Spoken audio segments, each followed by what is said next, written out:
strength and honor.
Hey guys, welcome to the stream.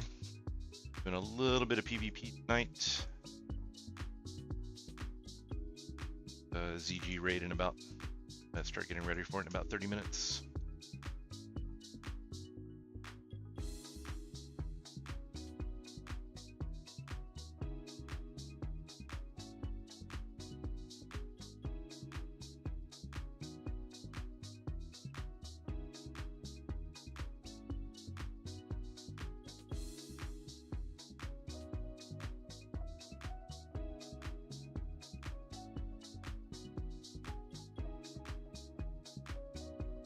You can definitely tell that all the top players have gotten their high warlord and moved on. Like I haven't hardly had a winning alliance game since fucking Tuesday, or a horde game. Sorry, alliance has been winning everything.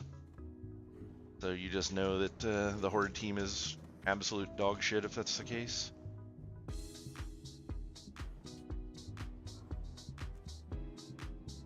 Strength. Or at least still getting decent honor, so it doesn't really matter too much if they win. You lose like 200 and something honor for not getting 3 badges instead of just the 1, and then you lose like another 198 times 2, I believe, for the win, so it is a little less, but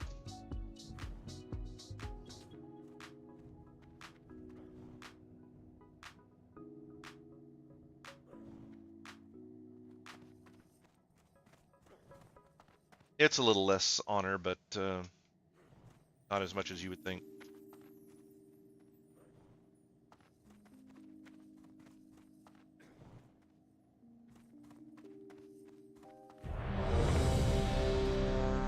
Queue times just keep getting longer and longer the closer to Monday you get, and it's like if you don't fucking live on this game like 15 hours a day, it's like it's not even reasonable to complete 500,000 honor in this window. Especially with some of these fucking win rates. I've had so many games where we get like 1,200 honor for the whole thing because no one's killing lieutenants. It's just... it's a shit show.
now, passing the tower, but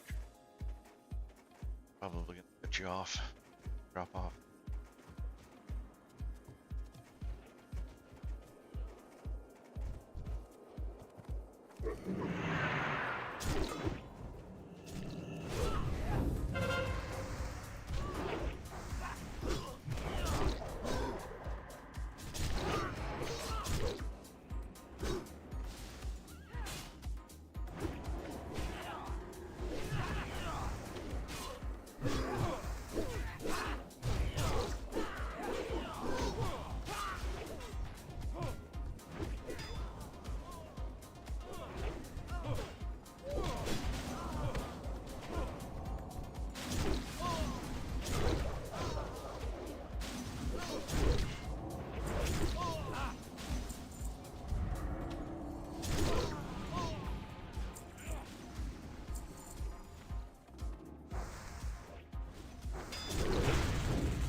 Looks like the lieutenant may still be.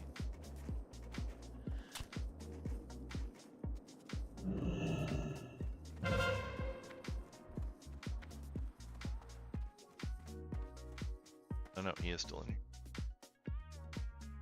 Oh, what the hell?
Slay them all!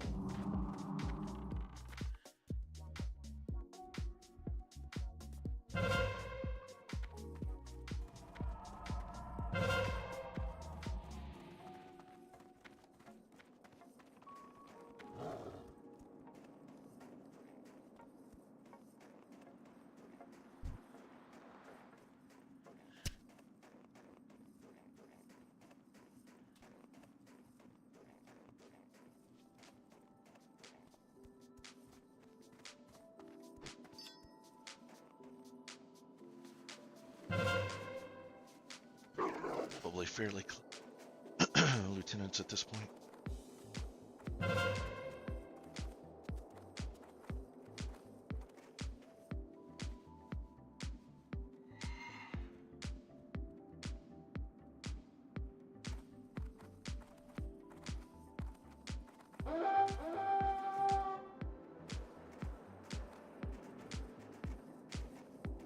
Yeah, it looks like.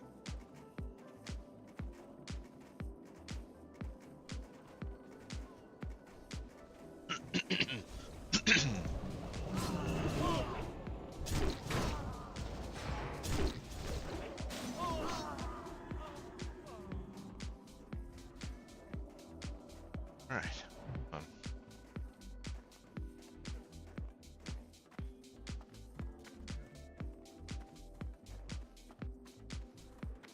I'd break some combat sometime this century.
What pug thingy are you talking about, Joe?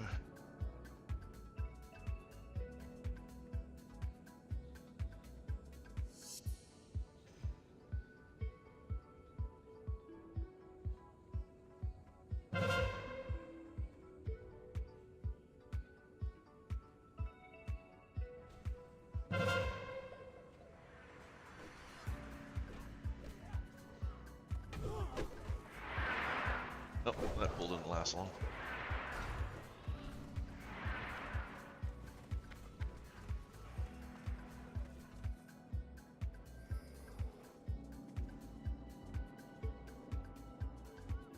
Some moron pulled in there and didn't know what they were doing.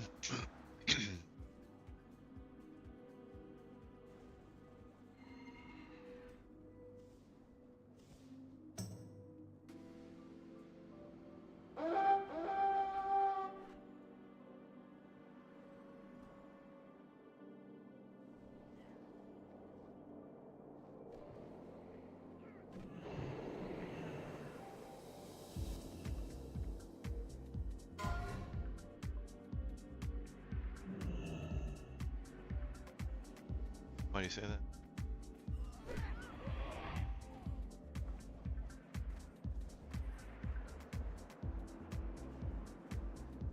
To battle. Oh, weird. Oh, did they?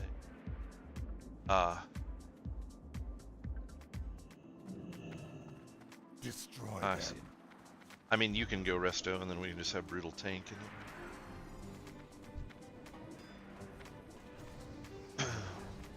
Disaster, but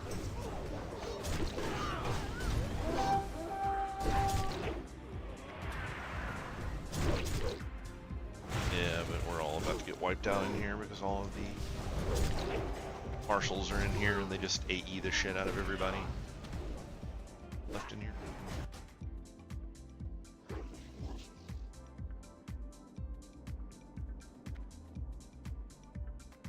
Having fun yet, Joe? I don't know if you heard or not, but Nell can just switch to Druid healing and Riddle can tank. Since the, I don't know if you know it or if you saw it or not, but the Resto Druid said they're not coming tonight. So.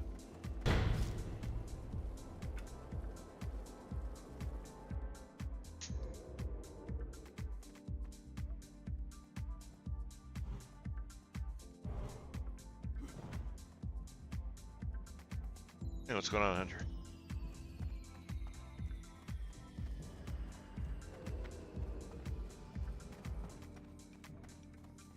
Hard to say at the moment.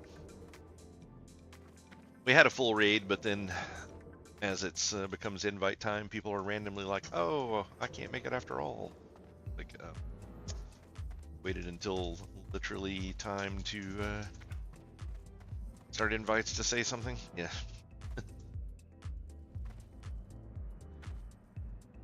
Yeah, we potentially will be able to use the DPS because it was a healer that left, but we have enough healers and tanks to swap people around to take care of it. So that it'll just leave us having one less DPS right now.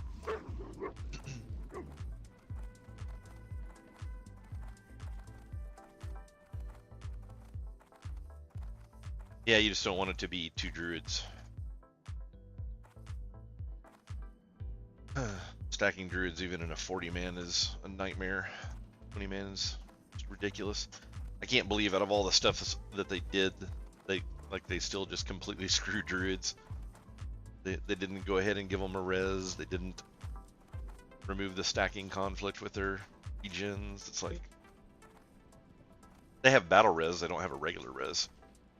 They ended up giving them one in SOD, but I didn't know if. Oh no, it's a 30-minute cooldown, and it takes a reagent to cast as well, unlike normal res.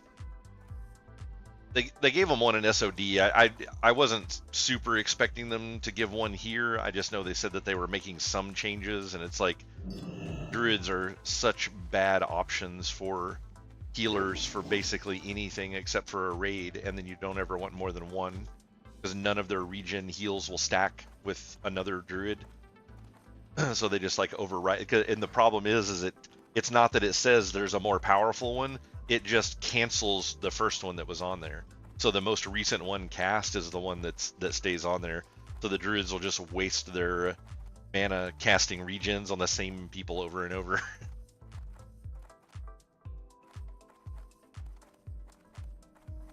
Yeah, if one of the druids has more spell power than the other druid, then it will say that there's a more powerful one on the target.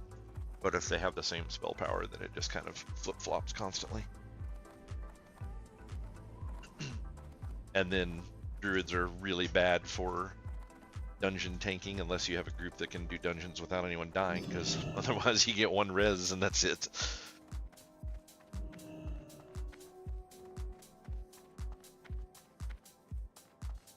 Joe, was Syl signed up for tonight?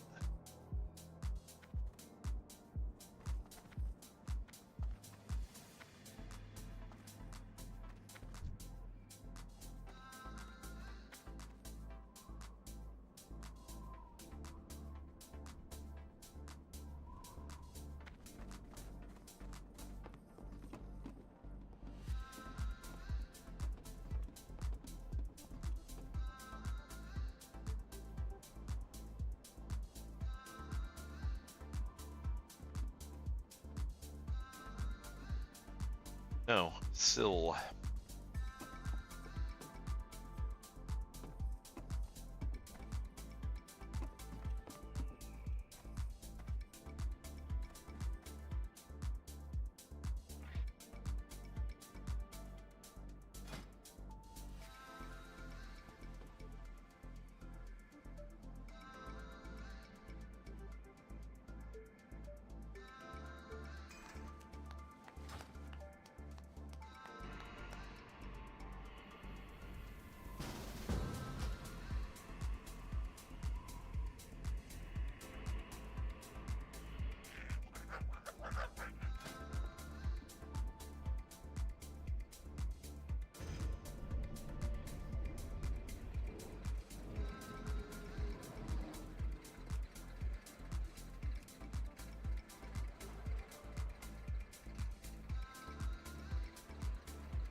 Hey, what's up?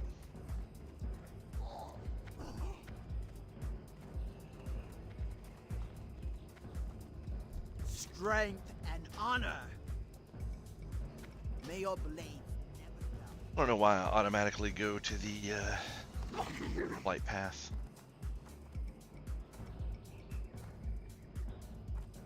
Or I come over here.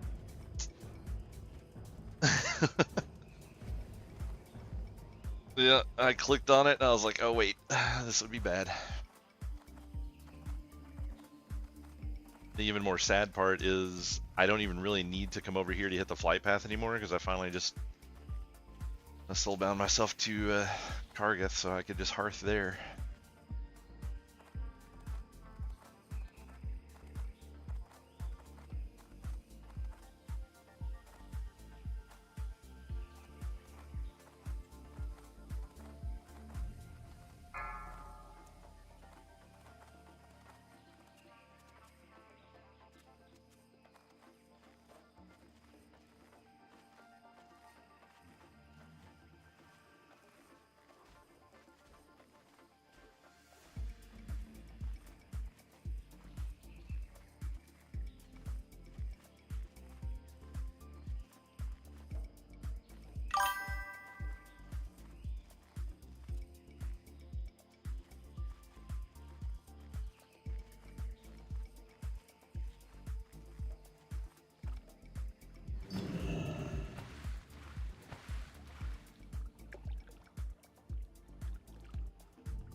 Haven't done any yet. We tried to put one together and it didn't. We're having difficulties getting people to actually lock into important roles. We just got our first like actual dedicated tank. We had somebody else that was tanking, but then apparently doesn't want to anymore. I'm not really sure what's going on with that, but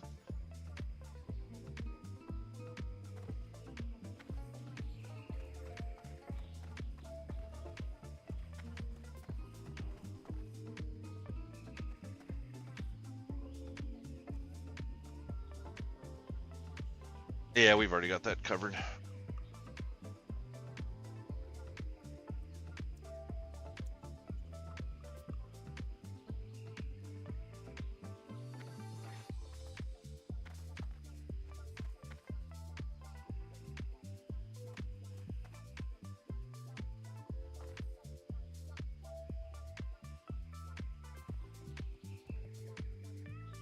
Yeah, Hunter, I think a friend of yours contacted me. I don't know if he knew you or knew somebody else.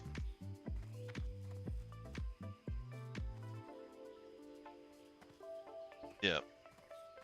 Yeah, they messaged me about like being adamant about wanting a dedicated tanking spot, and I told them we could talk, and they just have never gotten back around to talking to me.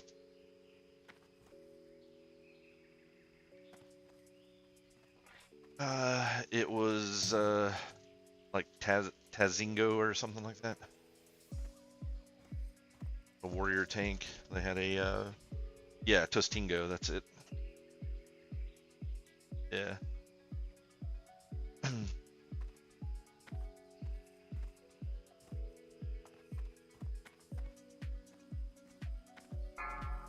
I think his problem is he really wants to tank there, and he messaged me and said he was interested in picking up a tank spot, and I told him we would talk, and then I asked him when he would have some time to talk, and then he's like, oh, well, I'm actually tanking for the other guild tonight. We're doing like all 3 runs. He's like, so I can talk to you after the raid. Then I just never heard from him again. I was like, okay, dude. Yeah.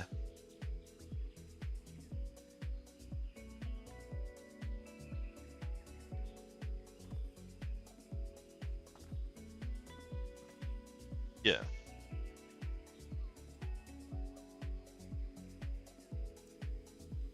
Yeah.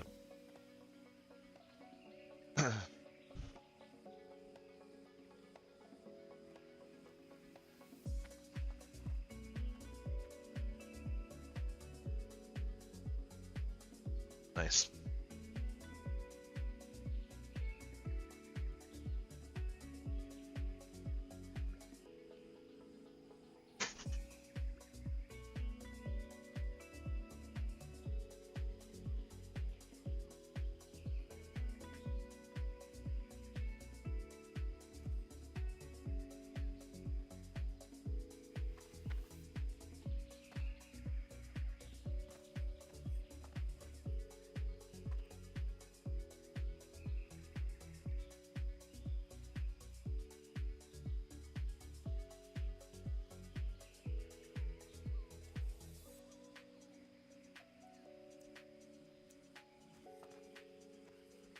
Yeah, but I mean, in order to get around to that kind of stuff, you actually have to have a team. It's like it's pointless to look at stuff like that with pugs. Like the best thing I do is just start, like when we have pugs that come in, like I can just see in the run if they're worthless or were more of a hindrance to the run than they weren't, and then I just remove their ability to sign up for raids in our stuff. But it's like, we do all that kind of stuff as well once we're actually doing things, but we weren't planning on. I mean,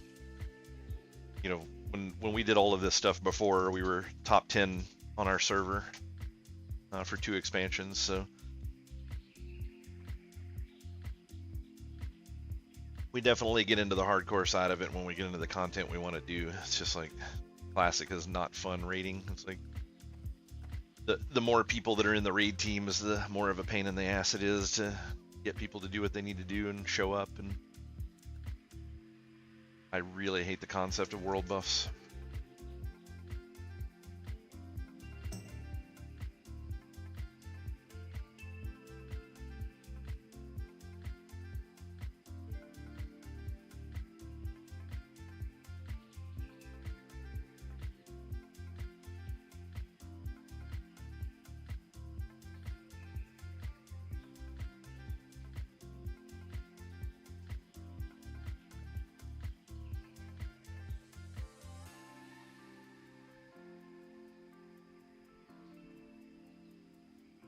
Thank you.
Hey, Honeybus, thanks for stopping in.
That's weird.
I guess sorry about that.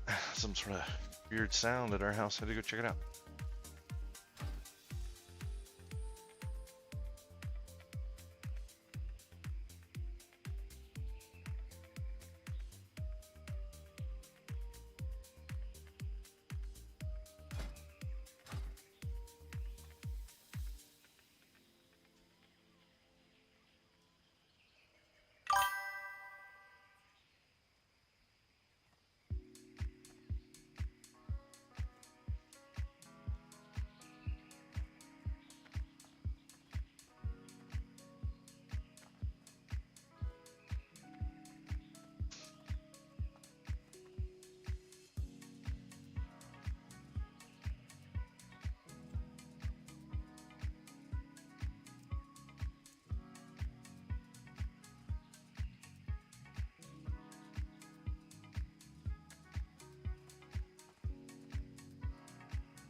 Okay.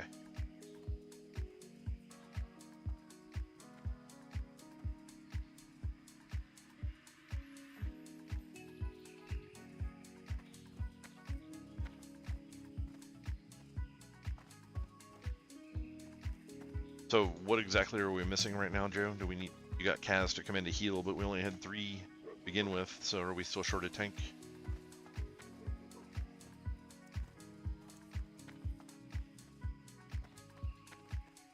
Hey, Brutal is not go. able to tank unless something changed in the last 10 minutes.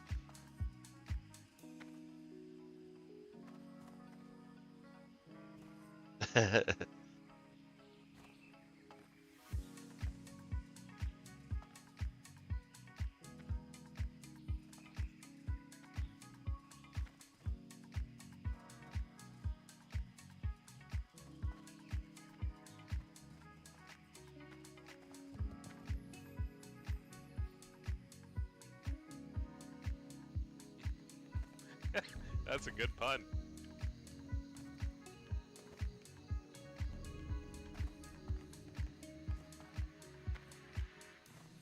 Practicing my dad joke.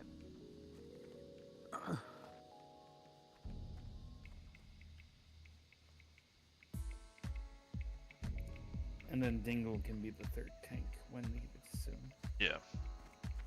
We only need 1 DPS. All right. Trash said he can come in tonight. No longer tied up, so be the last. Okay. Oh my gosh, everyone's gonna get their favorite deep curses then. We're gonna have 3 warlocks. What is this?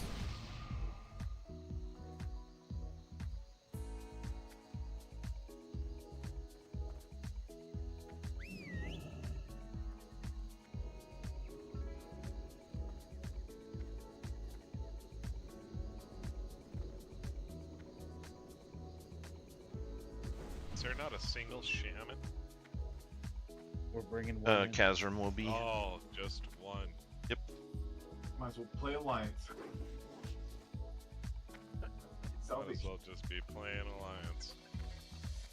You guys unlocked the, did I screw something up? The raid seems to be locked and I can't change my reserve. It's because of when the it's technically after start time and it auto locks at that point.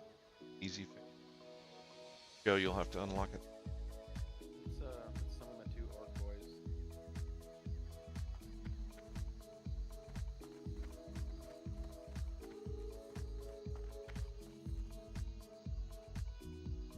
Just gotta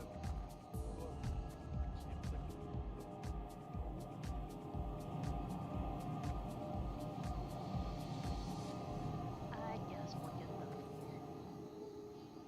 blacker. Wait, who's still in? Oh well, Kazram, because he was. I don't know. It's unlocked now. You can change your answers.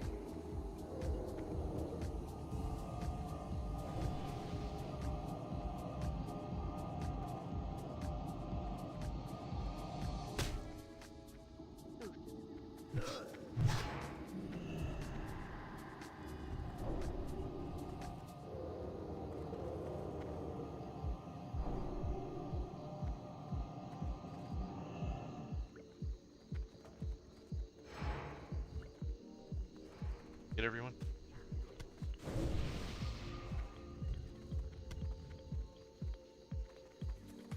Yeah, go drop those summons. Should be fine.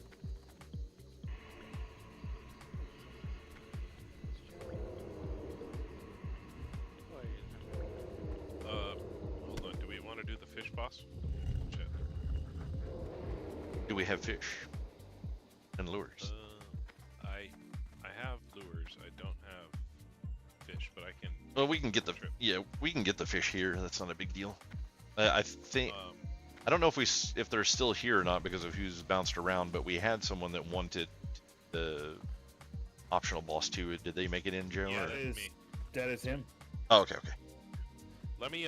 You mind if you summon me back? Let me port to Org real quick and just grab the lures. And I got a bunch of the fish in my bank, so I'll just that way we don't have to go around and fish. We can do it right off the bat. Yeah, no, that's no problem. Or coming up.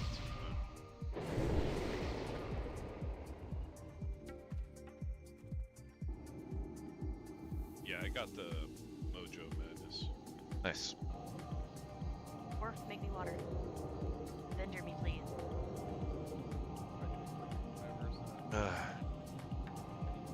I tried vendoring her, but she's soulbound.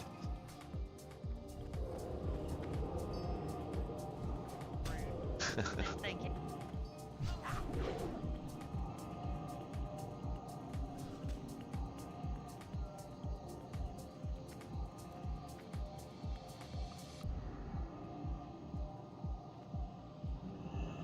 ready? Yep.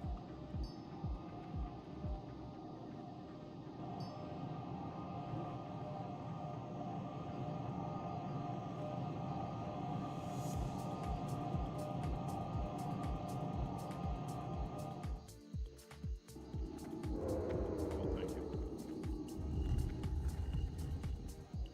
Hey, Kaz, how's it feel to be goat roped when you're not a goat?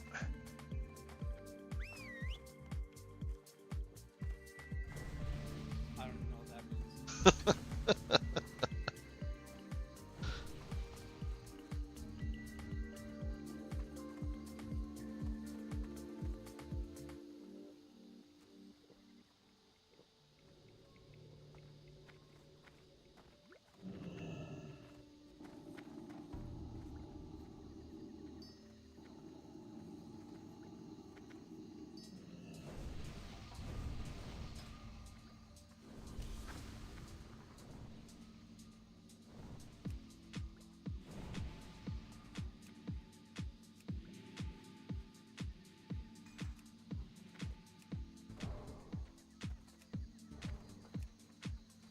Hey, Brutal,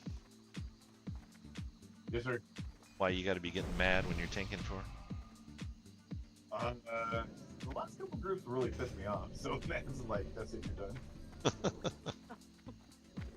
When you got the progression team going, man, I'll be your guy. Hell yeah. For sure. You mean you don't like it when people quit after one poll Hello, and then trash us Hello? everywhere? Hello. are you in ZG? Yes. Sorry, I thought you were going to find me. Okay, are you in middle field or it's too late? Yeah, we filled. Sorry. Okay. Can I come in or it's too late? We're already full. No, we got a we full run. filled.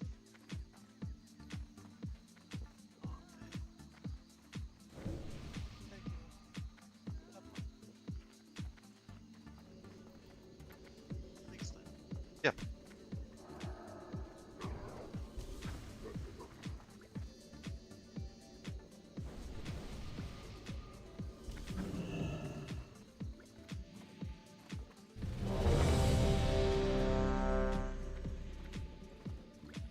Right.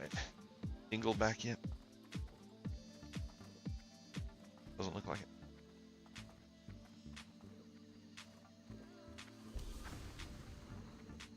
You make it back okay, Hunter? Yeah, he got some back. He's here, but Yep. You said our tanks up is tanking the raid? They are. they are. Oh, interesting. I guess my mod is not working.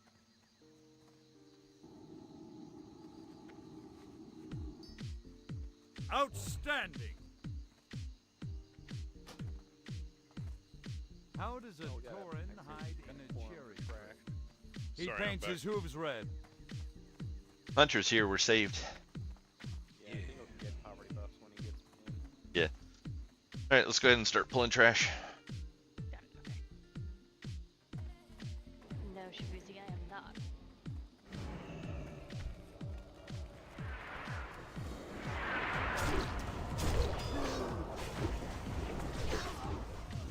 I just fill in wherever I need. So tank, if we need to keep right.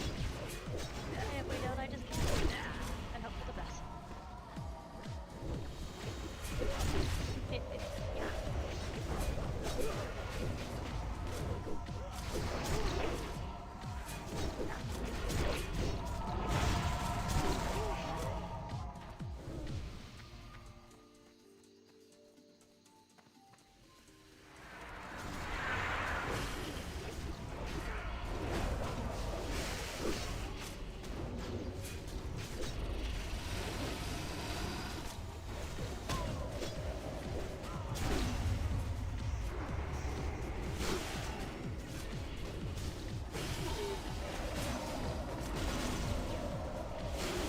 Those spitters kind of suck. Back up, back up, back up, back up. The troll incoming. That's probably why you guys couldn't hear me. Self-muted.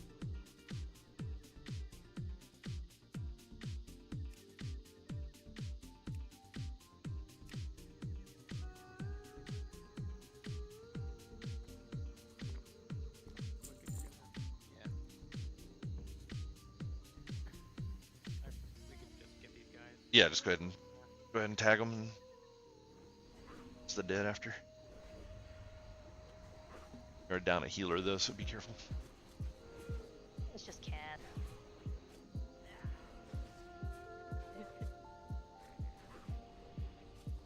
Nope. Yeah, he doesn't even have a high warlord staff yet. He's second-rate healer.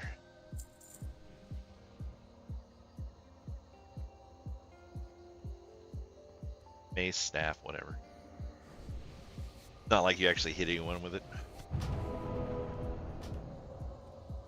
What we do with the bijous is we'll collect them, and then if there is enough, we pass them out, and if there's not, we will roll them off. The lowest rolls don't get a bijou. How generous. For the greens, we just set it to rare, so if it's something you can loot, it's yours to pick up. Do not try to pick the hoodoo piles. Is that Yep. how you pronounce it? Sounds right. The pile of Sounds right bones. to me. Don't touch the pile of bones. If you are an herbalist and you have the scythe, you're welcome to pick the herbs, but the blood vines will be rolled off at the end, so pass them to Olaf. Yep, and we've been having problems with that, so we're not going to be moving forward once one of them is looted until it gets passed off. It's the last raid, somebody just pocketed it and never gave it to the raid.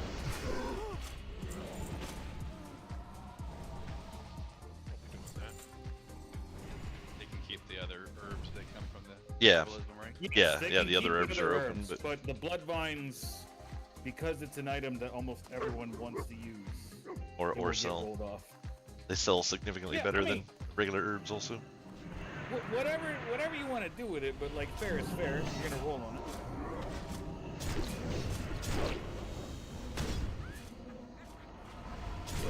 Careful at the ledge here, guys. Don't get knocked off. Picked up the extra pack.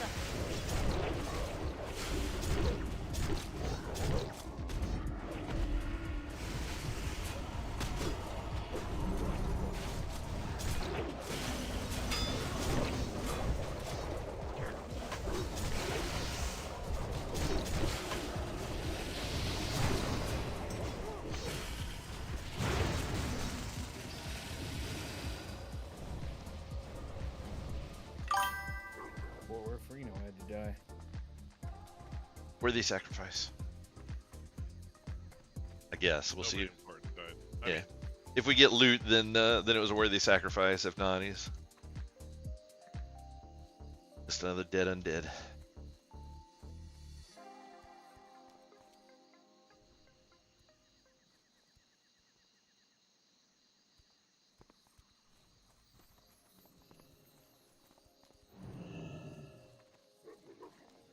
Hug the left when you come through here. Don't pull triggers. Let's snag this solo Bat Rider group here. Okay. Yeah, just tag it, bring it back over here. Pull it all the way back. Kill the Bat Rider first.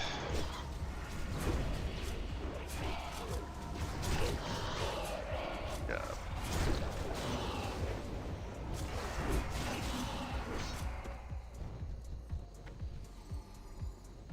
Only one Bat Rider in this one. Oh, there he is. No, there's two. Yeah, I just didn't see it for some. Thought we got a weird spawn.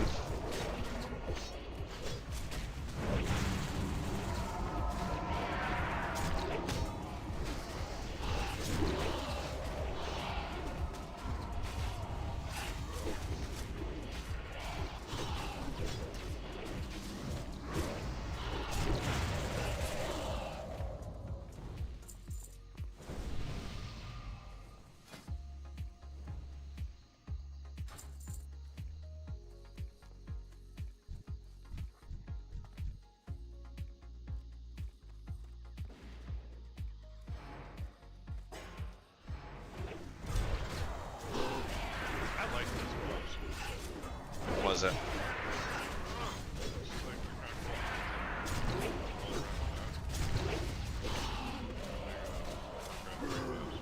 kind Yeah.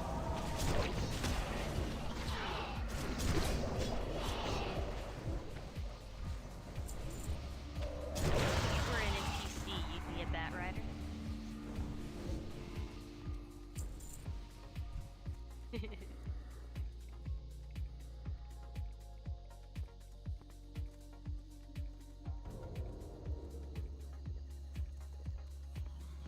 I prefer to be a Bat Rider over a Griffin. That's fair.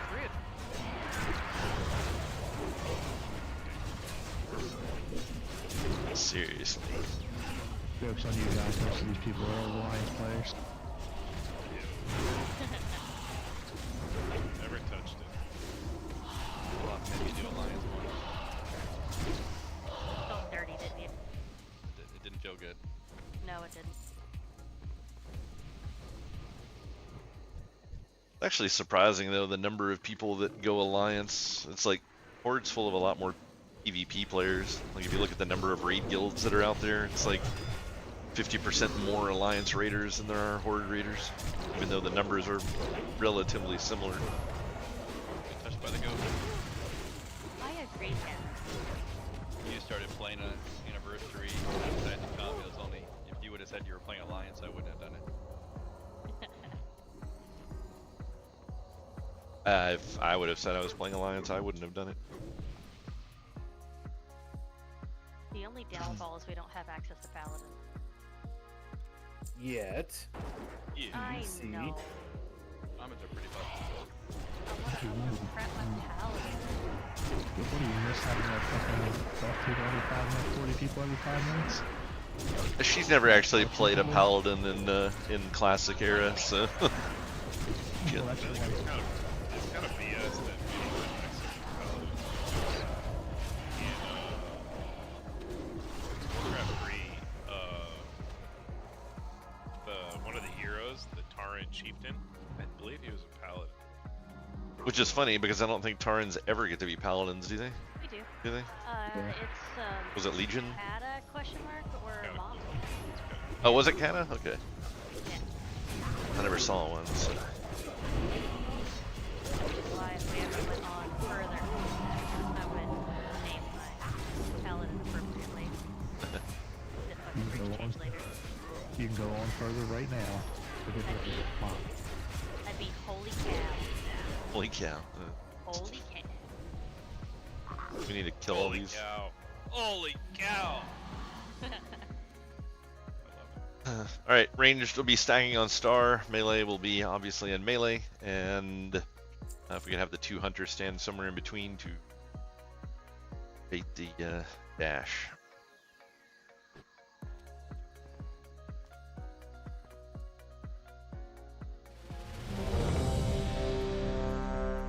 And if Dingle could get a spot mark and fort, that would be great.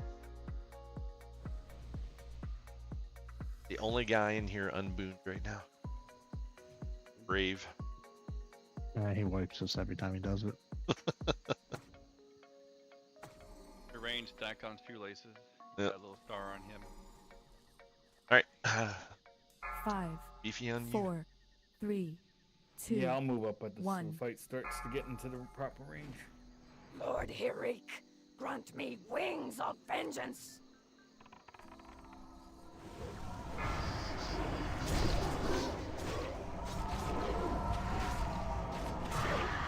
Be ready to pick up the bats when they come out. Nope.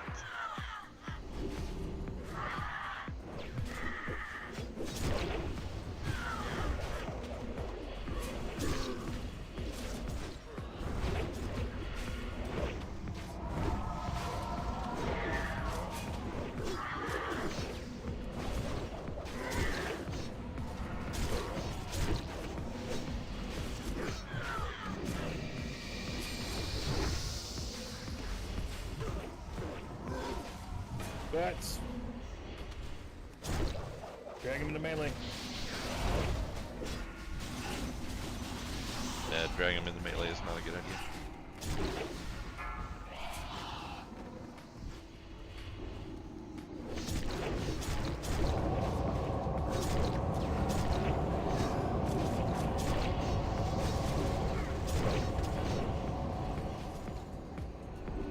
Interrupt.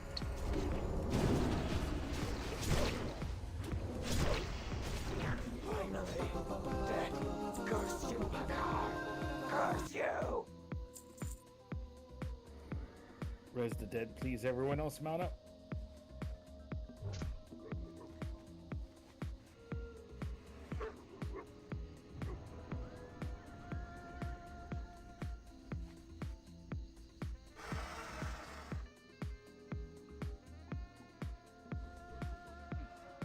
Knight to the Tribe is a different one. It's good.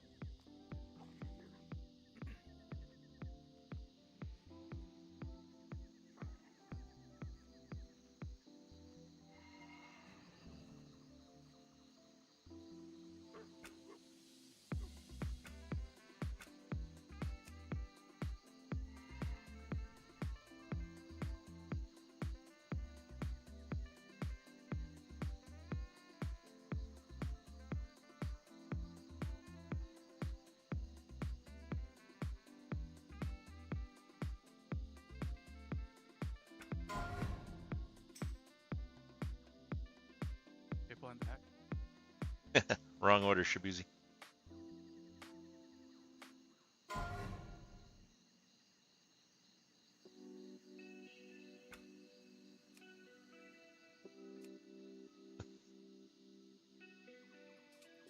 Exclamation goes first.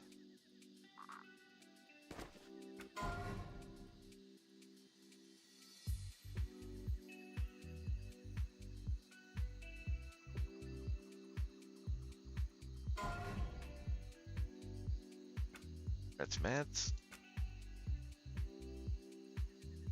Uh-oh, you're too far away. Priest Warlock Druid.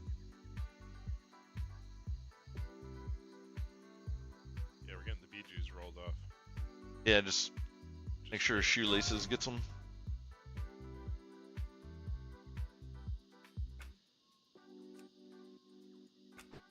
Grass Necro.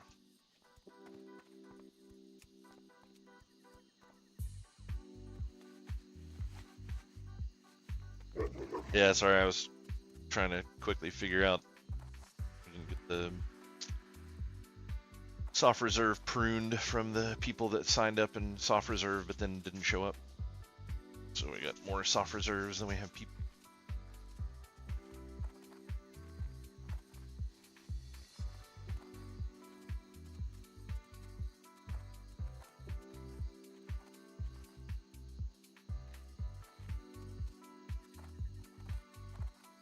Beard.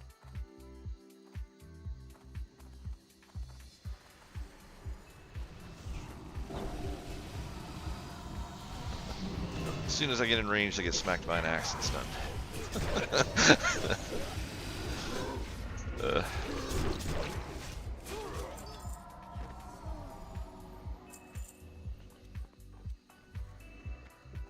I'm looking forward to the Burning Crusade raids. Olaf, Cyber Moon, Cyber. Yeah, I think the majority of us are.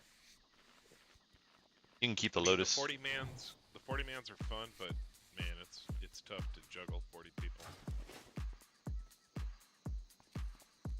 I'm not even a fucking tank. I'm just DPS, but you know. So Bruto's gonna pull and then BP pulled off of him, right?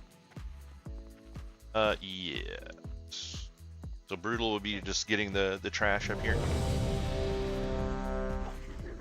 And I'll move the boss downstairs. Yeah, boss downstairs in front of the left totem. Little Melee skull stay statue up until thing he there. turns. Yeah, and then melee stay up on the stairs and. So let me know when you're ready. 5. Yeah, we're good to go. 4, 3, 2, 1. All melee should be on the snakes. Let him get the boss out of here. I'll get the running one.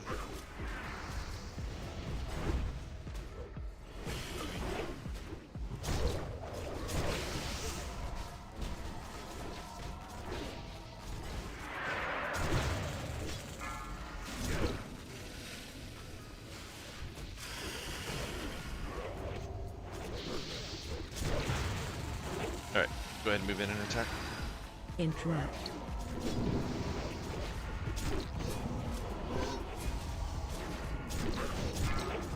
Is that ability uninterruptible?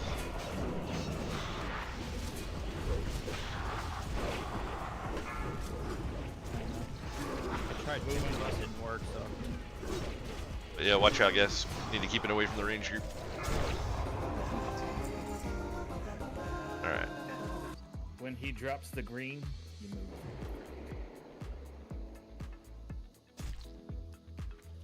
Res the tank, please, and then let's mount up. That's right side door.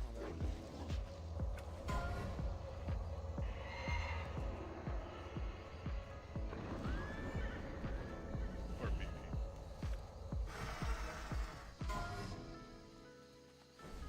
BP. The burned hand teaches best.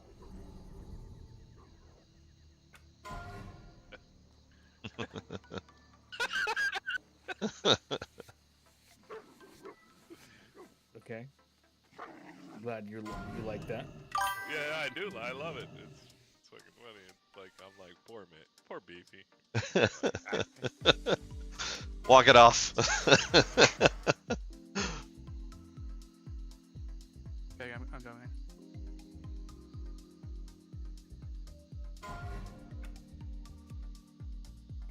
You're not wrong. Shut up. Fucking everything I learned in life is from fucking up, pretty much.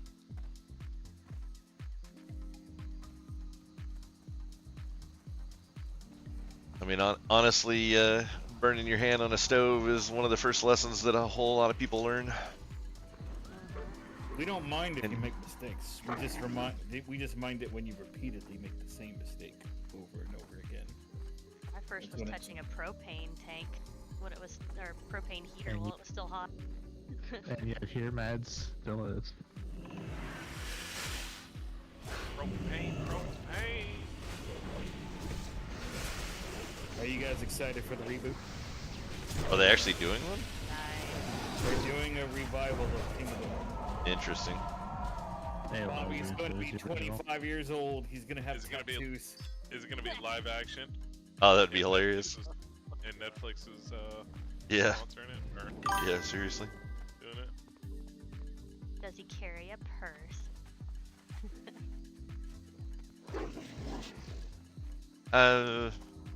Yeah.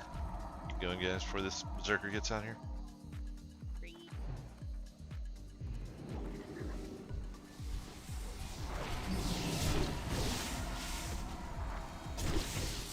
Well,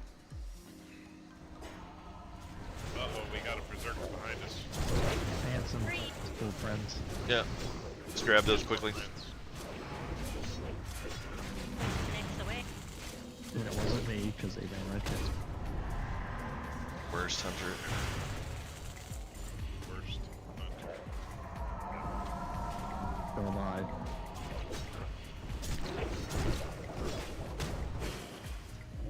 Pretty low bar. You thought it was bad now, just wait till wait till TBC when I don't die on bosses when we wipe. Yeah. Actually get to be survival spec. Got his wings. Don't worry, I'm sure there'll be some asshole in the guild that'll run the boss straight over to you and set on you. I'd be upset if they didn't die.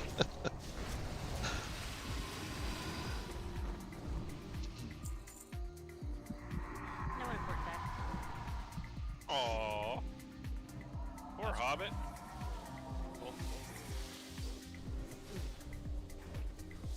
Wait, where's Cat? Yeah, hold up a second. We're down a couple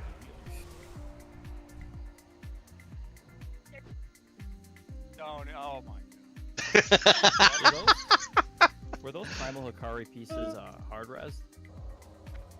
No. Oh, those you can roll on those for MSOS? Yeah. Oh, okay. I'm a little bit new to the game, so I'm still trying to understand loot, and I'm not trying to grief anybody. So. Oh yeah, no. If so the way that our loot works, I didn't realize that we had some people in here that weren't normally running with us. So Bijus will hand out at the end. For every even group of 20, we'll just pass one out to everyone in the raid that wants one. Any leftovers that don't equal up to 20 will roll off, and the top however many people will get them. When it comes to loot, it's main spec, off spec, +1. So I'm assuming you got a soft reserve in? Yeah, I put that in. Okay, so your soft reserve stuff you get to roll on no matter what if it drops.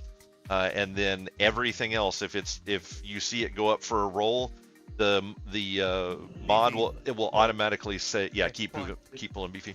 The mod will automatically it'll say in the chat if it's soft reserved and who the soft reserved people are. If you don't see names attached to the roll message, then you can roll on it. Got it, because I did see the MS message, but I didn't want to grief anybody. Yeah. Always feel free to ask. I mean, we're running pugs. It's We talked about this. He's gonna jibber jabber. You just have to keep going. Fucking go. The jibber jabber. And But honestly, I think the other rogue was better off with that piece anyway, so it worked out.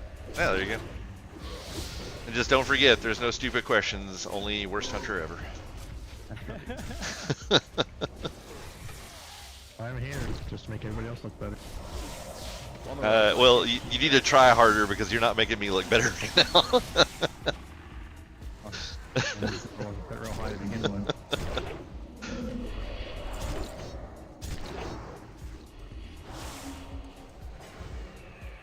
Guys, I love how Stone gives you shit intel, but is like publicly, oh my god, you're the best person ever.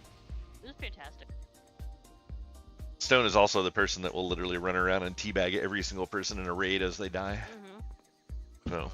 Yes. Teabagging. Go ahead, Beef. Oh no, that's against TOS now. I was gonna say. 2006 Halo 2, baby. Yeah. There was a thing going around, like I still think it's bullshit personally, but there was a thing going around where they said that they were making teabagging against the terms of service for a while. Yeah, it's like. Terms of service. Yes. Was it? Well, I know they just did an update on the social contract thing because it fucking popped up again when I logged in, but. It was in there. You teabag a player.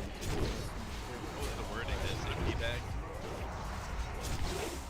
No, They don't say teabagging. They actually say repeatedly setting on a character or something like that. Repeatedly bending down or setting on a Go character. out on a limb here, and I'm gonna say the majority of people that are here tonight are 30 plus. And what happened to the internet, everyone? Yeah. All I gotta say is, if anybody teabags me, I'm fucking reporting worst hunter ever. Just saying. What happened to the internet? I feel like I'm an old man when I say that. I just turned 30 and I feel the same way. I think the way it actually works is you're just a sane person, and everyone else is becoming more and more stupid as time goes on. I think that's how it works. Oh. I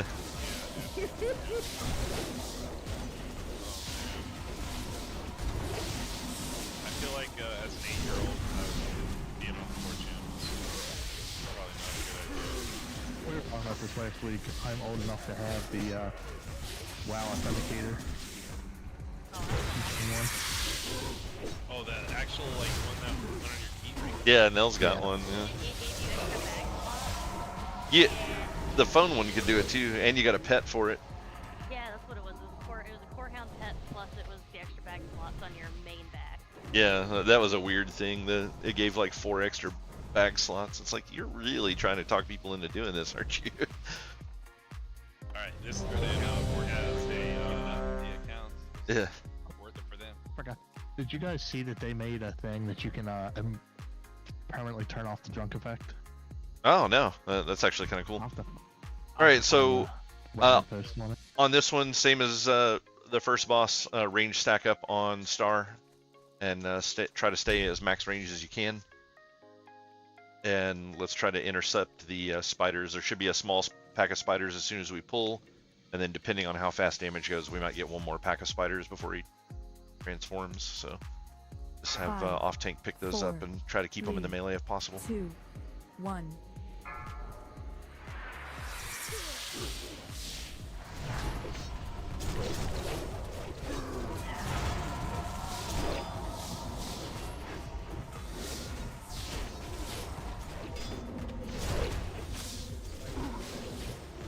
Yeah, those spiders dead out there.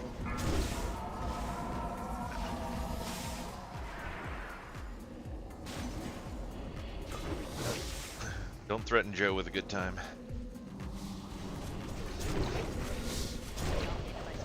Yeah. It's a weird guy. How's that a good time? It's up there with roleplay.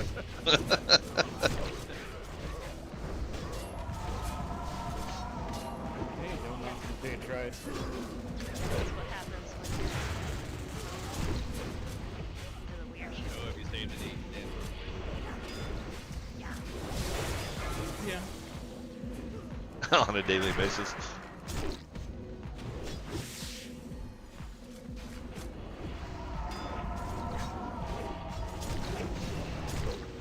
He's also been known to hide princesses in another castle.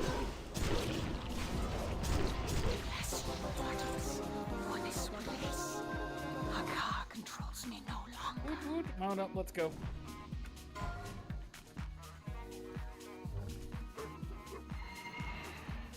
Oh, nice 60 mana per 5 trinket.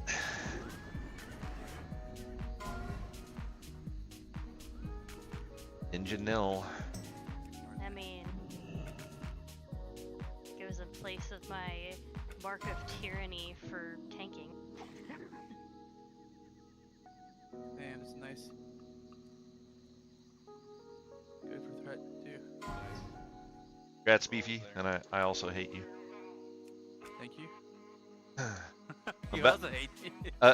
about that main tanking position you were wanting. Oh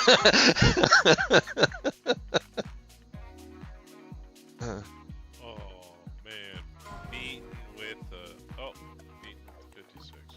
I have a +1. Yeah, I was gonna say, actually Wicked gets it, so. Remember, Beefy, you're pulling him back here and LOSing behind this guy.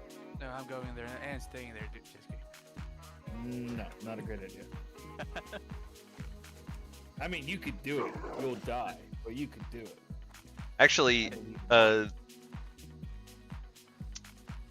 did you roll on off spec on that by mistake? Which one of the hunters? Was it hunter or worst? Wicked. It's worse hunter. Yeah. I don't know. Yeah, the hunter rolled off spec on that, which is why Wicked got it. Oh. If you didn't mean to roll off spec, then it should be yours and not Wicked's. But if you What's worse hunter's belt? What's your belt? Oh no, it's binding. Target X. Racer should be. How do you roll inspect versus roll spec? 100 or 99 slash 100 slash roll 100 or slash roll 99. 99 is off spec. Yeah. If you guys download the Gargle app, it'll pop up and you just click the button. Yeah, if you have Gargle, you can just click the button for main spec or off spec. Don't even think about Just do groups or what's going on? Having fun. No, these things heal. Yeah, we just. They heal big time. It was just a bad roll on number of blood drinkers is all.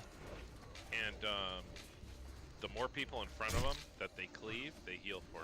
Well, they Yeah. Kaz. I'm resisting Kaz. Get a lot of them. Worst hunter is not resisting though. Well, Where's I'm the worst hunter? gonna get blamed for it anyway, so what's the difference? Yeah.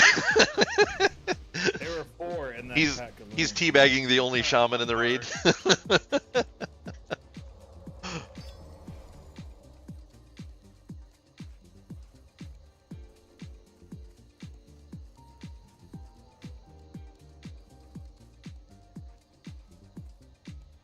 All right, we already got that berserker from here, didn't we? No. Yeah. Just go around to the left side here, follow the wall, tag the 4, and bring them back. Everybody else stay back. Watch out for that set of priests rolling around. Jump on the Yeah. champions. Champions incoming. We had a close call. Someone was feared, and they almost ran into. Yeah. It was me.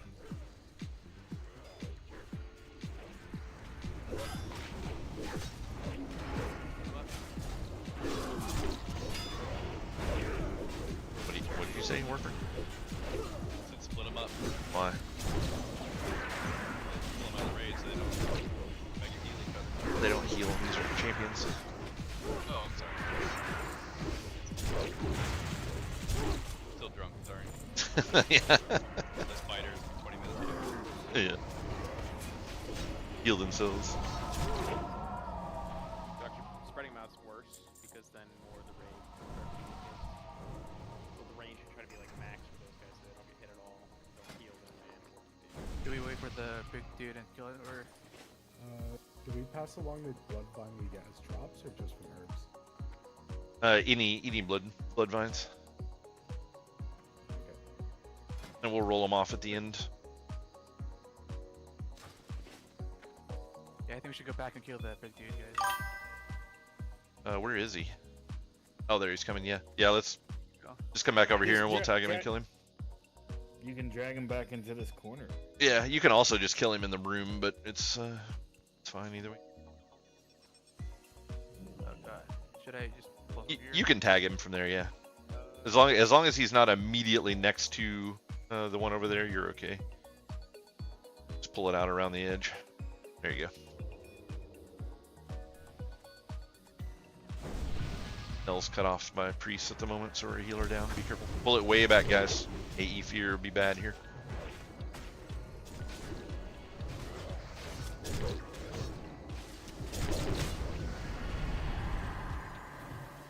Got fear. Oh, he's dead. Fear lasts forever. Like being an AV all over again. There's a bijou next to the berserker. 4 more weeks, guys, and I'm done. No more PvP ever again. Till the next time. Good lord, dude. Are you trying to get rank 14? You probably are, because you need it, right? Yeah. Yeah, my DPS is trash. I can't, like, every there's so many fucking warriors. Like my chances of getting a weapon out of a raid is like 0. So it's like it's really painful because Fury is so gear dependent. So one of our we've got like Stop waiting on him for jibber jabbering. we've got like 4 raid teams that raid on the other side. Yeah. And they're pretty good. I like them, but I can't have a raid and be chill with them like you guys are. That's Yeah. Like coming with CGs. A lot of So. Shit. A lot of the guilds stuff that we used to do back in the day, you'd do split raids so that you could get. So they do this raid. They got a raid team that's like 32 warriors. Yeah. And it's like gearing them's insane. They clear BWL in like 32 minutes. Yeah, that's how you do this. That's how you do this content currently. Which, like I said, is one of the reasons that I don't enjoy classic raiding, because it's like everything's just such a joke. There's like, you don't really have to have any serious skill to do this content. You can just load up with warriors and go in and just melt bosses. It's insane. 30-some fucking warriors, dude. It's nuts. They have absolutely no one else but warriors and. Yeah, it's like you get like 2 tanks, a couple of healers, and a shit ton of warriors, and stuff just melts. Yeah, and they got a shaman, which is for the win period. Yeah. Do they make most of their healers shamans just so they can put one in each group? Yeah. They do the total healing. Yeah.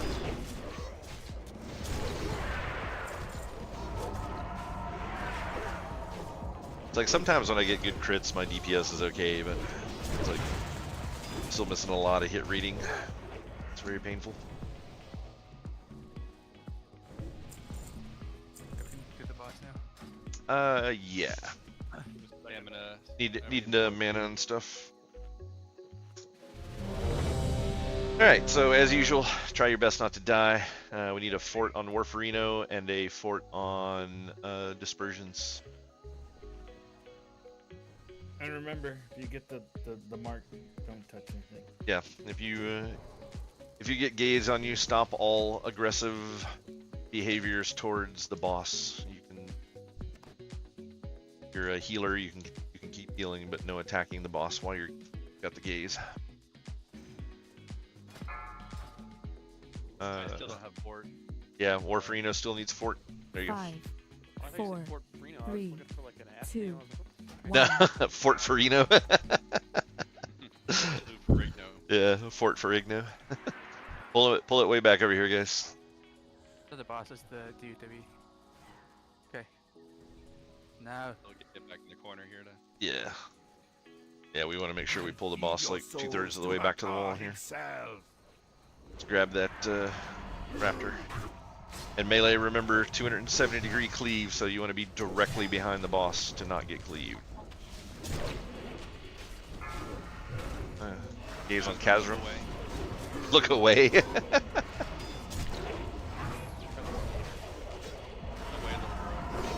As a healer, he should be fine though. So. Healing.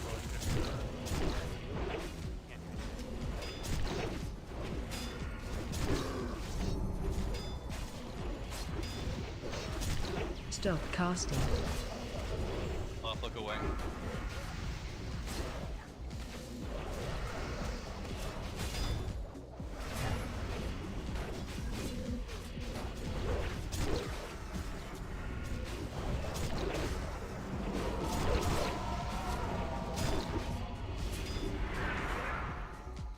Don't forget range. Make sure you guys stay spread out. If he dashes in, it's an AE fear. Don't want to be piled up. Reno's looking away. Yeah. As soon as he dashed out, I was like, that's gonna be bad. Hobbit, it's on you. Uh oh, BB's down.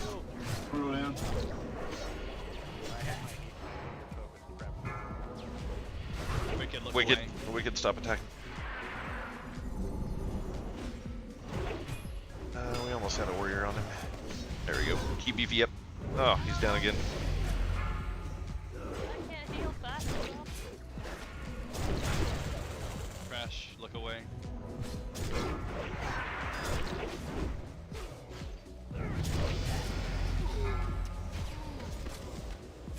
It- Shoelaces look away. It's in execute phase, but it's gonna be rough. He's also executing us. Yeah.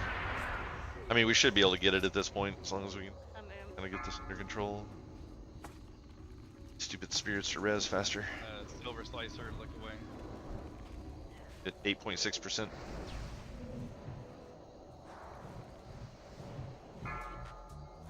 Shoelaces look away. My res bugged out. 5%. Oh wow, instantly splattered.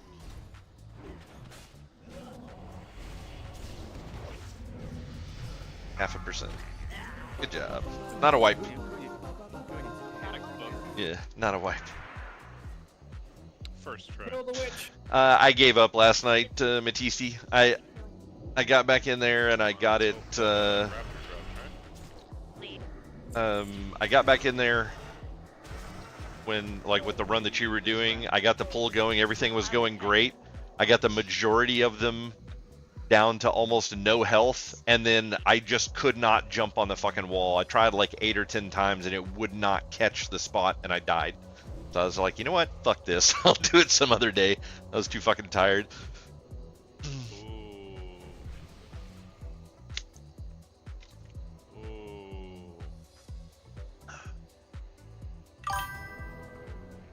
That's greasy.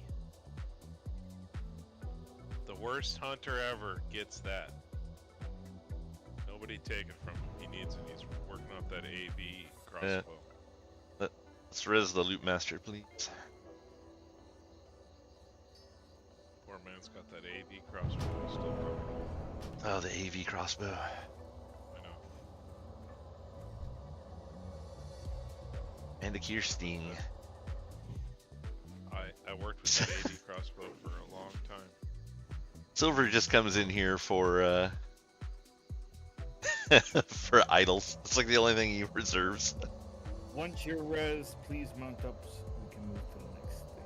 That's Necro on the ring, the only soft reserve on it. And we'll stop to drink before we pull the next. Careful, there's a pat. Yeah, the priest pad is still out there probably.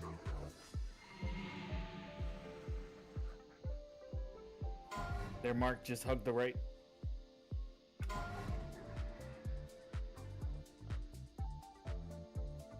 And of course. Congrats, man. I roll on that sash. I don't know if anyone else did or not. Just feeling I missed it. No one else did. So. Who was that? Hobbit? Hobbit. Yeah. Okay. Sorry, I'm slowly learning people's voices. Just wait a second, BB. Okay. So worst rolled a 94 on that bow. Being the worst hunter ever, should he get some sort of divisor on his rolls? Like divided by 4 or something like that? Divided by 4. Yeah. Grab him. Let's go. Divided by 4, it puts him under 26. Bring him back. So it looks Yeah. like the Bring him back. Cyber. goes to cyber. I'm slow. I'm just kidding. No, he needs it, man. Yeah, no. It's be decent. Yeah, it's a big upgrade for him.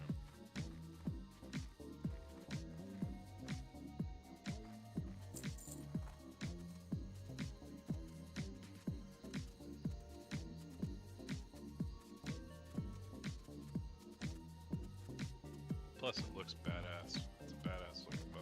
You know, worst, at some point you're going to have to petition Blizzard to increase the number of characters in a name, because you're going to have to change your name to slightly higher than worst hunter ever.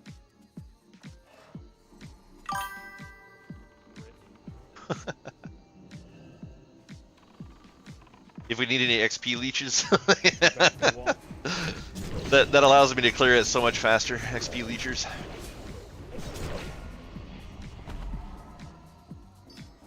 Alright, I got the, We can go in and Mojo do Madness. the. Yeah, we can do the madness boss since we're I right got here. the madness boss. Oh, you can?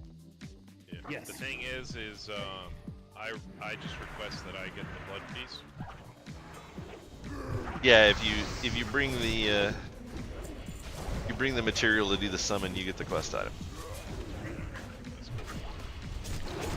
The rest of the stuff you all I Do you think know which one it is this week? It's a Griggle? Grungle. I don't know. Big, it's like the big berserker thing.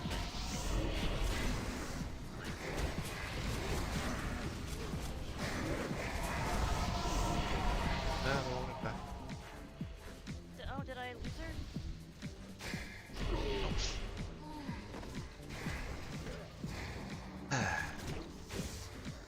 You know, you would think if your wife was a healer and in the same raid that your chances of dying would be like super low. No, you're definitely gonna die if your wife's a healer. My wife is a nurse, and every time I get sick, I get no bullshit. I can't do anything. You get no sympathy for it. No sympathy. She's like, grow the fuck up. 2 to 3 phases to level a pally? Jeez. Okay, let's rest it there before we continue. Kaz isn't my wife. Kaz is Bloody's wife. Especially because they summon the portals with the warlocks. So you just got to be cognizant of the fact that you're only pulling 3, but you're actually pulling like 6 plus.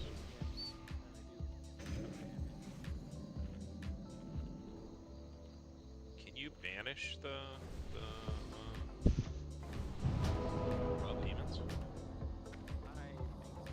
Demons should be able to be banished by warlocks, yeah.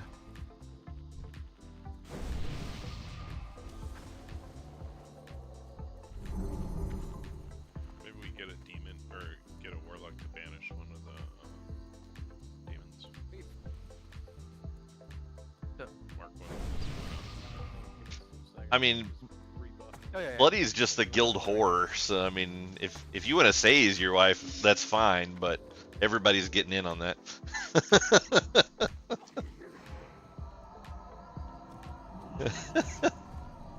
He's been ridden more times than Seattle Slew. Okay.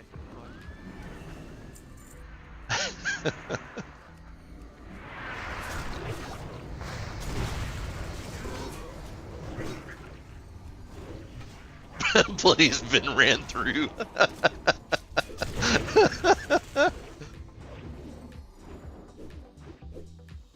Hey, we were able to banish something. Nice. The servant.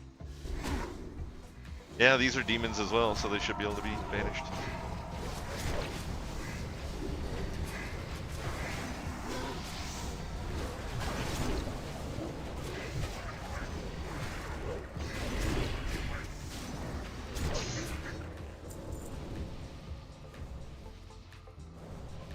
One last set of blueberries here.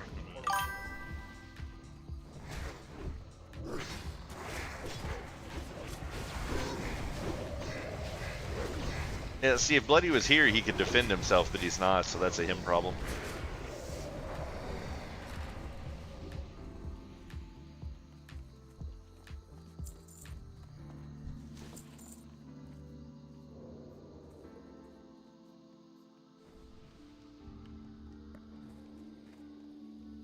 Could I pull them back here because there's a priest? I don't remember how it's pulled again. There's a troll priest. Yeah. You could pull the demons. Here, let me. Once we're ready, I can just pull the demons for you. The priest doesn't come if you just pull the demons. Yeah. You just pull them on this outside ring. Or let me see if I can pull them back over here. Oh, you didn't need to. Oh, even better. Yeah. You just. Oh, you just pulled the amps. Yeah, no, they don't associate. Bunch of racist demons and trolls up here. Oh, there, pulling the amps. We get 2 sets of imps. Yeah, just make sure you pull them back. Yeah. Nice, just one.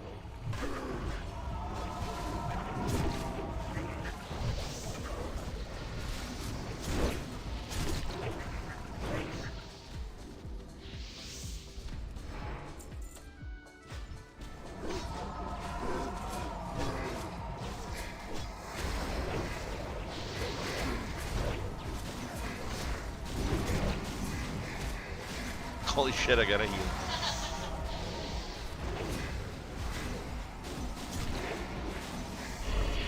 1 heal for the raid. Make it last. Yeah. Same thing she said. Use it well.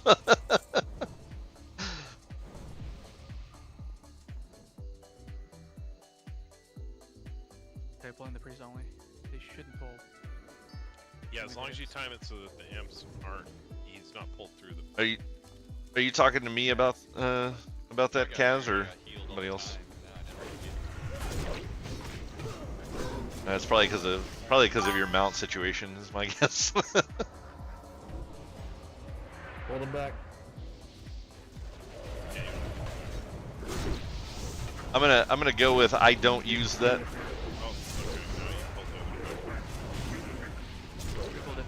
Let's banish the other pack. Yeah, banish the imps.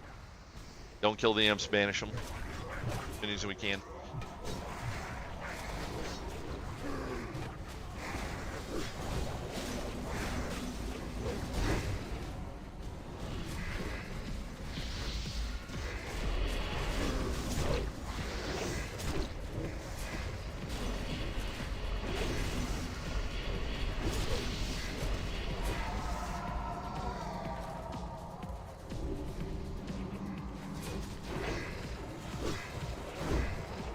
Yeah, I'm not for sure what that add-on is, Kaz. Never heard of it. What's it do?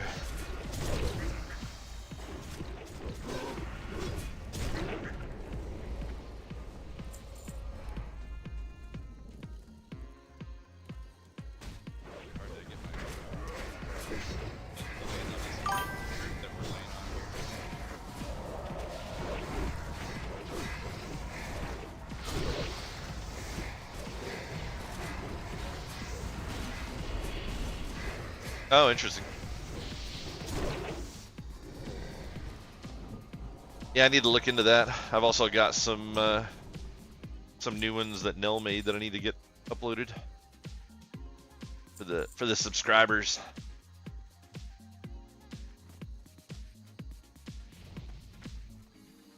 So you said it's the green boss.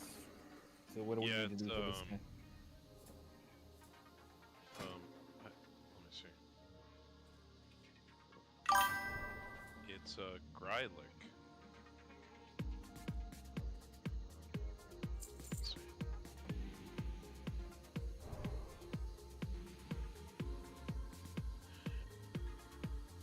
Yeah. The only special ability with Grylick is Avatar. Grylick's size will dramatically increase.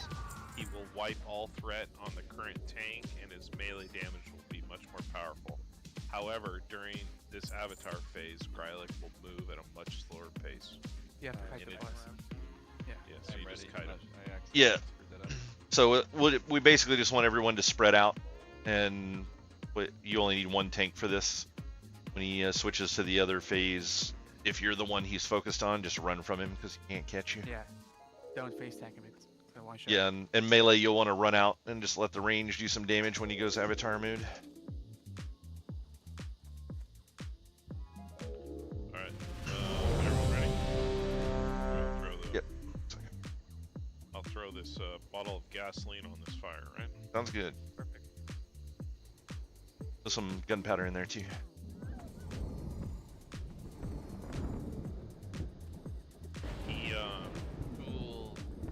It's gonna be one boss first, and then he'll turn into that Grylick guy. Or I could be wrong. No, it's immediately Grylick.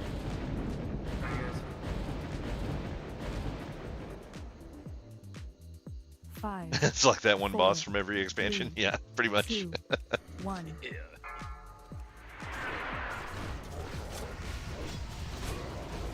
I mean, that's basically the description of retail in a nutshell at this point, right?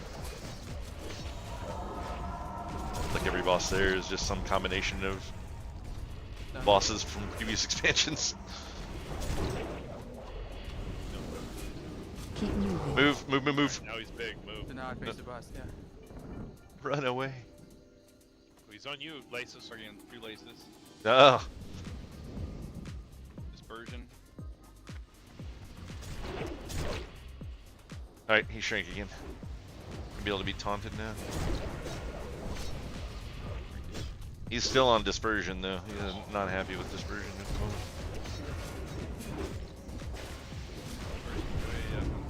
Yeah. Oh, he has taunt immune? Okay.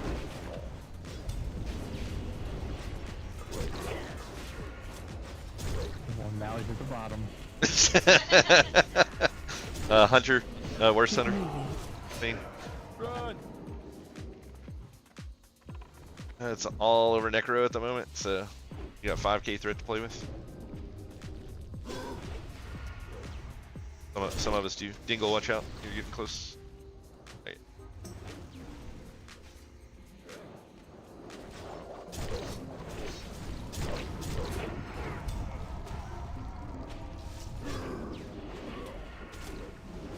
Back on me.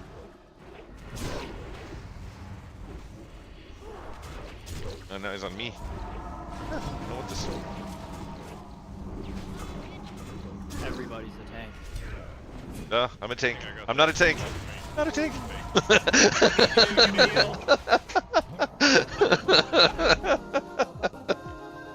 Okay. Res the dead, please.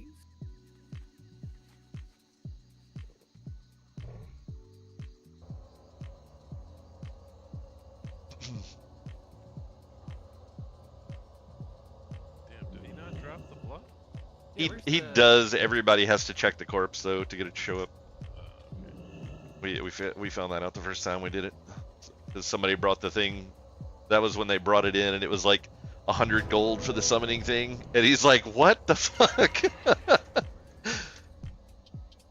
today it was 18 gold for that. That's much better, but everybody make sure you check the corpse and don't loot the quest item that's on it.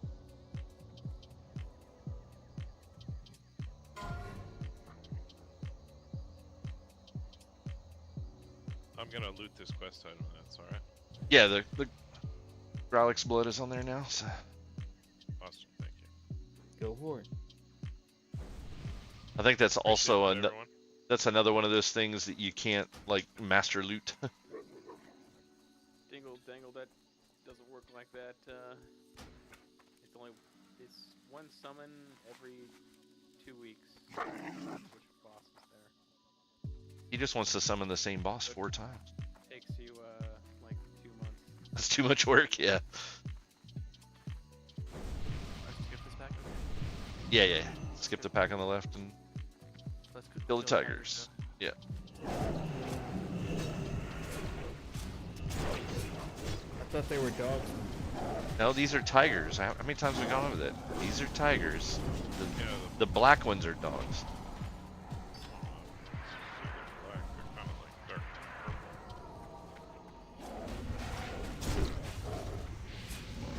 When it's raining really hard, they're black.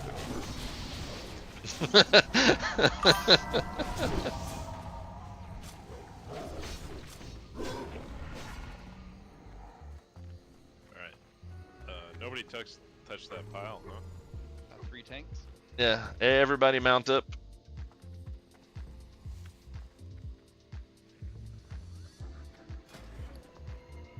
No. Thank you. Did you get Olaf touching it? Yeah, going to once everybody's mounted up. Worst is Everyone get on. playing with his face, his fate up there. And then everyone gets to shoot. Oh, I mean, what? I mean, to be fair, I would expect no less. Yep. Hey.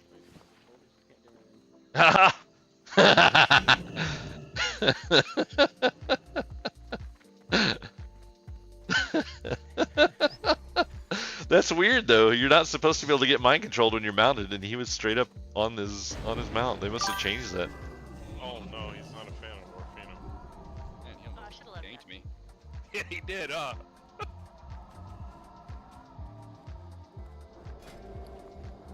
Let's see. Oh, we only have one shaman, so congrats on your punctured voodoo doll. I'm sure you'll puncture it a few more times. And happily. Do you want me to pull from up here? Let me. Dingle, can you switch to tank, please, and put him on the board? It's just so you can mark them.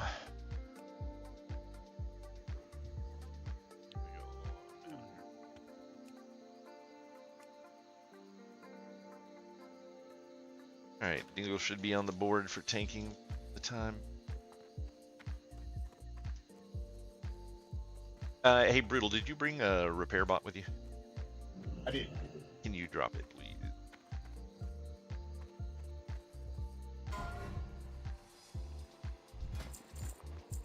Everybody, please repair. Oh, it's down. How expensive are the mats for this thing? Not too horrible. I did get donations for one, but But yeah, you'll have to post up. Joe was like, send donations, and everybody was like, what are the mats? I'll throw it up in Discord. I'll start sending you a bunch of linen. That'll help, right?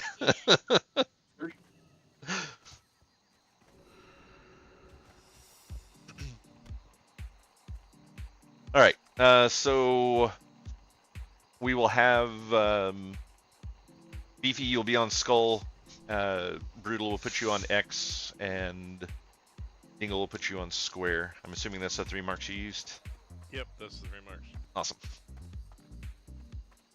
Then, quick ready check. Make sure everybody's looking good. Buffs look good.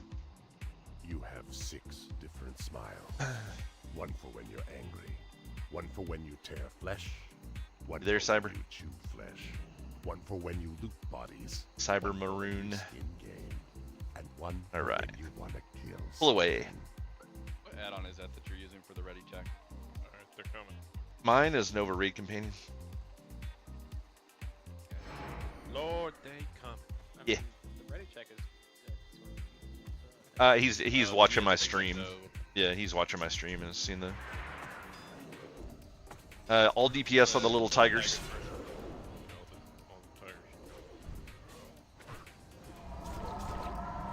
Two tigers. All DPS on the tigers. Let the tanks pick up the ads or the bosses.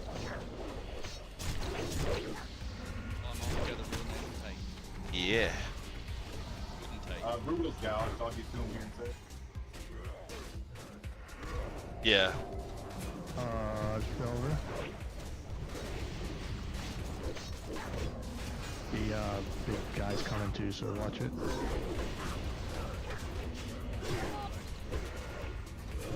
Oh, you guys killed Brutal. Yeah, there's 22 minutes on my res. I can't get. I got Square on me. Square on me. Yeah, Brutal died. We don't have a... Or actually, that's Dingles, but yeah. On me.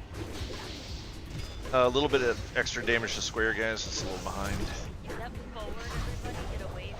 Get away from the road. Get away from the road. Damage to X.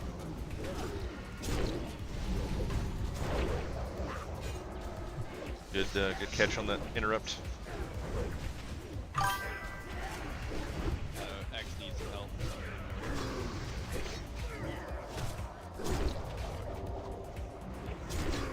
Yeah, I don't know what happened there. Like, we just systematically lost all of the tanks. Kaz went down.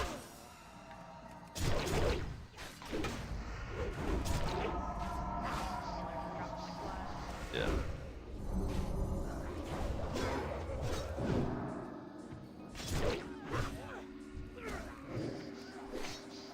I got this, guys. Don't worry. I got this. Kaz does have. I already said. He already did it, huh? Okay. It says you have it, Kaz. He says he doesn't. Do you not have an onk? He's out of mats. I bet you. Now, did our warlock do his job? Or what? 1 second, we're back. Well, Necro's Soulstone is down, so he used his, but the other two did not.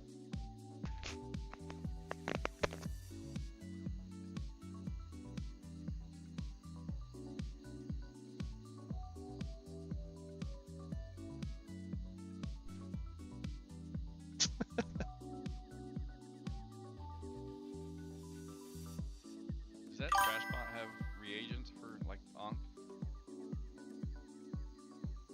No. Yeah. Is that really what it is, Kaz? You showed up with no onks. Shame. You get that mammoth. Yeah, I missed Where the. did you get the reagents for the voodoo necklaces for the trinket or the dex slots? Wait. Those just dropped from the bosses? What voodoo necklaces? What voodoo necklaces? The main and all that stuff.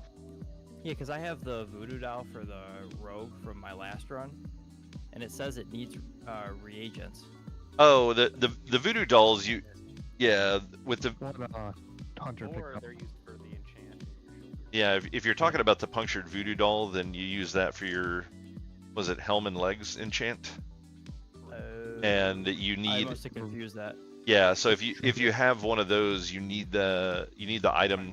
Yeah, the idol that comes off of Jindo the Hexer or Bloodlord. They drop a single one every time, and you just go turn the two of those in, and you'll get you get an item that will enchant your helm or your legs. Well, I thought it was a trinket, so if it's not a trinket, I'm not too worried about it. Isn't that what the heart does? Makes a trinket? Yeah, the Heart of Hakar has a trinket involved. It's not the class trinket though. Yeah. Is there? I don't even think there is a class trinket for in here, is there? There is. I mean, it's the madness area. Oh, that one. Okay, yeah. I don't know, the loot is more complicated than the mechanics on this raid, so. Yeah, this is valid. I mean, to be fair, the loot's more complicated than the mechanics of anything in Classic. that's what I'm learning as I'm getting into raiding, but it's just fun getting in here with a bunch of people and just knocking down some ads and rolling on some loot, so. Yeah. The game becomes far more fun once you hit TBC and mechanics actually start to become a thing about 3/4 of the way through the expansion. Yeah, I'm still I'm only a couple months new to this game. I was one of those guys who never played it as a kid, so I don't have any nostalgia attached to it. I just picked it up recently. Yeah. Because, I couldn't go a whole lifetime without playing World of Warcraft, so. Blizzard would love to know what pulled you in. Yeah. I couldn't. FOMO. It was FOMO. I'm ready. Wait, why are we ready? I Checking? will say though, the anniversary servers were kind of cool. Only Fangs. Yeah, that's what pulled me in. Yeah. The fact that I could start from the beginning was really cool. Thank you for that, Neil. There's some ads really close to us. Don't run into them. Get over here in this corner. AFK run into them. Watching the degens on OnlyFans is what turned me. So. Actually, I did a video about that got a lot of attention when the video on what the fuck's the dude's name? Pirate Software. Yeah, Pirate Software. Yeah, exactly. I did a fan? Are you not a fan? I'm neither. I was just doing the whole I've been playing the game for 30 years, been raid leading, so this is what I saw, and I was like, they were all kind of not really doing a good job. The bot is still up. Repair. Yeah, people are so divided on that. Yeah, I mean, I wasn't none of it bothered me. I didn't hate anyone from it. I was giving Yama a whole bunch of shit though for bitching at Pirate constantly, but never even swinging his daggers. It's like how are you doing anything better, dude? It's like just because you're standing there and not helping doesn't mean that you're basically not running. I think the best part of that whole instance, that area. Or did they respawn? The Tigers respawn as part of the boss pool. They should, anyways. Yeah, they will. I don't think we've actually wiped on this boss in here, so this is the first time. Yeah. Yama bit his arm. Yeah, that one was funny. The most random thing ever. It was just gnaw on your arm as hard as you possibly can, because that's your trigger or your release when you're angry. Mad still needs mana. So should be probably good after that. Hobbit, are you good now? I'm good.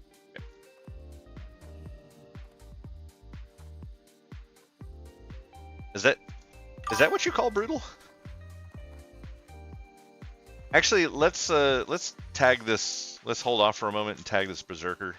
It's a little ways down there, but it'll be here by the time we pull the bosses. So. Ooh, someone got soulstone. Nice. Yeah, Hobbit got soulstone. Yeah. I'm always on the giving list. My name is Warlock, so. Yeah.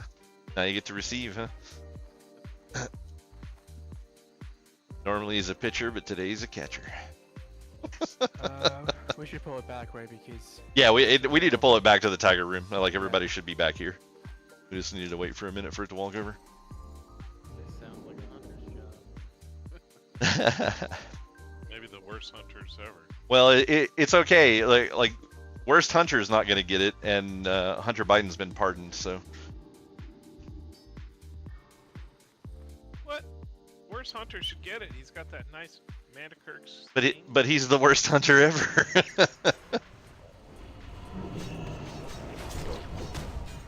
It's just in the title. Yeah, I need all the help I can get, remember? Alright, here we go. Oh, new group. Yeah. Oh no. Whoa.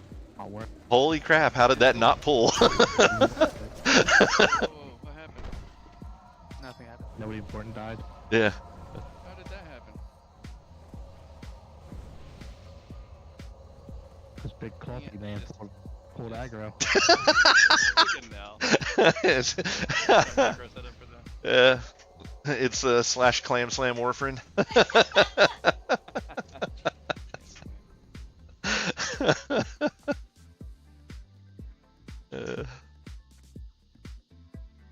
Alright. Those buffs, you guys buffing me up fast. That was nice of you. Thanks. Hobbit still needs some mana, but other than that, I think we'll be good. Shoelaces needs int and fort, please. I thought I got everybody on int. I'll get them again. Somebody else got res too, so it may have been him. Alright, 3 tanks got their targets. Yep. Alright. Let's do this. And where the tiger is up there. The tigers will come. Yes, they will. I'm sure we can pull by the time the boss get Alright, I'm Yeah. pulling now. How did Kazram pull? That's impressive, Kazram. He fucking chucked that totem.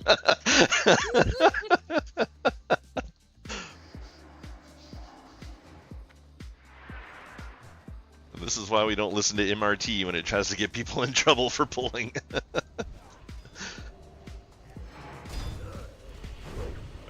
DPS on the tigers, guys. Get those killed so they can pick up the bosses. Yeah. Lorcan's loose.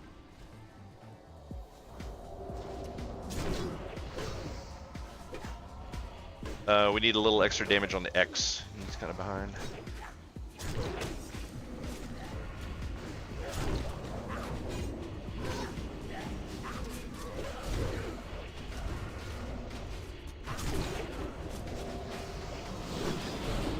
Interrupt.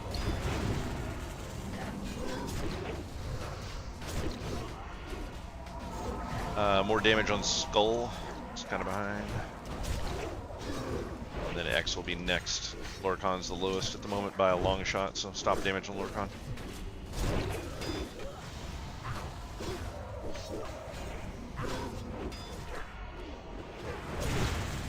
What happens if you kill him out of sequence? The first one that dies will res with full health. And then it just gets bad from there. We can kill them all off now. Gotcha. Yeah. It's basically MC dog packs. With your rage. You can recover it. You just have to wait for them all to res. Kill the new cats. Yes. You just have to wait for all 3 of them to res, and then you just basically start the fight again with less mana.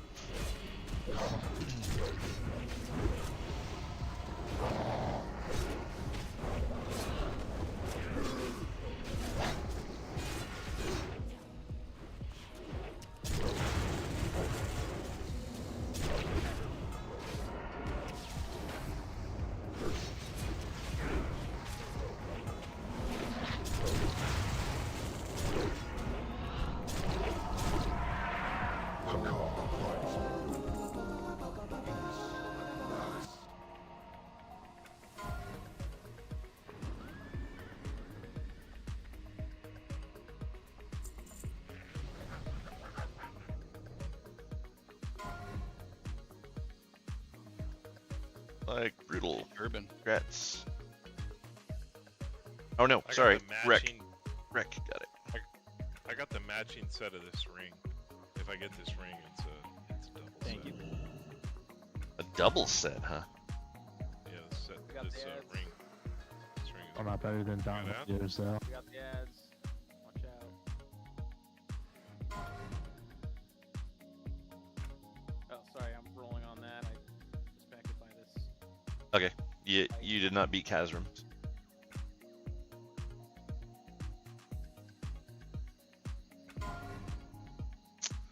Oh man, you know who else has the other half of this? Cyber. This guy. Yeah, not me, because I have this ring. Need the other one.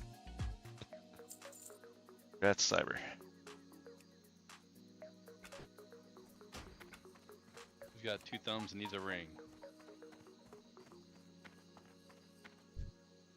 I mean, if you have 2 thumbs, you probably don't need a ring. I actually just gave this girdle to somebody on my last run whose last piece it was, so karma came back around this time, I guess. Nice. Okay. Always a plus. Keep Yeah. looking, please. There's a bijou there. Jumping in the water. Fish boss. Are we doing the fish or going to the? Yeah, we can knock out the fish boss while we're here. Okay.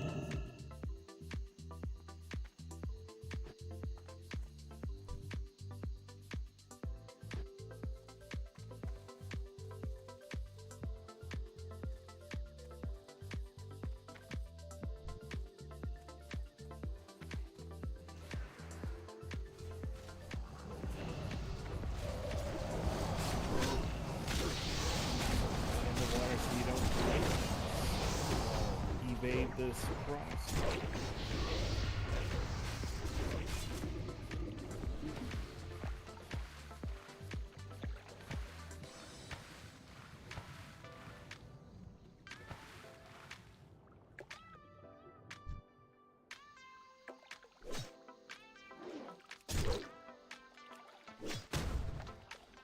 So were you in it?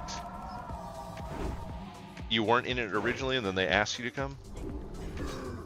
You've got all the things you need to summon? Yeah, he went and picked him up at the beginning. Alright, Awesome. so Everybody else is well done. everybody over here you go on this little piece of land. Oh, yeah. Smell my pizza burning. 1 second. Yeah. That's a classic WoW story. Yeah. Arms are so big. I don't know if I've Usually heard. It happens in the middle of the pool. I was gonna say I don't know if I've heard pizza burning. I've heard goldfish drowning. But Make lights burning.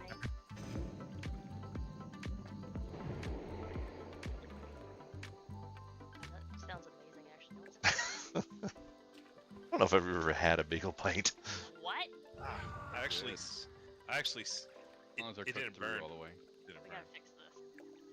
You saved Yeah, it. really. Nice. It's like these little mini pizzas. They're like maybe 6 inches in diameter from Costco. I So picked up hump this the week. fish. Don't be too far away. Yeah. Everybody make sure you come over and stand on the land. As soon as the boss is in place, get off of the land quickly. We want everyone close enough to the boss to get thrown up in the air, because that causes the boss to switch threat. If you're not in the air, the boss is going to come and clap you. So make sure you're getting knocked up. Hunters, of course, if you can't, just feign.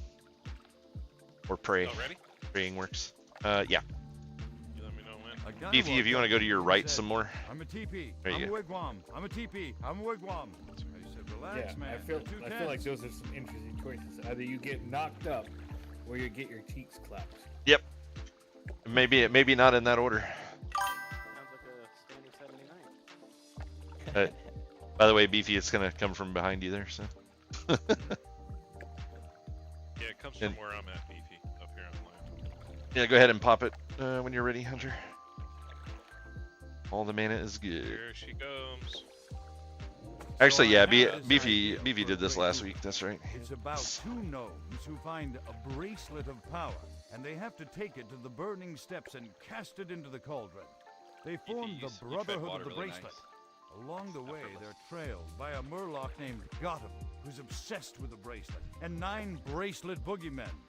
It could be a 9 bracelet boogeymen. called Ruler of the Bracelet. The first part would be called the Brotherhood of the Bracelet. All right, everybody in the water. By a couple of towers, with a climactic ending called, Hey, the King's Back.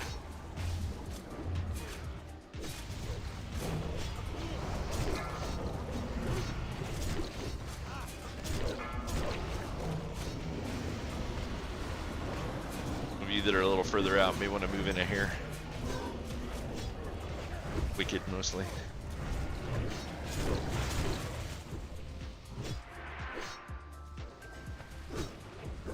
I heard that no.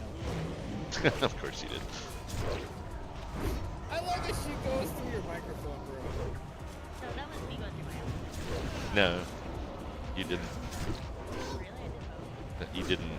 Your microphone didn't activate. Would you say we? Yeah. Yeah! All you just heard in the background was like, It's funny, I didn't hear it, but I assumed what it was. Yeah. Is that what you say when you're on a roller coaster? No, I your life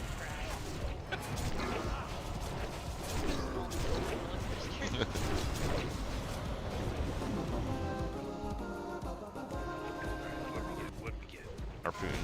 A hoop? I got these in harpoons. Yep, screen's yours. Congrats. Thanks. A harpoon. alright, mount up, on to the next. Disenchant it. Yep.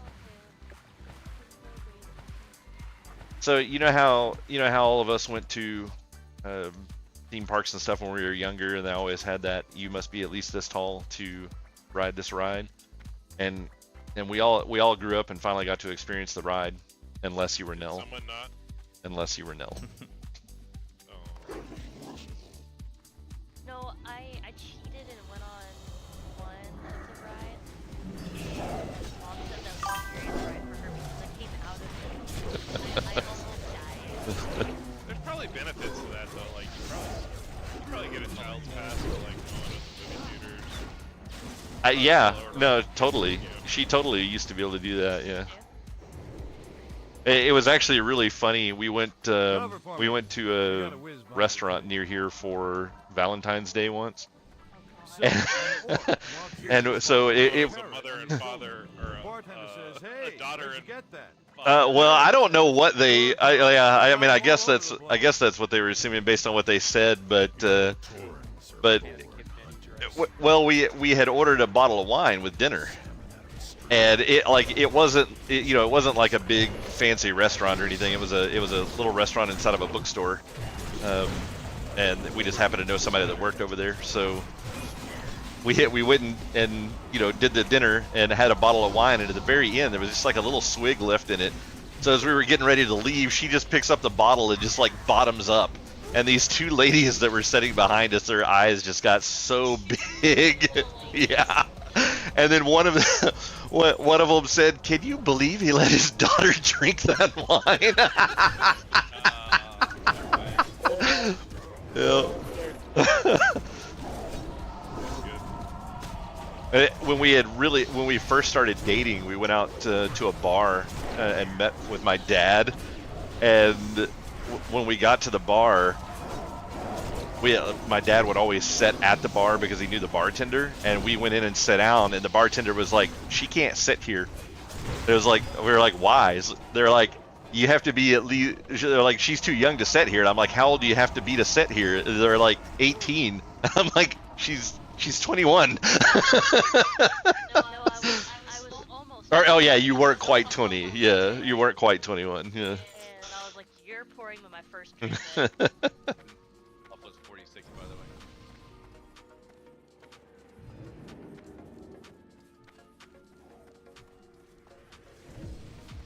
Oh no. Yeah, not a lot of heals up there. Yeah. Don't kill the Brutal. Yeah. Kill the dog. Yeah, get the dog.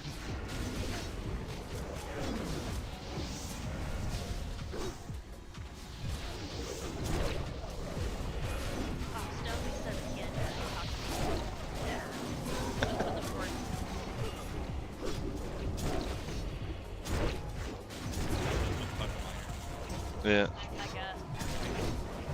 Yeah, that's probably what it is. He's on a list. A duck walked into an apothecary and he said, "Give me some chapstick and put it on my bill." So we had a pretty interesting raid last night in SOD. One of the mages that's actually in the guild over here. Is he on? Yeah, he's AFK at the moment. Named we call him Matisse, but he's Matisse here. But he made a bet with the guild leader in our SOD guild that we wouldn't kill the last boss of the new content for like the first 2 months, and we took it out last week.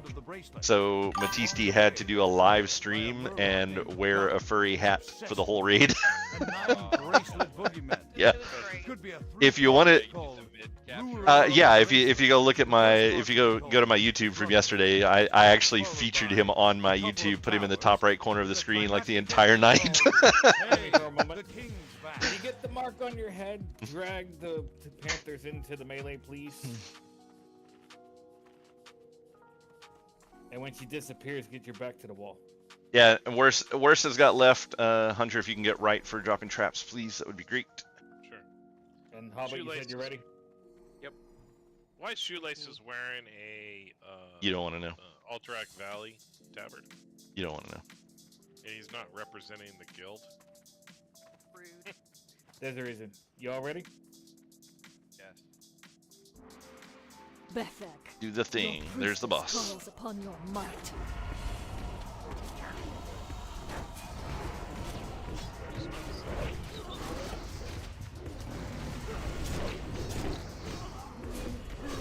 Right, Sean.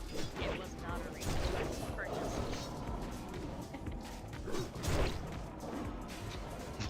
He had been saving that hat for a while. Not even in your guild. I don't want to throw Yeah. You should feel blessed. The sad part about it is Shoelaces is the guild master. My fucking tabard's the most atrocious. Embarrassed. I was waiting for someone to notice. It happened. What happened? I was having a conversation. Yeah, Shoelaces wearing a Frostwolf clan. he's not wearing a guild tabard. Everyone else in Bloodless is wearing their tabard. That's a lot. And, well, I mean, you got a big star marked over the top of your head. You're part of Bloodless. You're not wearing your tabard. He's got a panther bag on her. I can see it.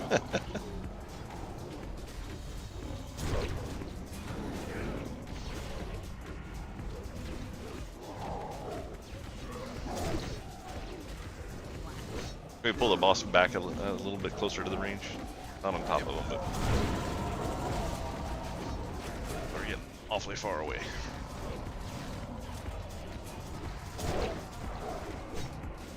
Let's clear up all these ads. We got a whole bunch of them that are loose back here, and they're not on anyone. Lost the purple marker. There we go. Couple left. I want to know what the range guy was doing all the way up on the wall. Which range guy? Probably had the. He may have had the purple arrow. Oh, he was AoE Panthers. It was Hellfire. Hey. That's why he died. Yeah, pretty much. Oh, look. Got another one. Yes, I had the mark.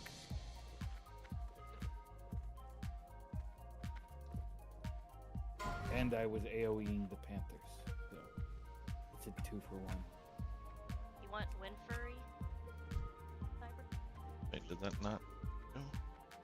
Did that not go? There we go. Grab the silver.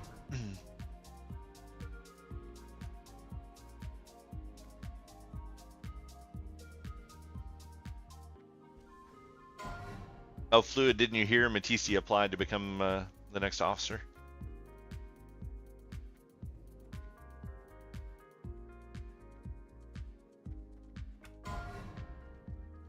Priest, Warlock, Druid. I'm assuming no one wants it because no one wanted the first one.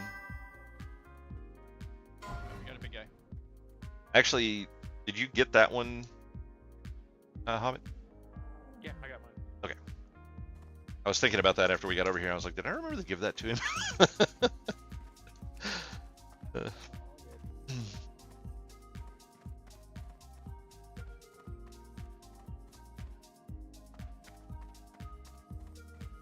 Of course. We had pulled. Leave it in punter. Biggle Rick. It's hard. Brutal, I haven't heard you curse and go crazy yet.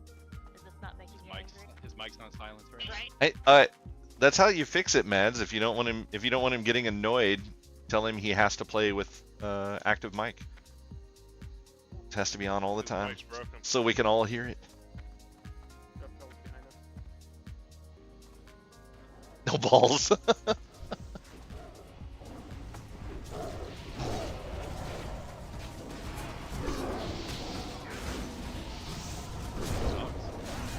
Yeah. A lot of dogs.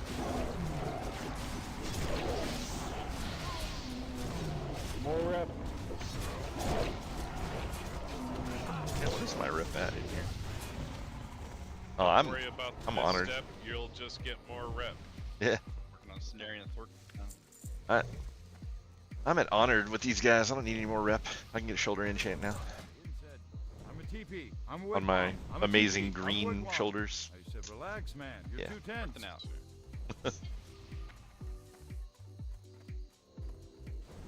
On rank 12. Revered. Go ahead and tag those snakes before they get away. Yeah, pull them into this enclosure.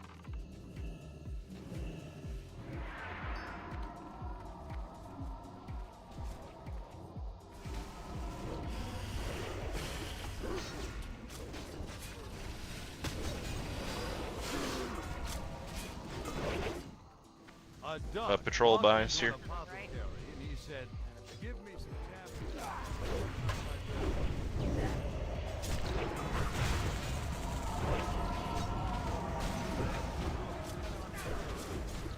What if you get back there? Let's get back to this. Yeah. Axler. Don't get too far up.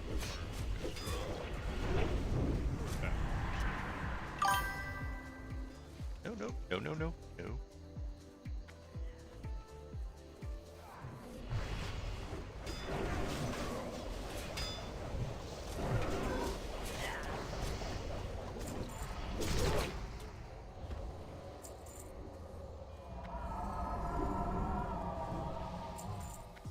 So I have this idea for a great movie. It's about two gnomes who find a bracelet of power. Star They have to Citizen? No. take it to the burning steps and I don't invest in vaporware.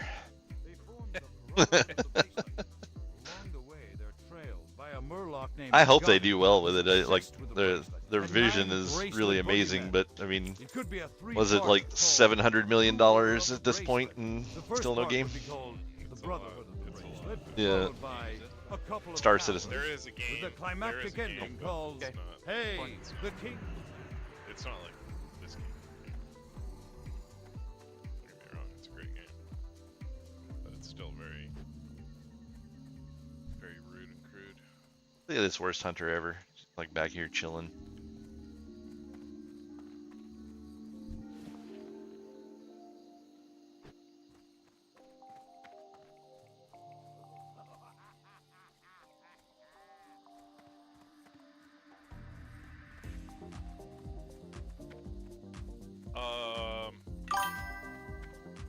Yeah, some of the ships are pretty expensive.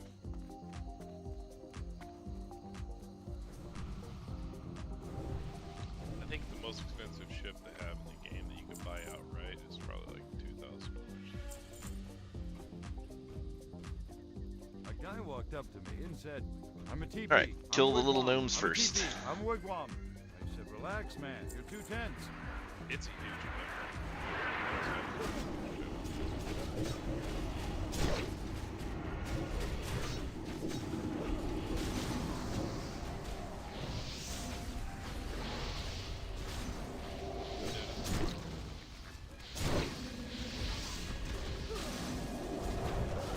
gnomes are dead.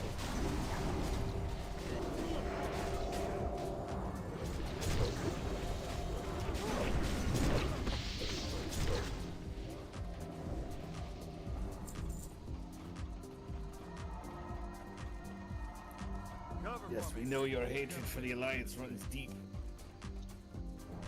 I'm gonna pull them back here. I mean, oh wait, we should Yep. kill the Pat first. Never mind, they're going back.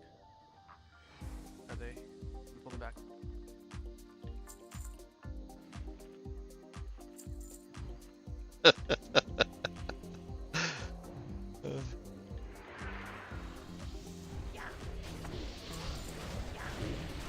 This guy drops a pretty good healing for neck or something. Maybe. You know, healers are. All the mages.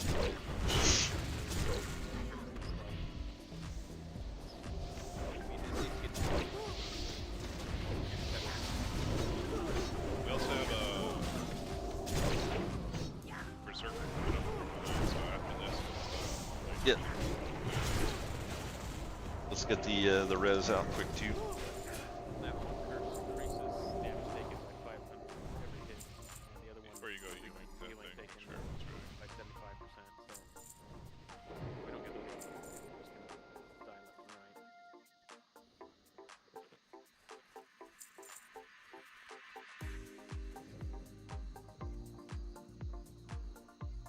They're pulling this dude.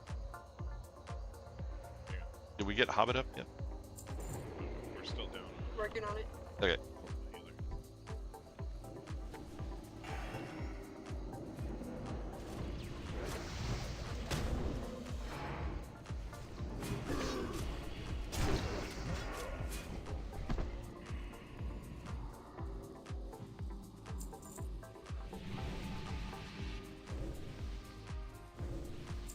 So, that dwarf walks into a bar with a parrot on his shoulder. The bartender Fish, you're back says, here? "Hey, where'd you get that?" The parrot says, "Duratar, they got 'em all over the place." Chibi, she's back here.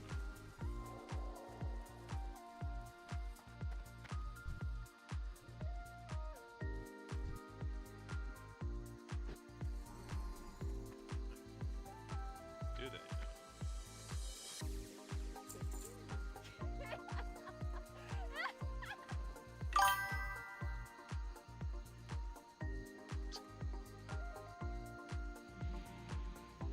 Nice. How does a Tauren What if you could hide just in ban the them sheriff? both, Matisse? He paints his hooves red. Yeah, that one patrol of we want to let those 4 split off though. We don't want to pull that huge pack. Dancing trolls. Oh, let's kill the Pats first. Yeah. Oh, come on, move on.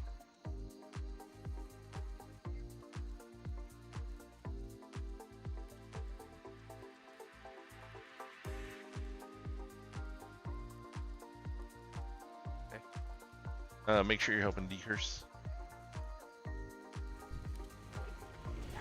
Yeah. As I say, where the mages aren't really doing much other than warfaring, as far as I can tell. So that's good. Moving on to the gnomes.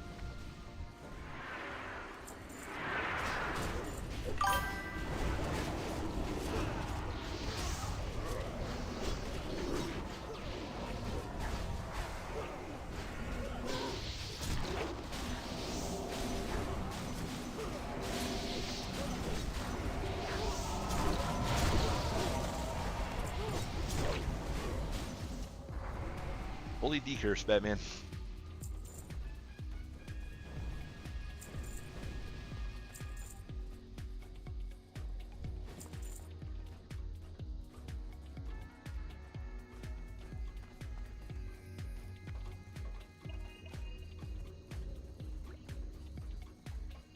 Alright, we'll get the boss and then we'll get that last pack over there by the cauldron so we can get the hoodoo pile after the boss is dead.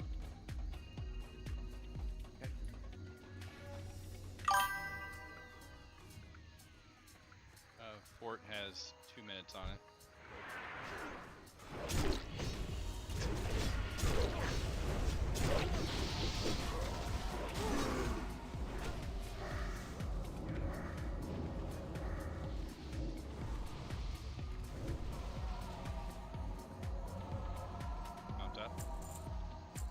It would have to be Woofisser.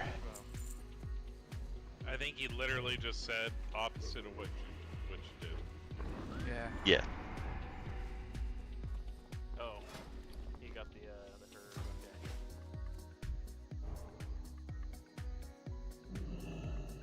All right. Let's get this boss. So just remember on this boss, guys, kill the mind control totem first. As soon as it pops up, all DPS should be switching to that instantly. And then if you get the debuff, make sure you're killing the ads over fighting the boss. Those ads have got to die.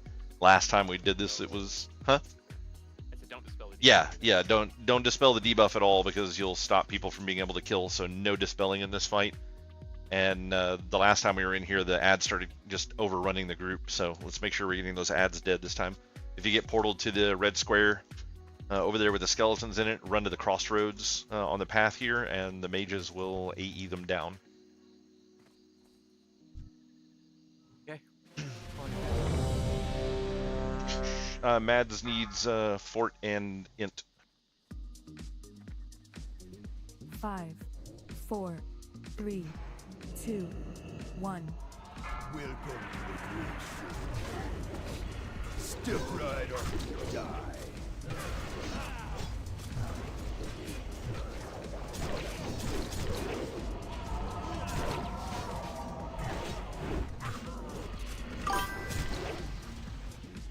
Got you, Brutal. Attack totem. Get the totem.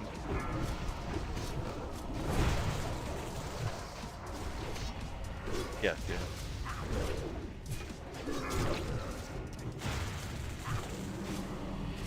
Yeah, he's around the corner. Might have LOS based on where he's standing. Attack totem. Totem. A little faster on these totems, guys.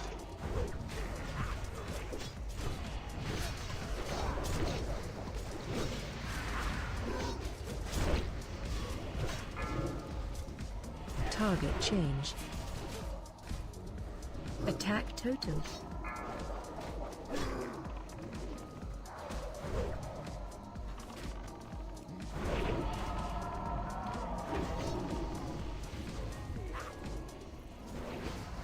Attack totem.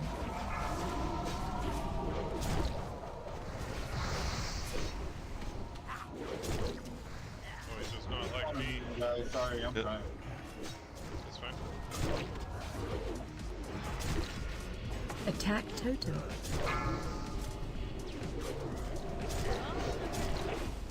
Kill cast.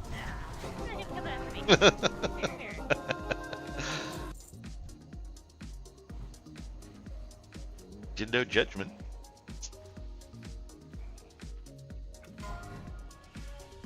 Ooh, those are nice. Has some sweet candy. That's Necro. Oh, the judgment too, sweet.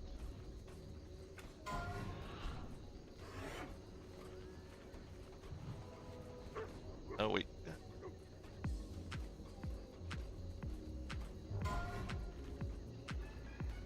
That's trash.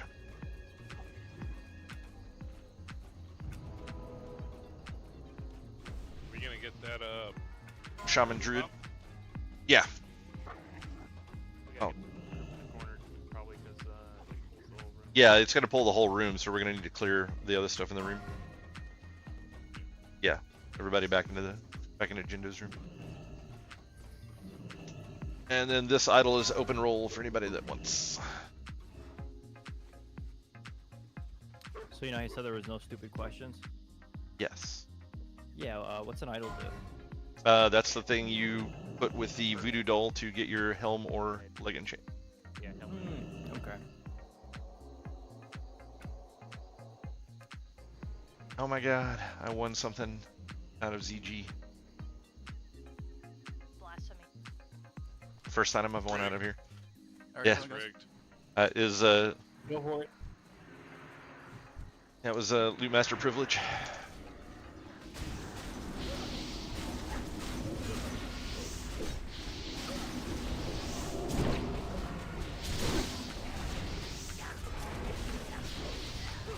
much better on the decursing.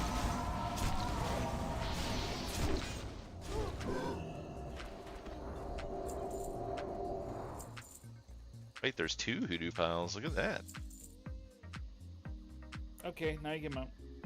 Well, I mean, apparently the mounting thing doesn't actually work anymore, so yeah, I'll grab it in a second. Usually easier for me to see the flashing once everybody's kind of walking out of the area. Nothing on that one. Anyway, though, just in case. I don't know. One of you gets mind control, just kill him. Especially if it's warfarin.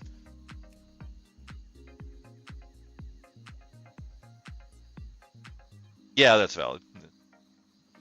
Bijus on this pile of bodies. Ingolt's gonna mount me. Oh, yeah.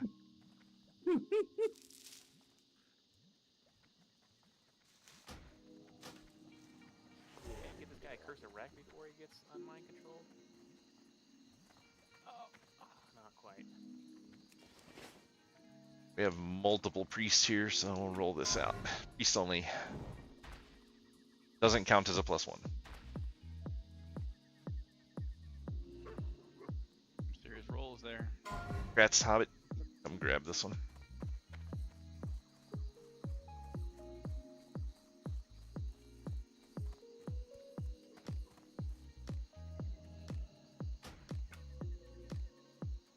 Yeah.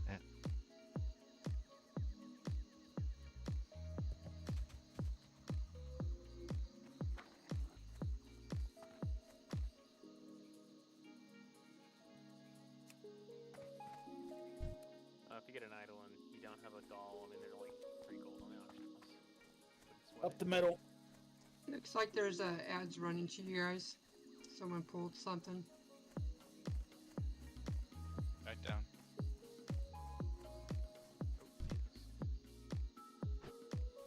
Oh, don't lock the death. Oh, Christ. Oh, I see a head priest. On the bridge. There's the axe door.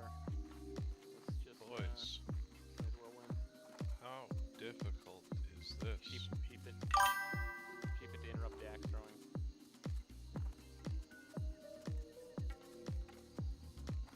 Too far away to sheep that one. There's more crap in our way. Okay, hit by the ghost.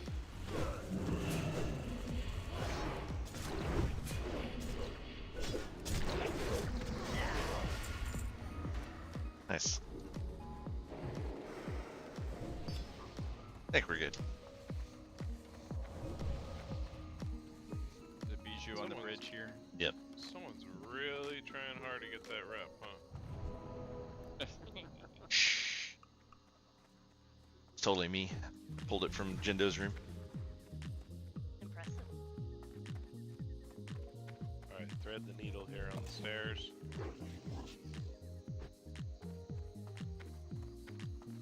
You need to start on the left first. Okay. You got the pack right here in front of us. Yank.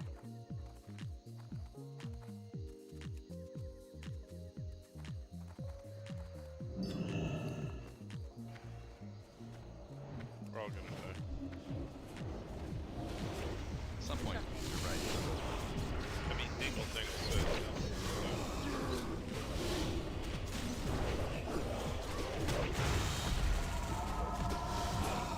There's a pack coming in. Yep. This is the big pack. Yeah, it's the big pack.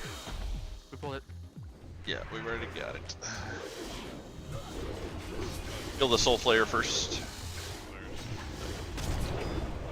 Sheep anything that we can, but probably not going to be like that. Not going to be able to get much.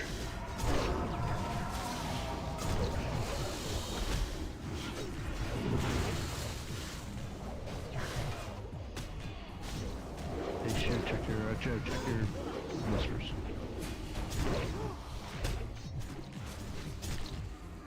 Okay. You've done it now, Joe. You piss someone off. Yeah, what's next? Everyone get down off the platform. Yeah. Continuing to pull a son of a cargo. Get those totems down to him. Watch the stairs. Don't stand on the stairs. Don't stand on the Yeah, standing on the stairs will aggro the berserkers.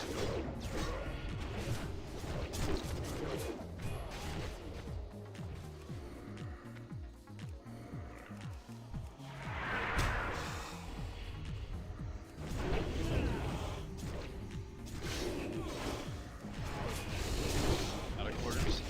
Yep. I gave all my quarters to Cat. That was a Get mistake. into health before we go up and aggro more shit. Yeah, we're not gonna aggro stuff. Just come up both stairs. We're all gonna drink.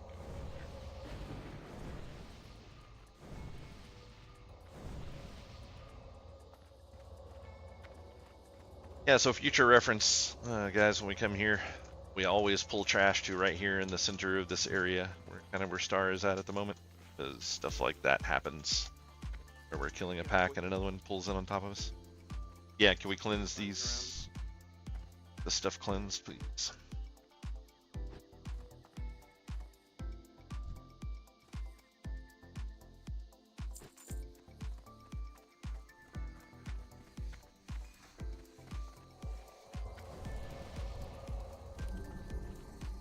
He's down below. I was drinking. Yeah. Alright. Hobbits is drinking. Let's go ahead and grab this pack now and pull it to us. Pull it way back over here. The other big pack is coming, so we don't want to be anywhere near that platform. Off the platform, guys. Bring it back. Everybody back. Way back over here to the middle. Why are we stopping? Keep coming. Move, move, move, move, move. I'm gonna stand.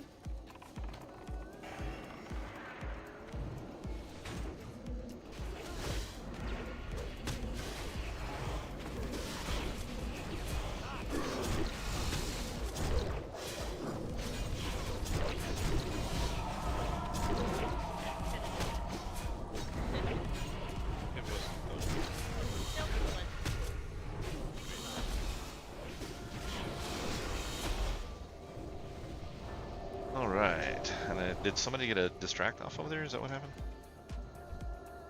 Just kind of chilling. Good job, Silver.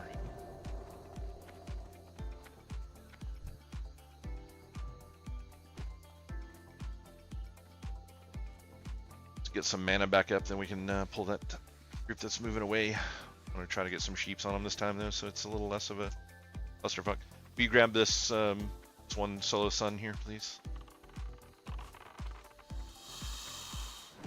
And just slow down on killing it. Don't burn it fast, so I can get these marked.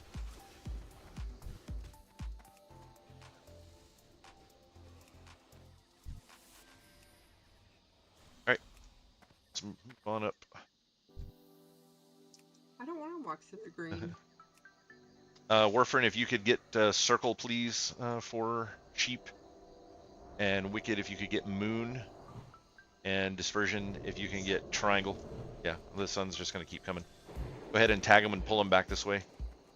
Before they get to the top. Pull them on back this way some.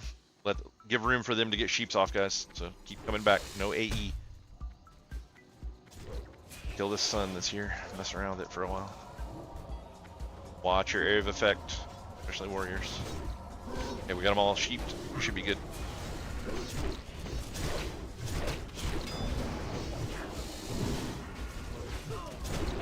Yeah, get that blood drinker. Save the son of a cars for last. They don't do that much damage and they leave an annoying poison on the ground.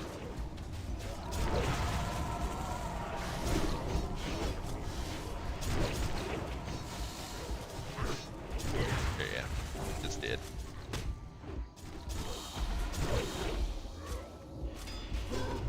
Alright. Let's try to keep circle done. Break one of the others. Keep circle for last.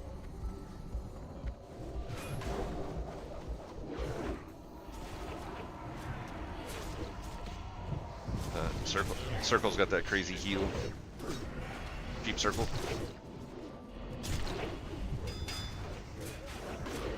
Oh, you're not gonna be able to get one again. Sorry,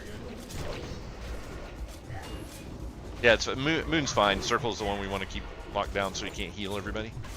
Because that priest heal from them is just insane. Alright.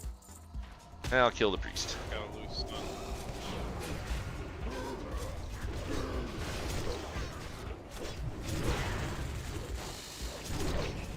Alright, as soon as this one's dead, pull totems and then move to the top.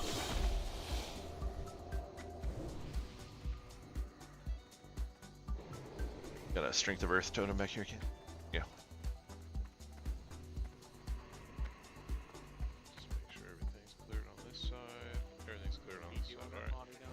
Yeah. Sun it. Hey, he's not up yet. Got one over here. I just wanted to make sure I didn't aggro one while I was trying to get this loot.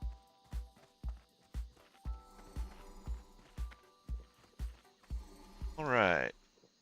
The worst hunter, are you actually here? He went across on the island. He's been sitting there ever since. Yeah, he's marked as AFK at the moment, so. He had a thing. That's what the whisper was about. Oh, okay, okay.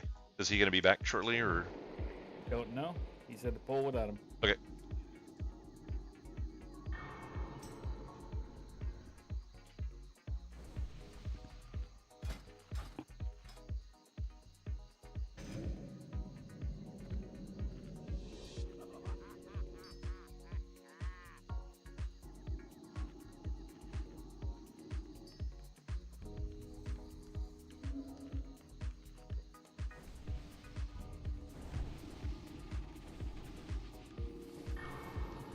Right.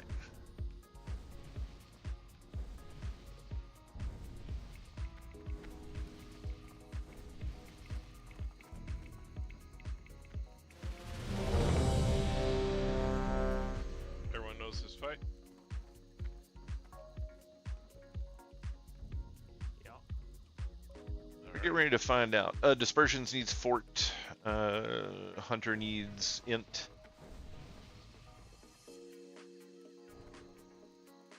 And so on this fight, the two most important things, well, the three things, the only three mechanics in the fight, there should be two warriors. The two tank warriors should be above you at all times on the threat meter, so make sure that that's a thing.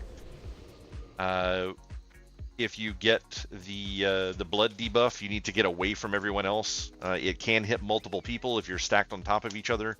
So range, make sure you guys are staying spread out up here, and then melee, if it hits one melee, it's pretty much going to get everybody. We can split the melee up on the sides of the boss or slightly more at an angle towards the back, and then only one group will get hit versus the other, but a little more difficult to pull off with pugs. And then last but not least is we're going to pull a sun up to the top. Wicked, can you be responsible for getting that sheep when it comes up?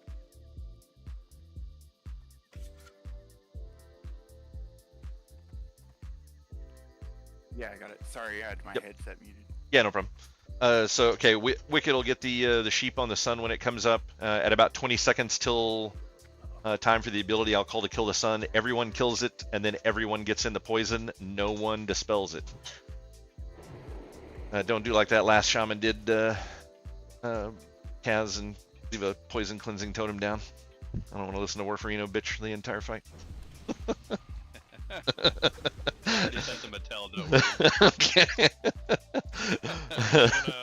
Are we giving a good like 10 seconds or 5 seconds for? Yeah, we're not going to DPS until the first mind control unless it's insanely long like last time. So just wait for the call. I will call for DPS to start. No one but the tanks should be doing any DPS of any kind until I call for it. I will be watching, and I will limit what loot you can get off of this boss if you can't follow simple directions.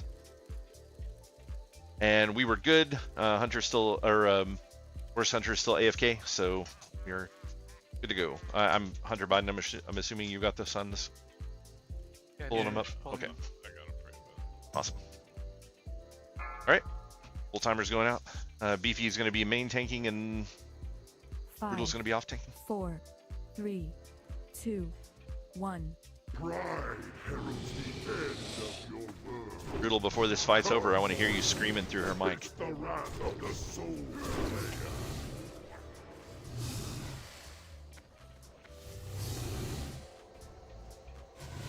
fucking healer's healing him. Let's go. Alright, Silver. Stop stabbing stuff. BPMC? Yeah, alright. All DPS go. Oh. Yeah. Do you have a battle res? Can you get him up? Okay, jump off, guys. Jump off. We got a tank down. Well, jump. Get off the top level. Don't jump way down to the bottom. Watch out for that sun. Get that sun. Yeah. Yeah, just kill this sun down here. Oh wait, we got him sheeped. That's good. Get the boss reset, and then we'll... Oops. Yeah, that's what happened. He caused the tank to die. Fucking worse hunter.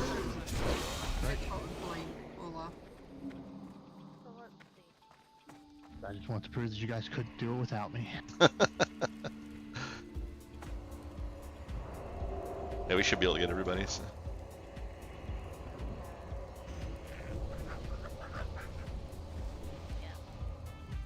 Did he die? His health went to 0.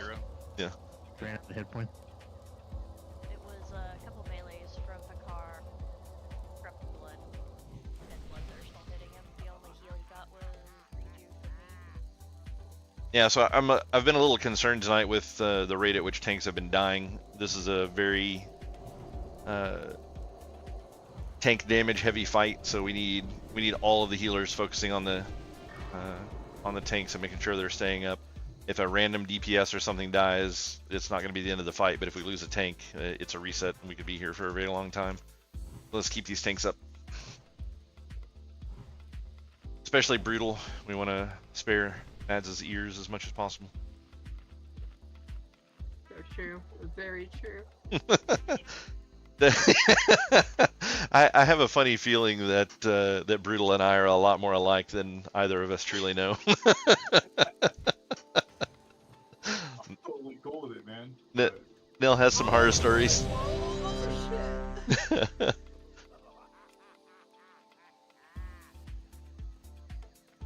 Alright, buffs look good, mana looks good.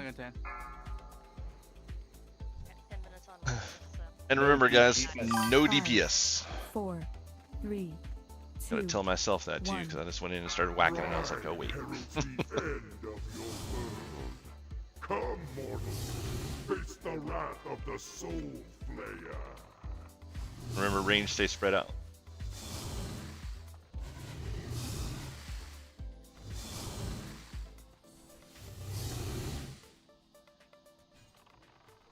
Alright, DPS. MC to beef. MC beef again. Alright, dispel beef. run out.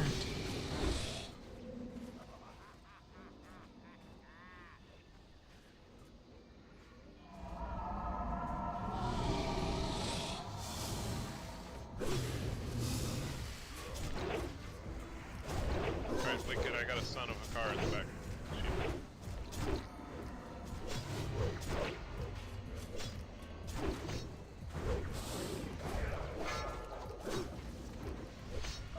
Yep, keep brutal. Alright, all on the sun, kill the sun, kill the sun. Brutal.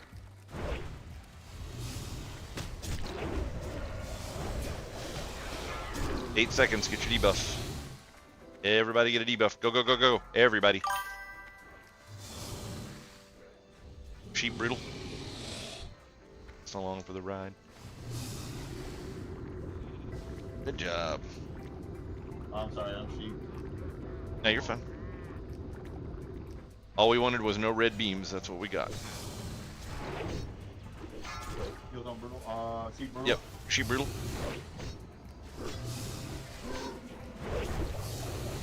Yep, sheep brutal again.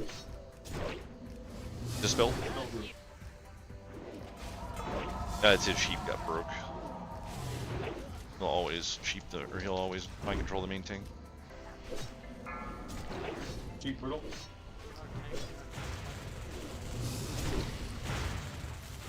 Yeah, the only one that should be taking damage is if you have corrupted blood. So. Brutal.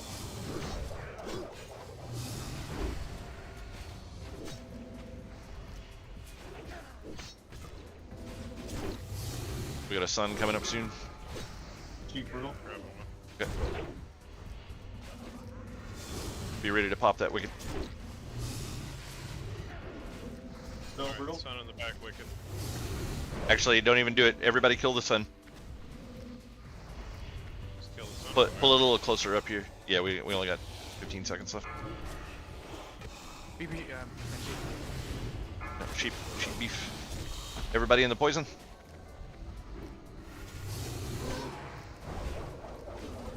diesel. Sheep brutal. Well, never mind. Yeah. Went on. Nice. Nope, sheep brutal. Yeah, now sheep brutal. Almost execute range. Dispel brutal.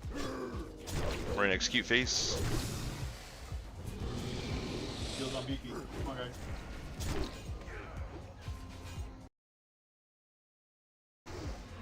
Run out.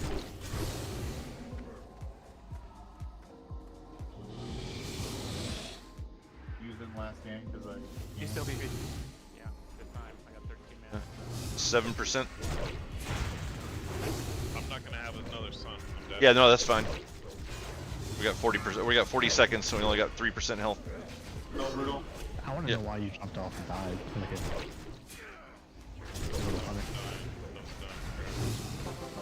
There we go. We got it. Oh, bloodsoaked leggings. Interesting. God, you douchebag. Yeah.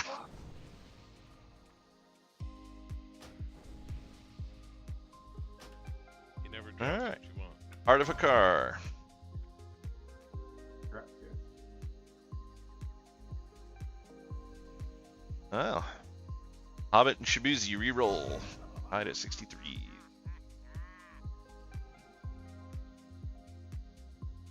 Congrats, Shibuzi. Freaking ninja.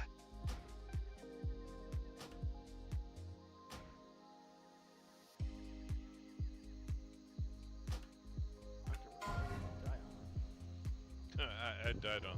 Oh, I see it. Dead down there. That's Cybert. Thank you, Hobbit. Some defense leggings. Yeah, don't forget about Bijus and Bloodvines before we start heading out. That's beefy. Alright, how many you got, Joe? 21. 21? Okay. Everybody gets one, and then we roll off one. So anybody that wants an extra one, go ahead and roll now.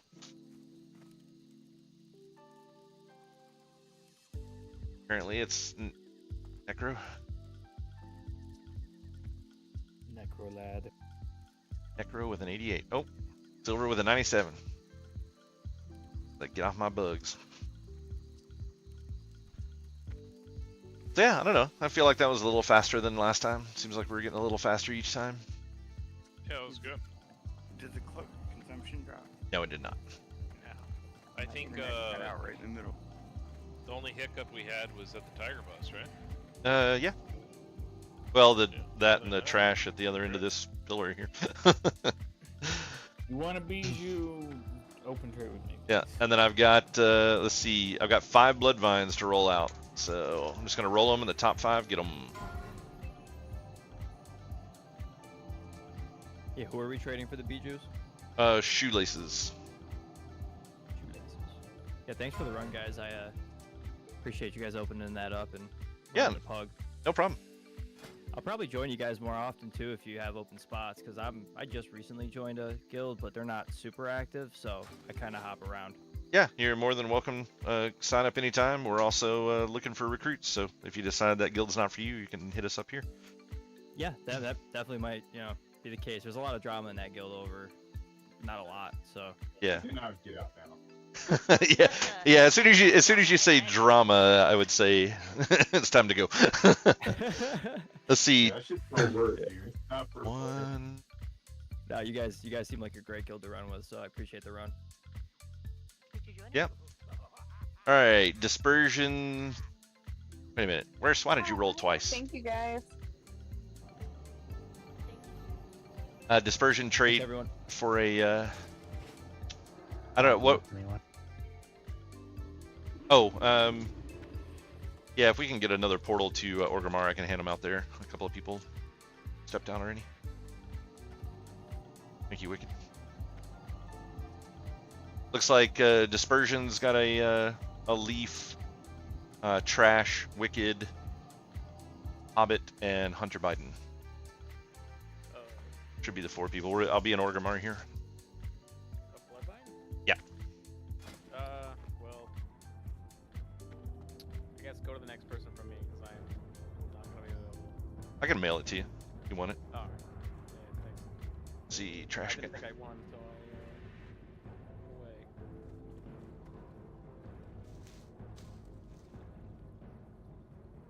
There you go, Trash. All right, Trash got his Dispersion. Hunter Biden. Are either of you here?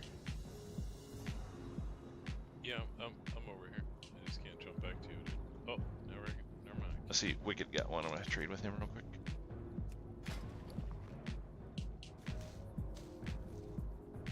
Yeah.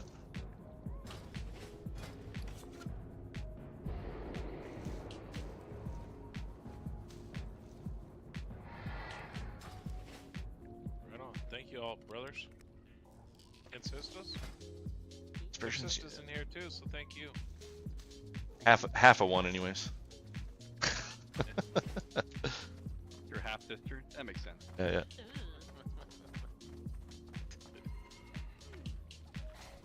I will. I'll catch you all on the next one. He on the flippy flop. The flippy floppy.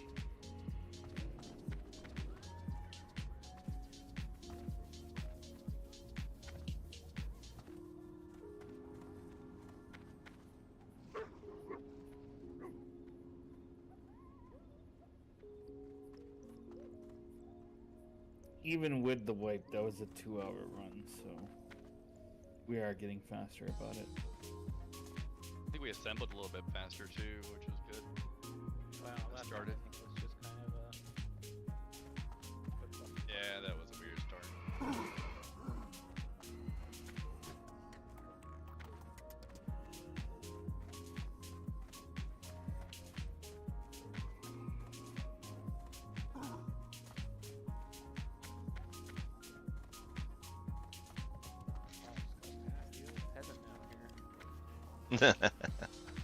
Yeah, I can't wait till Tuesday. Rank 11. Get that that super cheap epic mount. I'll wait until the weekend next weekend. 11. Yeah. Yeah. 90 gold is nice.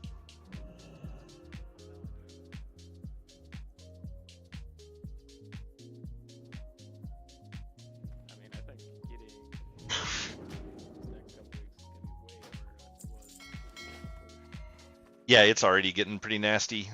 Like the number of people that have hit High Warlord already, and you know those are like the hardcore PvPers and people that have been doing this for a long time. It's like the games are already starting to get upside down. I win probably about 1/10 of as many as I lose now. It's pretty.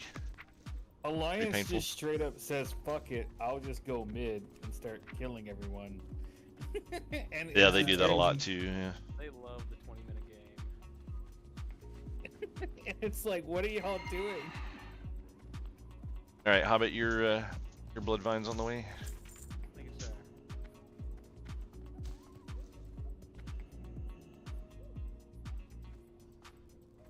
Cyber, yours is on the way as well.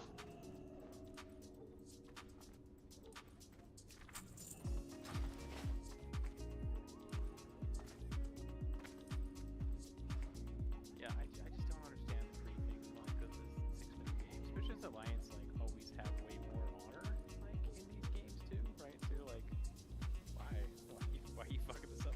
Have you ever played on Alliance? Yeah, way back in the day. But back in the day, I mean, Well, maybe it's like 17 hours. Yeah, yeah. But you remember the mindset of the kind of people that played Alliance, right? Yeah, I don't know. I was in the PvP group, so it was always just like Yeah. clapping AB all the time. Yeah, I was gonna say if you're part of the PvP group, you're probably okay, but there is like a whole bunch of like child mentality going on there.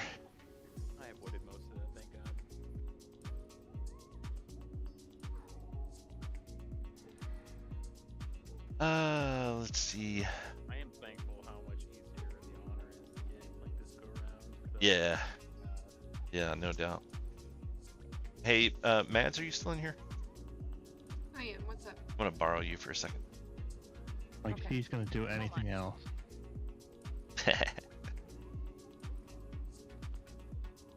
Hey, you have Brutal with you? I can't. Well, he's in the room. Yeah. Okay, yeah, that's as long as you guys could hear. So I was just curious what was going on with the tanking thing. Oh, you can pull him down. Oh, does he?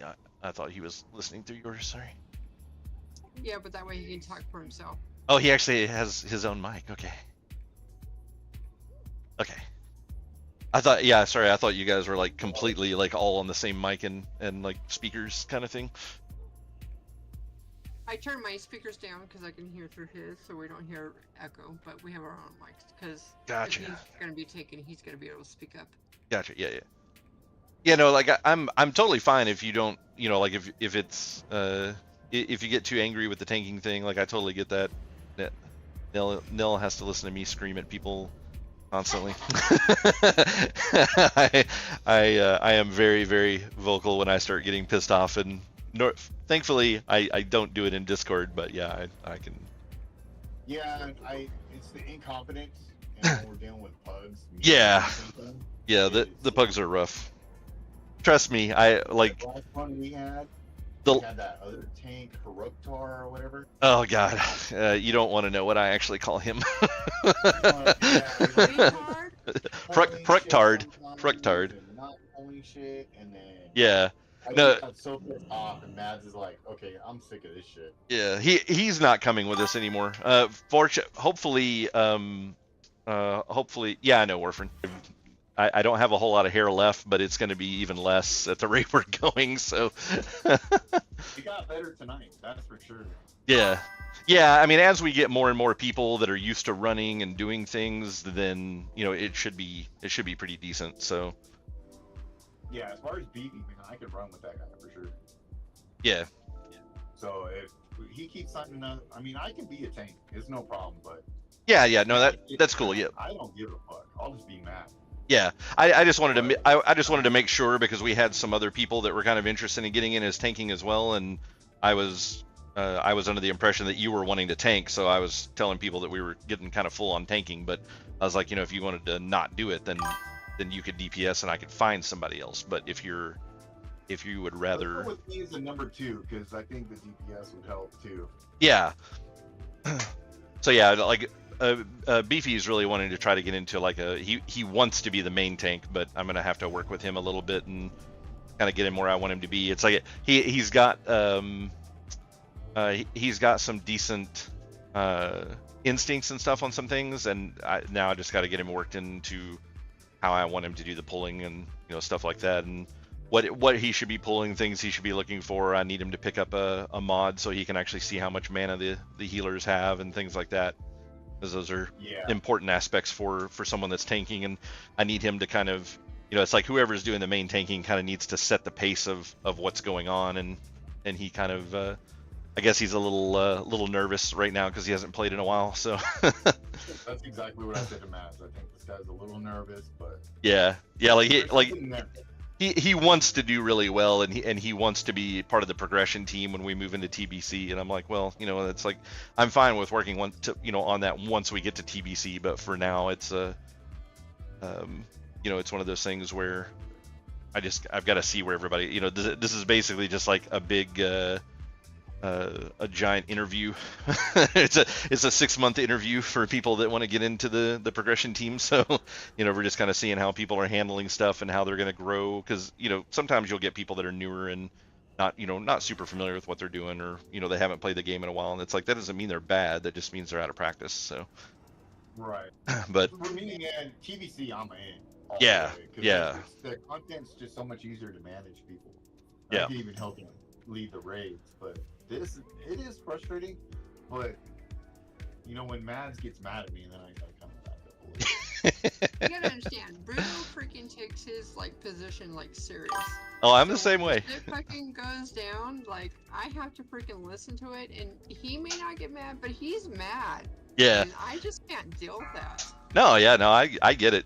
Nell deals with the same thing. After this one, I told him he couldn't tank because he was freaking a druid tank and a healing druid, and he was always between number 1 and number 2 spot on both spots. Yeah. But he fucking worked his ass off, but he was always pissed. I'm like, no, if we play again, you cannot be a tank. Yeah, once we're getting into TBC, and we can get a set team, the amount of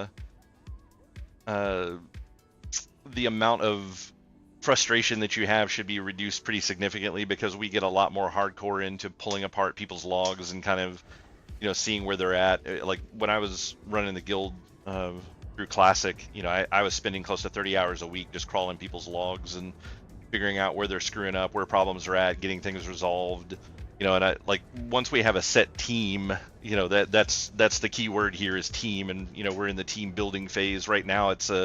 We're playing the bodies game. Like, we just need enough bodies to do the raids, and then we can start, kind of figuring out who's good, who works out, and who doesn't. I mean, like, you guys were part of the bodies game, and you just kept showing up and kept performing well, and then you joined in with us, and that's kind of what we're working on, trying to get some other people in here too that do well. And then once we have a team, then we can kind of start sculpting and getting people to be in the positions that we need them to be in, kind of understanding the flow, and then also as people are raiding together more, they get more comfortable with each other, and where people's flaws are, and you start to understand where people have weaknesses and strengths and how to utilize that. So the amount of frustration with dealing with the raids should be significantly less, because we were a pretty well-oiled machine by the time we finally quit in Kata, because no one liked Kata. It will be, I don't know, 5 to 7 people. They just don't want to play it all until TBC gets here. Like, the only reason that we're even starting this early is mostly because of you guys, because like a handful of us were like, we kind of want to raid and make some money and just goof off in Classic, and then we found you guys, and then you guys are like, we totally want to raid too. It's like, okay, so we're gonna do the raid thing then. So I totally told you that we were totally casual. Like, raids were okay, but we were a casual guild because we were still waiting for TBC. Yeah. She's casual.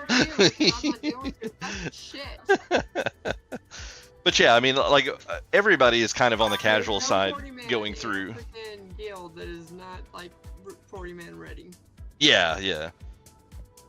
So yeah, I mean, like, that's a big problem with just Classic in general, is if you weren't here at the beginning and you're in one of these crazy big guilds that have 3 raid teams of 40 people, it's like there's a lot of pugging going on in all the raids right now, all the guilds right now, and they're able to do it because you can pug this stuff and do it. But by the time you start getting about halfway through TBC, that's not going to be the case anymore. If people don't have a well-developed team, they're not going to be able to complete the content. Those guilds will finally start to fall apart, and then you can start picking up some quality members, because that's the problem that you run into right now, where we're in an environment that feeds guilds that can't survive. Like, they're able to just kind of keep on pushing and trying to go, and none of them want to quit because they want to keep power. Like, so many people that we talk to that, it's like, oh, hey, you guys want to raid? Well, why don't you come and just join us? And they're like, no, why don't you come join us? And like, they always want to be in control. They don't want to lose the control point, and then their guild starts to fall apart. But it's like all of these guilds that aren't real guilds currently and won't make it in the long run have good players in them, but they're tied to their friend group until they start realizing that they can't do the content anymore, and then they'll be like, oh, okay, well, it's time to go look for a new guild. So we figure somewhere probably around SSC TK, we should have a really, really strong raid team at that point. And then my goal right now is to try to get us, by the time Nax is here, I want to have a team that can clear Nax. So it's like, even if it's a little messy, that's fine, but I think that'll be in a really good position to walk into TBC with, and then we'll keep things going from that point. Okay. But yeah, it's going to be some trial and error, and you know, big thing. I just wanted to get in and kind of understand more what was going on with you guys, because the last I had heard was you wanted a tank, and then you signed up today and you weren't tank, and I was just assuming that you did that because you saw that we already had 2 tanks, and then when we had a Resto Druid backed out on us, so I had Nell go Resto Druid, and then I was like, oh, or yeah, Resto Druid, and then I was like, oh, no big deal, Brutal can just move into the tank spot. And then I told Mads, I was like, hey, see if Brutal's okay with tanking, and she's like, no, and I'm like, what? Yeah. Yeah. I'm like, yeah. Yeah, no, If we have a tank team, I'll be fine. Like, yeah. I don't give a shit. Yeah, and that's what I want to happen is you know, I want the tank team to work together really well. It's like in our previous guild, our tanks and our healers were extremely strong. I mean, we had a really, really strong tank and healer group, and the thing that was holding us back is we just had a handful of DPS that just couldn't meet it. And as you started approaching the end of Wrath and going into Kata, so many people were quitting the game. It's like it was so difficult to just recruit anyone, so you just kind of were stuck with what you had at the time. So yeah, hopefully getting pushing with this a lot earlier, we'll be able to form a much better team going into going into TBC, and have a much better team coming out of TBC and going into Wrath. So yeah, what's your plan when TBC actually starts? Like, as far as dungeon grind to get all the rep from all the places. Yeah, the last time Nell and I just did we just duo leveled doing quests and stuff. But the more that I got to thinking about it, I was like, you know, we probably should have we leveled faster than most people because we got ahead of the curve, because she just took vacation and we just stayed up basically all night leveling and got ahead of everybody. And then there was no one to compete with for quests, so we were just cruising. But this time around, we're probably just going to go nuts with dungeon grinding, because that, you know, not having to go back and do the rep later will be so nice. Right, and it makes it easier to get it, because like after a while, you don't get rep from the dungeon, right? Well, you can only get rep if you're doing the higher end versions of them, like what is it, Auchendon, or I don't know how you pronounce that, but the lower city rep ones, like you get rep from Shadow Labs, but not the other 3. So there's a lot of, you know, there's a couple of them that are like that. I think the Hellfire ones, the Shattered Halls, will still give rep, but the other 2 don't. So you know, you got things like that. It just depends on the level of the dungeon. The Tempest Keep dungeon, I think all of the Tempest Keep dungeons will give rep the whole time because they're higher level to start with. Yeah, they're level 70. Yeah. So basically, any dungeon that's like, I think it's 68 through 70, as long as the mobs are that high level, then you'll still get rep. And then if they're not, then you don't. They stop at like Honored or something like that. Well, I'm gonna need that Cenarian rep like right off the bat. Yeah, the Cenarian rep one's pretty nuts. I seem to recall that being pretty huge for a hunter as well, which is what I'm going to be switching to for TBC. So. Yeah, my druid's gonna want all that shit. The warden staff. Oh yeah, if you're going druid, yeah, that it's huge for druid. I did druid as a second character for TBC, and yeah, there was a lot of rep grinding for that. But yeah, that was. I just wanted to catch up with you guys and kind of see what was going on there, because yeah, I was kind of surprised. It was me. Yeah. It was totally me. I just can't fucking handle it. So I'm just gonna send you some earmuffs as a early Christmas gift. I told him too. He was like, well, I'm gonna be main. I'm gonna go ahead and tank. I'm gonna main tank. I'm like, okay, fucking move your computer upstairs because I can't deal with it. Yeah, I got you. So yeah, we'll see what we can do about keeping the stress level low by having at least having a tank duo that you can work with and kind of actually come up with a pulling strategy. And there's still a couple of things, like even tonight, where you guys were kind of pulling in different directions sometimes, and I think it only happened once or twice, but it's still one of those things I kind of want to iron out and make sure that everybody's on the same page and we're kind of moving into a system where we're pulling the same way every time. Most of these runs have had a bunch of variance in them. Yeah. But yeah, so you guys have anything else for me, or are you good? That's all I got for you. I'm good, dude. Like I said, man, like the only time I don't give a shit, like I said, Matt's can just deal with it. Yeah, I get mad or whatever, but so what? He is a bush. I will let the two of you cover that one. Let's just go with like I'll back up tank whatever you need, you know, second to third, whatever. Okay. And then we'll all help. If BB wants it, I think there's something there. We can make it work. And I'll do whatever I can to help out in that situation to make him the #1 tank. Because, I mean, no doubt, I would love to just help when you need to and then come pump on the backs, you know? Yeah. Well, I mean, to be fair, in TBC, that'll probably happen a lot more than not because of being Druid, because they're frequently like hey, we need an extra tank. Yeah. It's so much easier for a Druid. Yeah, so let's just go with that. Yeah. All right. Yeah, sounds good. So yeah, well, I'll probably keep you tanking for. I'll probably keep you tanking for ZG for the time being as like the second tank, unless we just happen to have somebody else that signs up and wants to, try out as a tank, and then we'll flop you over for like Tiger Boss or whatever, and then once we start getting into MC, I'll focus more on having you as like a tertiary tank kind of thing and go from there. Sounds good to me. Awesome. Well, all right, guys. I will let you guys get back to your evening, and I got one more person to talk to. So, have a good evening. I'm gonna talk to Beefy for a little bit and see how he's doing. All right, keep me posted on anything he needs that I can help out with, maybe.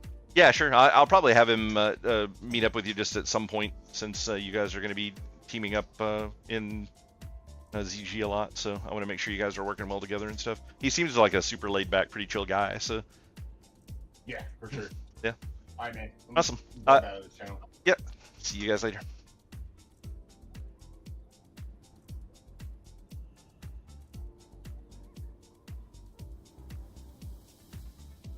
Beefy. Beefy. What's up? My wife is mooing at you. What's going on, man? Nothing much. How'd the raid feel tonight? It was good. I think I was going for deep prod for certain bosses, but I think we're getting to a point where I'll have to go deep prod just to stay alive. So maybe I can go like pure prod for the rest, and that way I can do more threat. Otherwise, deep prod does work in like 60 dungeons, but in DG and Warriors, I think it's probably better to go with that if you're prod.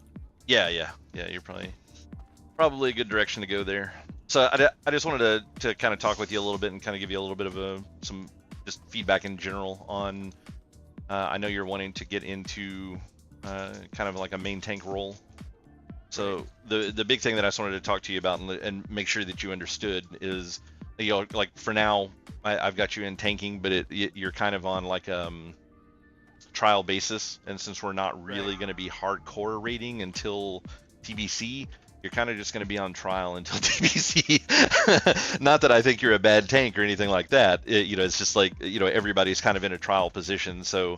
When you start doing, a hardcore progression team, you got to have people that are dependable and really are, researching their stuff and they know their stuff and, they're getting on top of it and things like that. So I'm kind of watching people in the long term to kind of see how they handle things for now, especially when they're where people are on a little bit more of a, for lack of better phrasing, like an open leash to where, I'm not getting in there and being like, okay, this is how we have to do this. And, this is what I expect everybody doing, et cetera, et cetera. It's like I'm just kind of letting everybody pull and, just pull trash, run as a tank, kind of seeing how people do just in general. And that tells me a whole lot about what kind of player people are going to become as we move forward. And, we have to start kind of like tightening down on things. So I just wanted to make sure you understood what was going on. It's like nothing's changed from, what you and I have talked about the other day about you moving into a main tank position, so long as you're, exhibiting those, you're exhibiting those qualities as we're moving forward, then, I'm not going to just replace you just because. So it's like we're more interested in people who are loyal to us, and you can't gain loyalty without being loyal. So, So that's Yeah, really the big thing that I'm looking one for thing here. That's actually a good point, because going forward I can take more initiatives, because today I think it was better than last week, because I did pull here and there before you sort of gave me the good I mean the okay to pull. Yeah. And what I did this time around was I was just watching people's mana, and then I try to be more vocal when I was pulling, which I think did help a little bit, because especially as a free prod, like I need to warn the healers, otherwise I will just go and drop dead without like a heal backup. So and also I think my sort of mindset was at the moment was not like being super sweaty, but Yeah, no, we're not going. Change that. We're not going for super sweaty. Don't worry about that too much right now. It's less about the sweat and just more about I'm more interested in what you understand and like what you're absorbing from how we're doing things. And like your first couple of raids, like you came in with us last time and you're just a pug that came in, and you did fairly well. And then this time you came in as a guild member and you improved over what you did last time. But the first couple of raids are just going to be all about getting used to the team and the people and the kind of like the flow of things.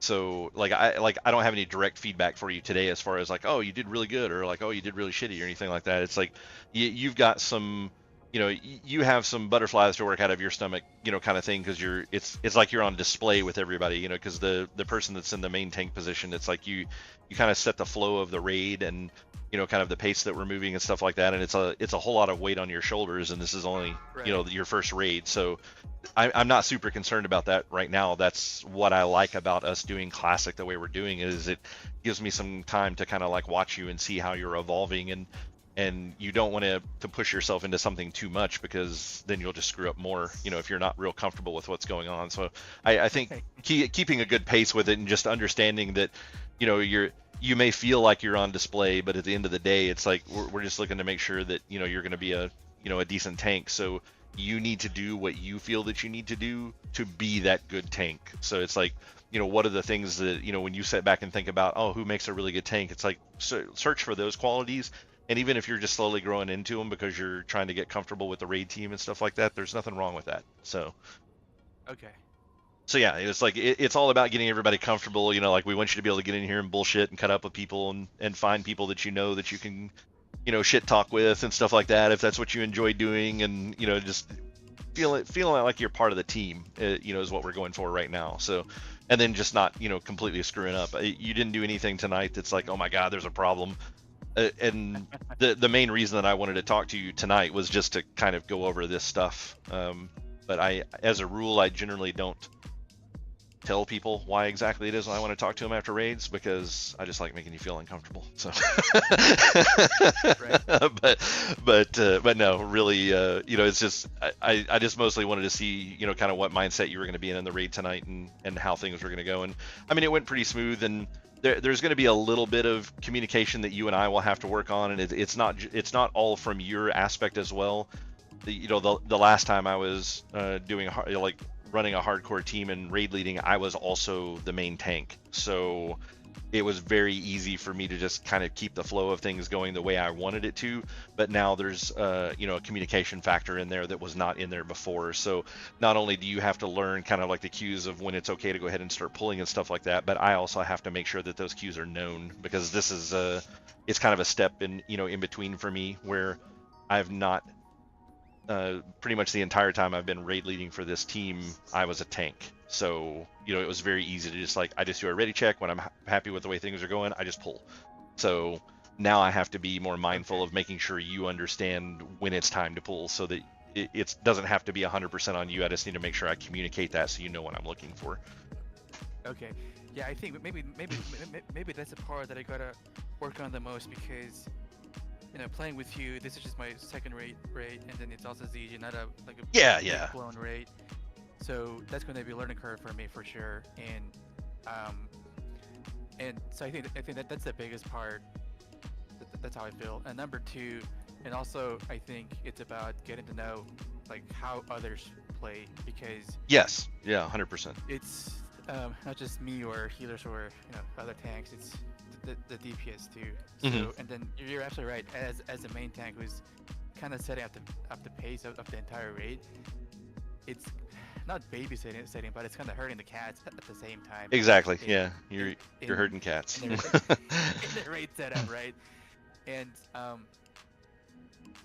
so previously, I mean, my tanking experience has been sort of heavily main tanking, and then I was following the raid lead, and then as far as communication goes, what I'm used to doing is full timer, but that's easy. But like mid fight, what I do is I would like tell what's going on. For example, if I'm moving the boss, or if I'm getting CC, or if I see something that's gonna hurt us a lot, I would call that out.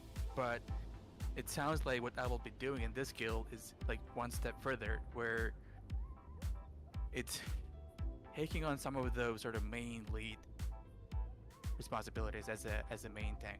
That's what I'm feeling. Yeah, one of the things that I was going to suggest as well, so I want to share my screen with you, because I want you to kind of see some of the tools that I'm using to be able to see what's going on.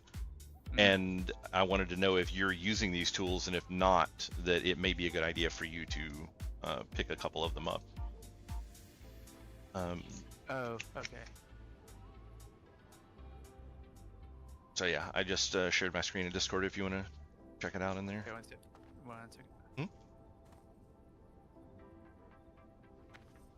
Alright, I'm on it. Okay, so the primary one that I have that I suggest for most everybody, if you don't have something like this, is Nova Raid Companion, and it's just an add-on. It's relatively small, it's fairly unintrusive, but the big aspect of it does three major things during raids, and then it has some nice stuff afterwards. But the first one is it automatically knows anyone that's in a healer spec, and you can see on the right hand side over here where Nelfie is currently, she's healing and she's in the raid team. So this is how much mana she has. That's a big step up, because the way I do it, I find the healers. Yeah, a lot of people do it that way. But see, this is the big part about becoming it's the difference between the hardcore raiders and the non-hardcore raiders. A lot of times it's not as much of a mindset as people think it is, as it is just having all the right tools, because this makes life so much easier. Because not only will this show, there's only one person here right now, so it just shows this percentage, but when there's more people, it'll put a percentage number above that, which is the average mana of all the healers. So you can see every individual healer's mana, and then you can see what the average is, and then that way you can have a pretty good idea for, like, is it okay to pull now or is it not? And if the healer is dead, they will have no mana and there'll be a skull there. So you're like, oh shit, a healer's down, I should probably not pull yet. Because especially in smaller raids where we have more limited resurrection capability, when we get into like TBC, for example, more classes get the res spell, we have paladins and stuff like that. Normally what I do is I make the DPS stay back and do the rezzing, because they're not responsible for anything during trash other than just DPSing. And then the tanks and the healers will move forward. But like tonight, for example, when a healer would die, another healer would have to stay and res them. So technically you were down 2 healers anytime one healer was dead, because some healers stayed back to do the rezzing. So, that, like, those are things to be kind of mindful of. The other thing that it does is this side of the screen over here, which is on the left at the bottom. You can customize this to see any of the cooldowns you want. Like, I literally can see any cooldown of any person. If there's multiple of them, like Nell right now, there's 1 rebirth and 1 innervate. When you mouse over it, it says that hers is ready. If there were 3 druids in here, all 3 of them would be ready. If somebody had used theirs, it would have a timer here and tell you exactly how long it is before it goes on, like before the cooldown is over. The other thing too is like with soulstones, if I mouse over this, it'll tell me whose soulstone is ready. And then last cast, Shoelaces casted on Hobbit. So I know, not only do I know that his soulstone is down at the moment, I know who the soulstone is on by being able to look at this. Dude, that's super helpful. Okay. Yeah. It was Nova Raid Companion? Yeah, Nova Raid Companion. The other big one too is when I do a ready check, it pops up this window. And this window is going to get bigger based on the number of people that are in here. But the huge things that it tells me is, number 1, who has clicked ready. So it's just a basic ready check window. It also shows me, I can open it any time as well when it's not in it. This tells me how many pieces of gear are not enchanted. So like Nelfie has 8 pieces of gear that are unenchanted. shoelaces. This may not be accurate because he's offline, so it may not be pulling the number. For me, I have 6 items that are not enchanted currently. This will become a much bigger deal in TBC because we require everyone to be fully enchanted. But Yeah, that's important for proc. yeah, so like 3 of your enchants right now are tied to ZG rep, and a lot of people don't even have the rep or the items yet. So it's not uncommon for people to be missing some enchants, and also the different types of enchants. Like there's a lot of enchants for healers, for example, that are just worthless. It's like they're just enchanting a piece of gear to say they have an enchant, because at the end of the day, it's like 10 int or something like that, and it's like, well, that's just 100 more mana. It doesn't give crit, it doesn't give spell power. Int does nothing extra for spellcasters right now, so there's no point necessarily for them to get that random, int buff unless they are just short on mana. The other big things that it'll tell you as well, which this is also important for doing pulls, is this one here will tell you if people have flasks on. So if they pop a flask, it'll be listed in here. If you mouse over, it'll tell you how much time is left. And if it's less than 5 minutes, this whole box will be red. So you'll know that they're, if it's less than 5 minutes, the box will be yellow. If it's less than a minute, the box turns red. So it lets you know that their buff is about to fall off. The same with food. This is the mage int buff, the fort buff from priests, Mark of the Wild from druids, and then paladin buffs are all on here. So you know you'll know exactly if somebody's missing a buff and if they have a buff that's about to wear off. So you don't want to pull if we still have people that are missing buffs, for example. And then this tells you the entire raid's durability, so you know if they're currently repaired or not, or if their gear's about to break. It unfortunately doesn't tell you individual item durability, but this overall, she's 94%, and if she had a broken piece of gear, it would tell you a number of broken pieces of gear she's currently wearing. And then this here is just your world buffs. If they're booned, they look like this. If they're unbooned, then you can see each individual buff.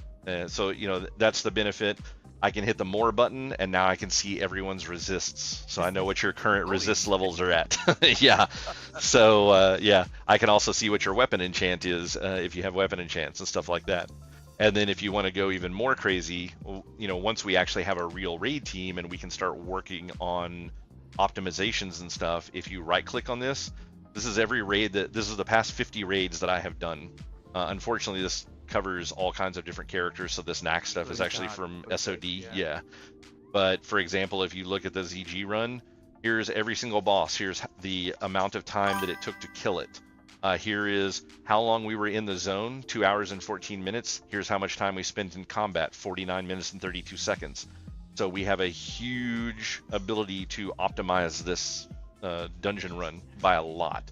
We're not even in combat for 50% of the time that we're in there. So that means for an hour and 30 minutes, we were just fucking around, not pulling. So that, those are a lot of things that we can do to optimize. I'm more concerned about doing the optimization once we have more of a guild raid and not worrying as much about trying to do it with pugs, because pugs cause a lot of problems. Right. So, but this is something that we can track and kind of see how we're doing and how we're improving week over week. And then you can look at individual boss times to see how quickly you're killing them. The other thing that I can do is I can click buff snapshot, and there's the ready check window when we pulled the boss, for example. So. Wow, this is super helpful to see who had what. Yeah. During boss pulls. Exactly. So you can see at any point who had buffs and things like that up. You can also click on here and see the loot. So if loot was passed out from the corpse, it shows you who it went to. For example, this is loot for the entire raid, things that people picked up. You can see the rolls. Here's all the rolls that people made for the whole thing. So if somebody, if there's a screw up in rolls, you can go back and be like, nope, here's what you rolled. And I can see this until I have done 50 more raids. I will be able to see this list. It's the evidence right here. Exactly. Yep. Quick question. This is probably a random question, but yeah, no problem. Anyway, I can. If I turn this off on my other tunes, maybe it's gonna show only what I have on my warrior, because it's like as you raid more, and then it's a lot of data collection. Does that hurt your FPS or like? For this game? I mean, for this mod? Yeah. This mod just wow. This mod just records the last 50 raids. It's just a text file. So You know, like these raids, all these raids here, I've done way more than 50 raids, but once like the next raid that I do, this one will get deleted. And you can also just come in here and be like, I don't want this anymore. That was too long ago, so now I have 48 raids. Yeah. Okay. But no, these do not slow down your system. They're really well optimized. That's the thing that I like about Nova Raid Companion, is because the guy that actually develops this is super huge into minimalism. You know, doing the minimalist, no flashy stuff. These are all stored in text files, and it doesn't access them until you click on it. So it's not loading this shit in the background until you actually click on a raid, and then it will load that raid.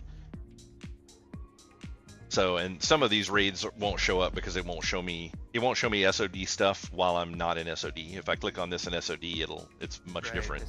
Okay. Yeah. But yeah, so you can probably even go into the config here. I haven't messed around with it too much, but there's a lot of configurations that you can do. You could probably even find a way to be like, hey, I don't want to record stuff from this other run. You know, it's like I don't want to record all my SOD stuff, for example. It's like that's irrelevant information that I don't want to know. But yeah, it's my only concern, because you know, if it goes down my game, then yeah, it should not. When you think about it, at the end of the day, that we have a slightly updated user interface, because just the user interface from WoW in general. Like we have the updated version that's slightly more efficient than the older version. And then that's the other thing, like you said, this game was designed to run in 2006, so it's like nothing that you're doing here should be slowing down your computer.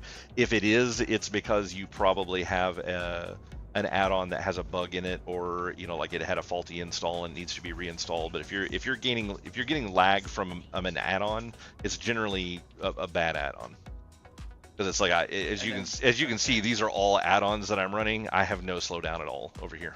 Now, when I'm playing SOD, I get slowdown on SOD, but not here.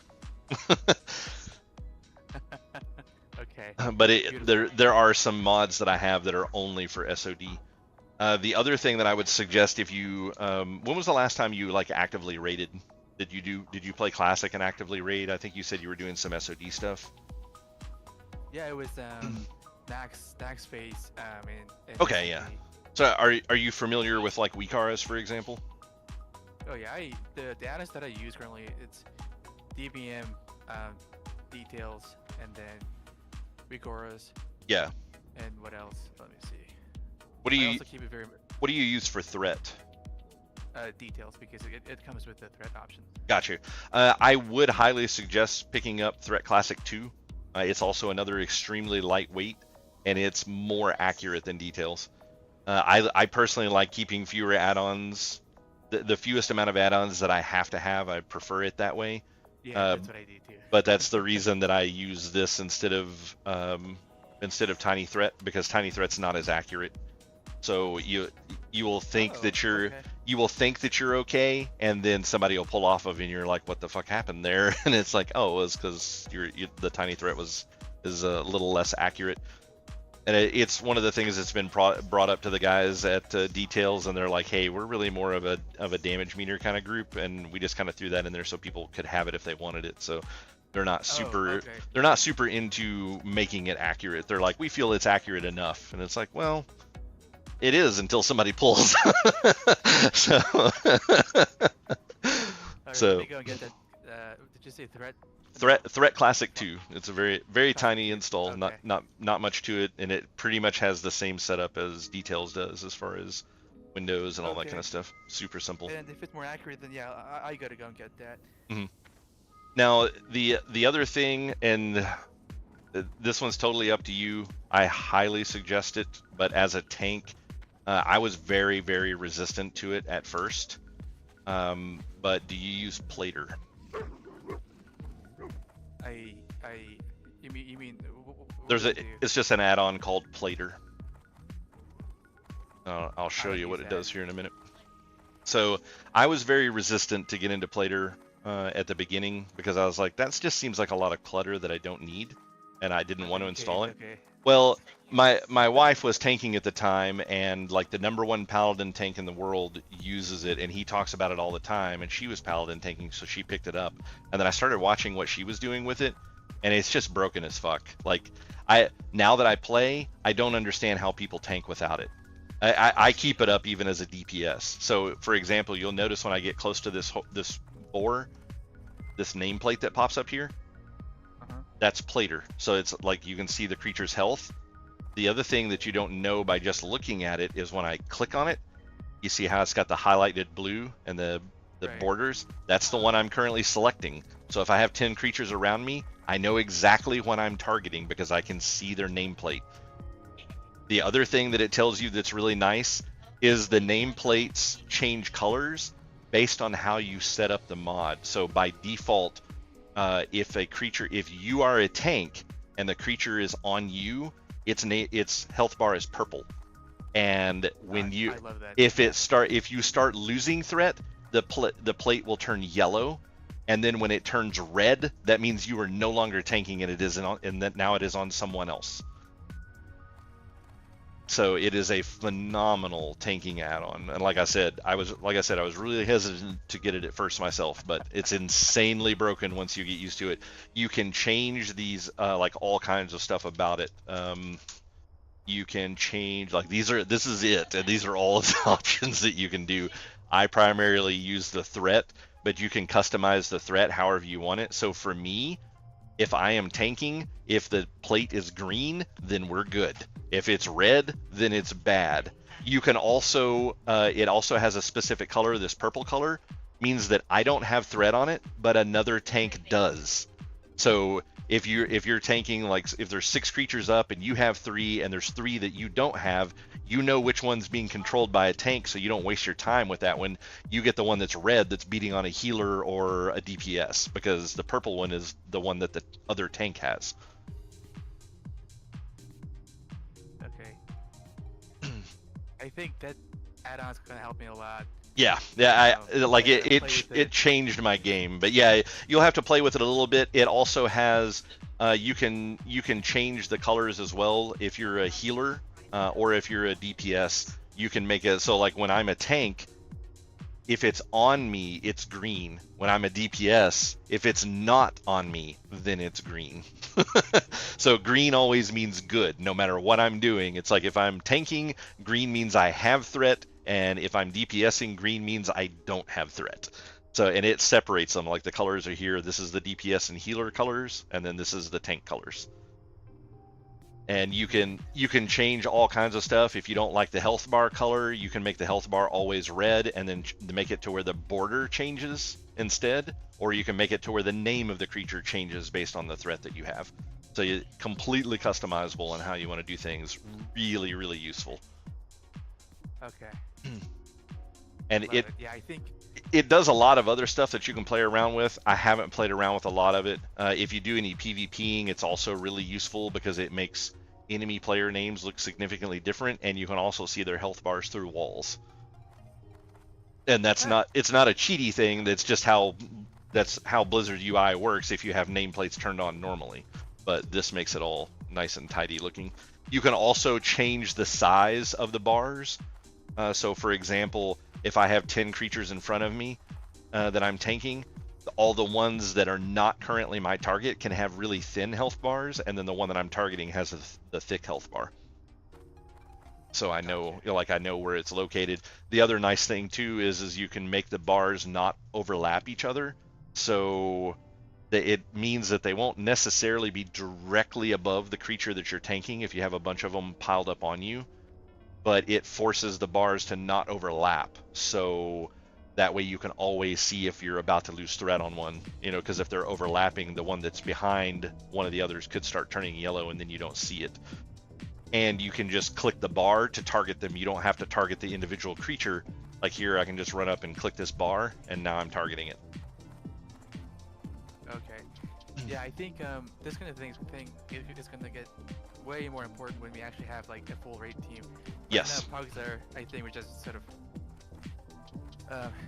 getting gear, and then also getting people too. But like when we go into actual prog, then losing aggro and then killing somebody, in a trash pool. That's just wasted time, wasted. Yeah, I mean, to be valid, it will be just as useful doing pug runs. You'll just be able to see when some annoying pug is DPSing the wrong target, and you're like, okay, I'm gonna have to hit that one more, or this moron's gonna die.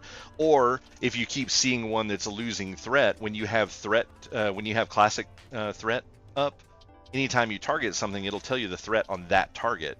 Which, I mean, I think Tiny Threat does the same thing as far as that goes. It's been a while since I've used Tiny Threat, but if you see one that's starting to lose threat and you click on it so that you can build some threat on it, it will then show you in this window who is the person that is doing the threat, and you can be like, hey dude, that's not the right target, can you please attack the other one? You're like, be like, oh hey, you know, Warfarino, you're attacking the wrong target, can you attack the skull instead? Yeah, of course I'm gonna call out Warfarino.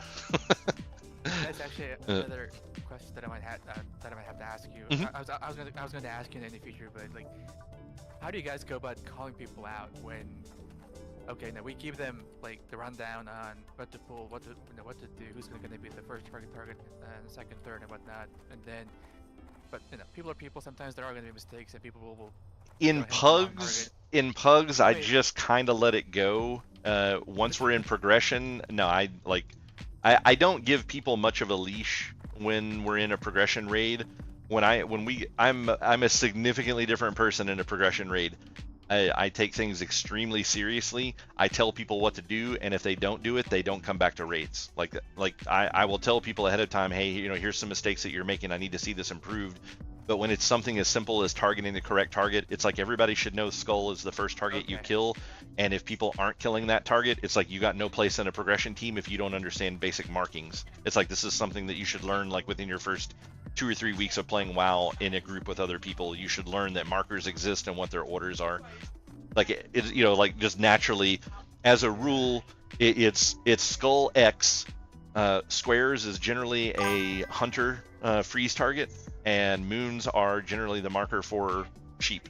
Like that's what you sheep. Diamond is normally the marker for banishing for warlock, you know, because it's like they match with the colors, you know, kind of. You know, it's like sheep's white, they get the moon. You know, hunter traps are ice, they get the blue, and warlocks are purple, so they get the diamond. So it's, you know, it's like that's just kind of like the standard. Now, some, depending on what server of origin you were in, for those of us that have been playing the game since the very beginning, some servers had specific orders that they had, and then different servers would have a different order.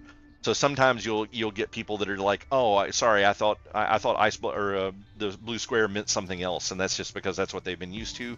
But it's also a quick fix. Like you just have to tell them, say, hey, that's actually hunter trap, not warlock banish, and they're like, okay, cool, and that should be the end of it. And it's like, if you don't have that basic understanding, you don't belong in a progression team. Like progression team is supposed to be, you know, the top of the top players. It's not supposed to be the place you go to learn.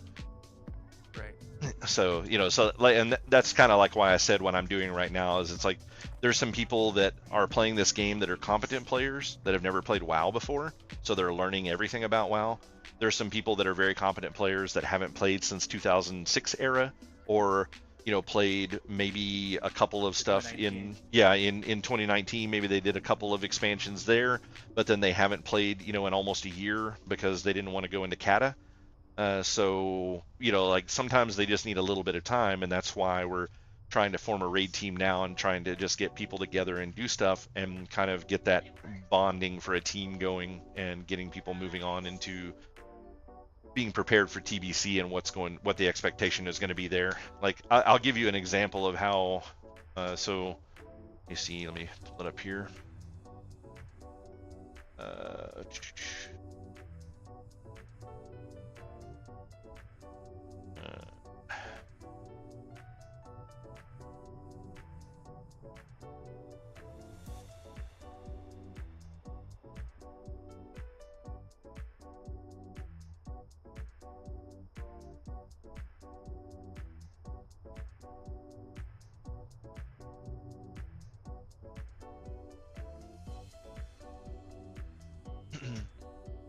What are you looking for?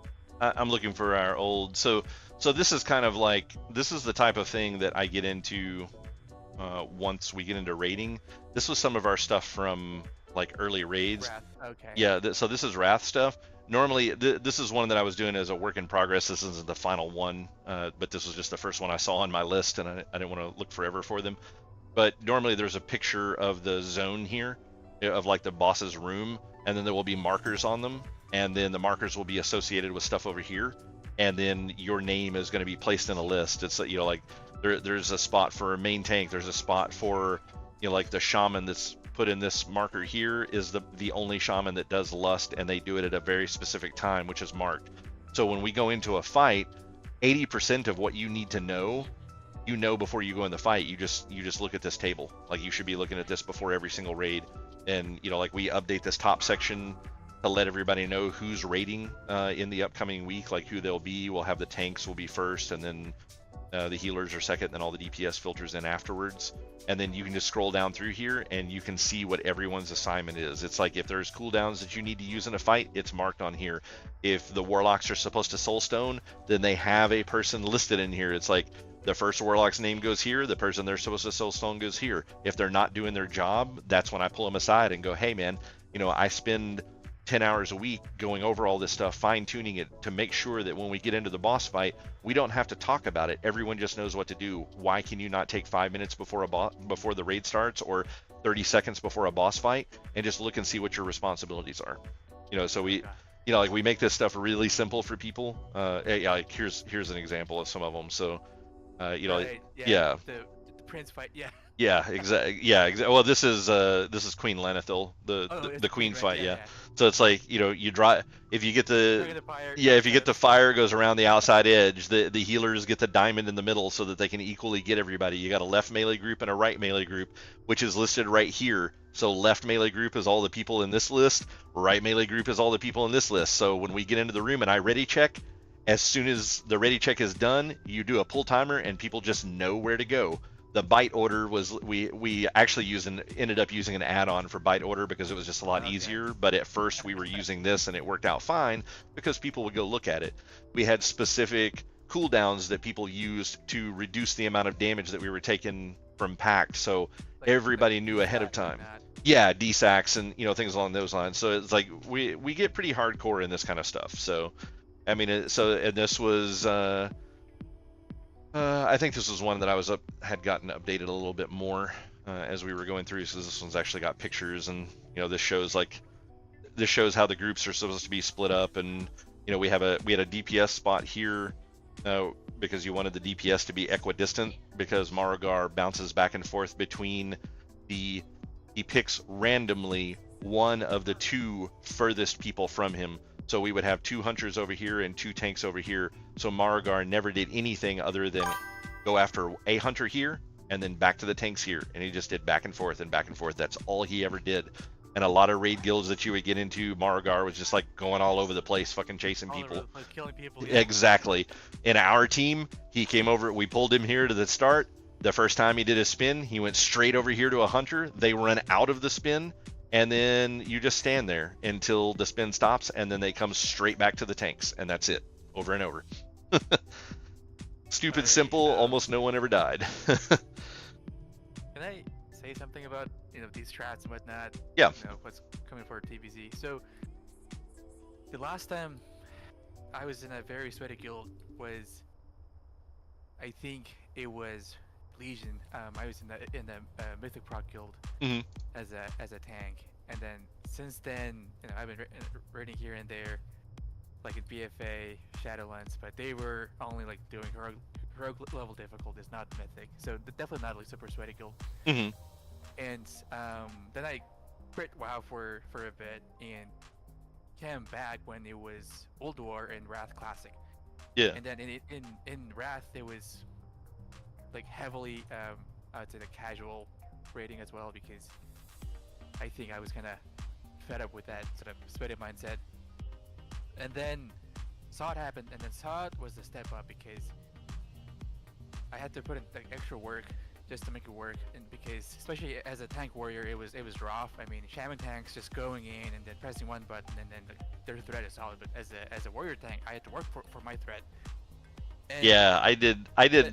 I was doing two-handed prot tanking in phase 1 in SOD.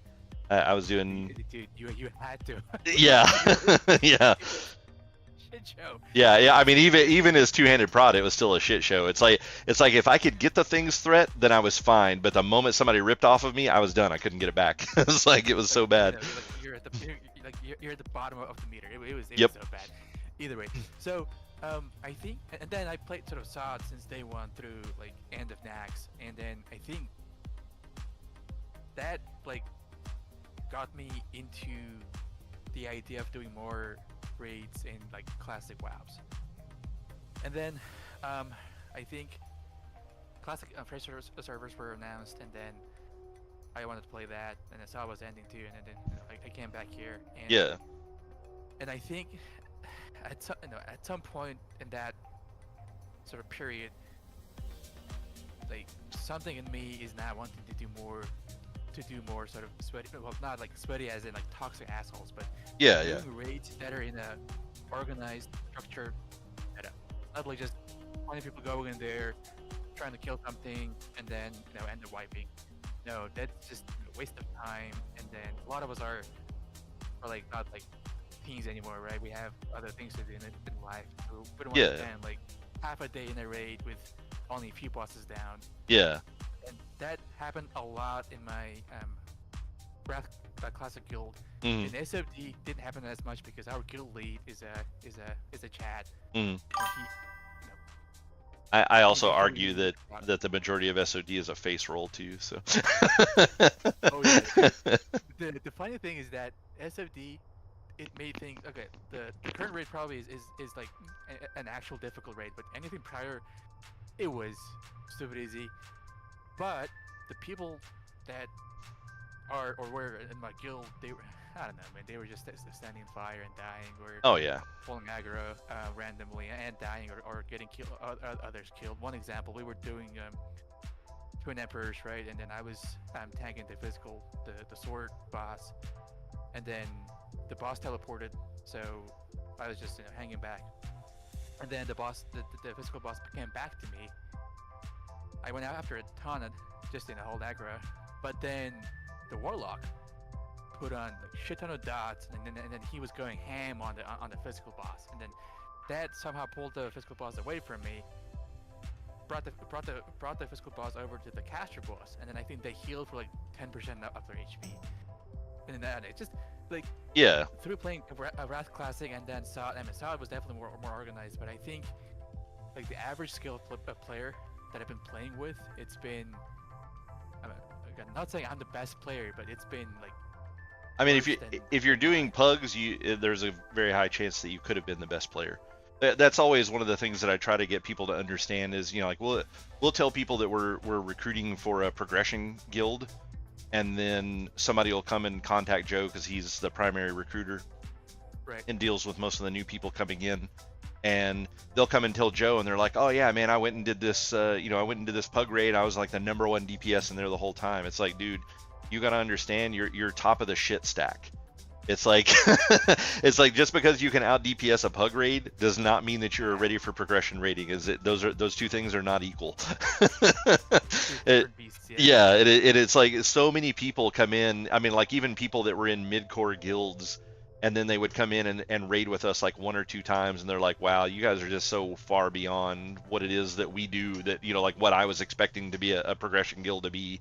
And the sad part about it is the progression guilds that we do these days are nothing. I was in an extremely high-end guild back in original playthrough of Burning Crusade.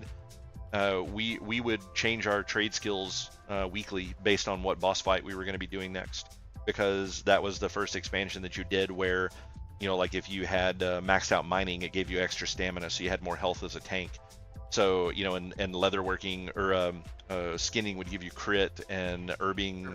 With heal, yeah. Yeah, herbing had a thing, but like depending on what kind of boss we were fighting next, we would go into the raid one day, we would kill X amount of bosses, and then we would go back the next day. But during the night, everyone would go through and wipe their trade skills and re-level them from scratch to whatever was the most beneficial thing for the next, the next day's worth of raids. So, I mean, people, like, I talk to people now and they talk about, they're like, oh man, this guild's way too hardcore for me. It's like, I'm not willing to do that kind of stuff. And it's like, you don't even know what a hardcore guild is. It's like, people don't do that anymore, you know, these days, because they, like, people have realized at this point. But, you know, when you're pushing for, you know, in a world first era, you know, when I was doing this stuff back in the day, I was running with the number 25 guild in the world. So, like, we were pushing for hardcore stuff. I mean, it was insane the level of play that we were doing when we were doing this. And I mean, you just, you know, like, you have to do that stuff or they don't want you in the guild. It's like, that's just the way it works. It's like, you know, anytime you're going to compete, and that's what I try to get most people to understand, is it's competition is all about what your competition is willing to do. It's like whatever they're willing to do to get the extra, to get that 1 foot up, you have to be willing to do at least that much, or you're not actually competing anymore. So, you know, like, back in the day when we were doing that kind of stuff, it's like, that's just the way it was. You know, you just had to deal with that kind of stuff. So, yeah, fun days. I'm honestly, I'm glad that all that is kind of behind me. It was a level of play that was unsustainable, even for my ridiculous level of play. So. Unsustainable, yeah. Yeah. I mean, it was nuts. It was a crazy time. Yeah, I think back on it a lot, and I still occasionally will talk to people from the old guild, and when we played before, I named the guild after that guild, which was Critical Mass, and I would get people that would message like Joe all the time and be like, oh man, is this Charcy's Critical Mass, which was they were the guild leader at the time, and it was like, yeah, it's like there's 1 or 2 people here from that era, but it you know, like, it's not the same leadership group and stuff like that. But, you know, I would bump into people that played. I think one time I bumped into someone that actually played at the same time I did. A lot of the people that would message me were people that played like in Wrath and later, and I didn't go that far with them. So, but yeah, it was really cool, kind of like reconnecting with some of those people, and, you know, seeing that they were still playing, and honestly, just how long that guild has survived. Like, it's still an active guild in retail right now. So they've been going at it for a long time. It's not the same people anymore. Like, the entirety of the guild has changed, but the guild itself is still there, which is crazy. I don't think they're anywhere near the cutting edge that they were, but they're still decent. But yeah, that was back on Storm Rage. That was a long time ago. long time ago. On, Storm Rage, I see. Yeah, Alliance on Storm Rage. Yeah, the very first hunter that I ever played was in that guild. But yeah, that was a long time ago. But yeah, I mean, it's like, so I've seen some insanely sweaty stuff in my day, and then, you know, so like when people talk about being a hardcore guild now, and it's like, oh, we're hardcore, we expect people to show up every raid. It's like, that's not hardcore, that's basic bitch. Like that's a requirement to get in the door. You need to show up to every raid. So yeah, I mean, it's just it is what it is. Another thing that I'll let you look at here, so you can kind of see how we did things.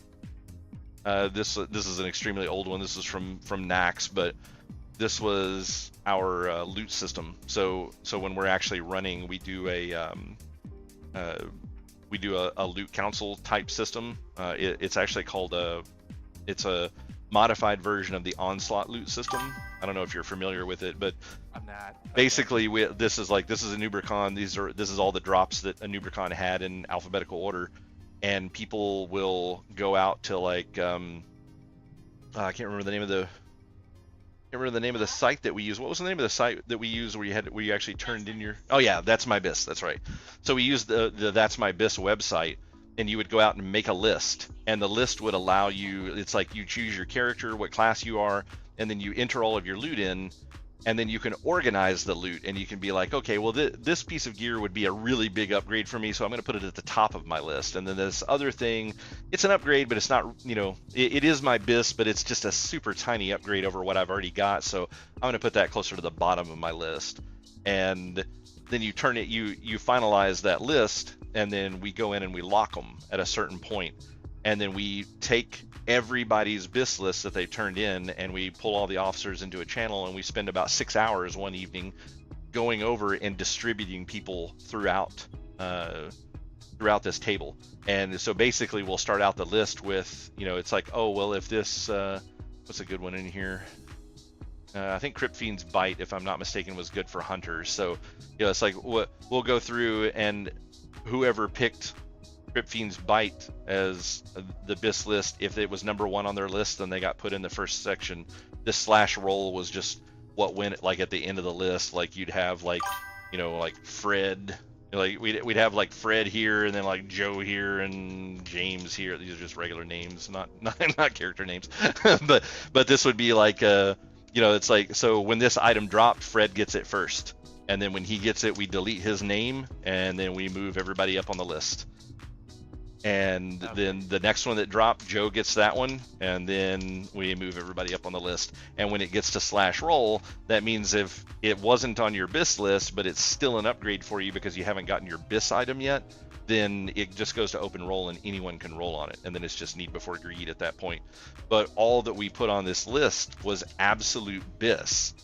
So that way, when you got an upgrade piece of gear, we were guaranteeing that things like staves went to druids before they went to hunters, because a druid will use every piece of that staff, whereas a hunter just wants the agility and maybe the critical strike off of it, but they don't care about the feral only attack power and stuff like that. So so we would, we actually took the time to go in and figure out which items were BIS for people. It'll be much easier to do this time around. For example, like Dragon Spine Trophy, for example. Now that we know what everybody's BIS list looks like for all of TBC, we can go in and see when exactly do each one of these classes replace it. Every next phase where you could give it to a hunter or rogue, and that's BIS for 8 months. It's like that's something that they will put to use for 8 months of playtime. So we would take things like that into consideration. And then stuff like legendaries, most of the time, by the time you get to a legendary, with very few exceptions, it's actually just a it's more of oh, hey, you've been a really good player, you stuck with us for a long time, you've been really loyal. So it's kind of like an award. It's like, hey, yeah, because it's like when you're looking at like Frostmourne, for example, in Wrath, it's like you get that so late in the game. It's like you have to kill Lich King to get it. So you don't need it for progression. It's like it's just a trophy for someone at that point. So it's not like we're dishing that one out. But Valinir, for example, is insanely broken for paladins. It's really powerful for shamans, and then gets progressively less powerful for other healers, because it's all based off of direct healing that you do. Like the shield the bubble that it's awarding is based on the heal that was done. So like a Resto Druid, for example, they're throwing hots all over the place. It's like, well, those are very tiny little heals, so the bubbles are very tiny. But a Paladin is healing people for like 30,000 health on a crit. It's like, that's a massive bubble. So yeah. Yeah. Okay. So that gives you a little insight of, kind of like the level that this is a lot of the stuff that the officers do behind the scene to make sure that people are getting the gear that they need when they get it. The next thing that we do is, I don't actually have the pivot table. This pivot table I think is dead. Yeah, I cleared it out after I finished it, but sorry for the blasting you with the white screen there. But pivot tables, basically, once we fill out this list based off of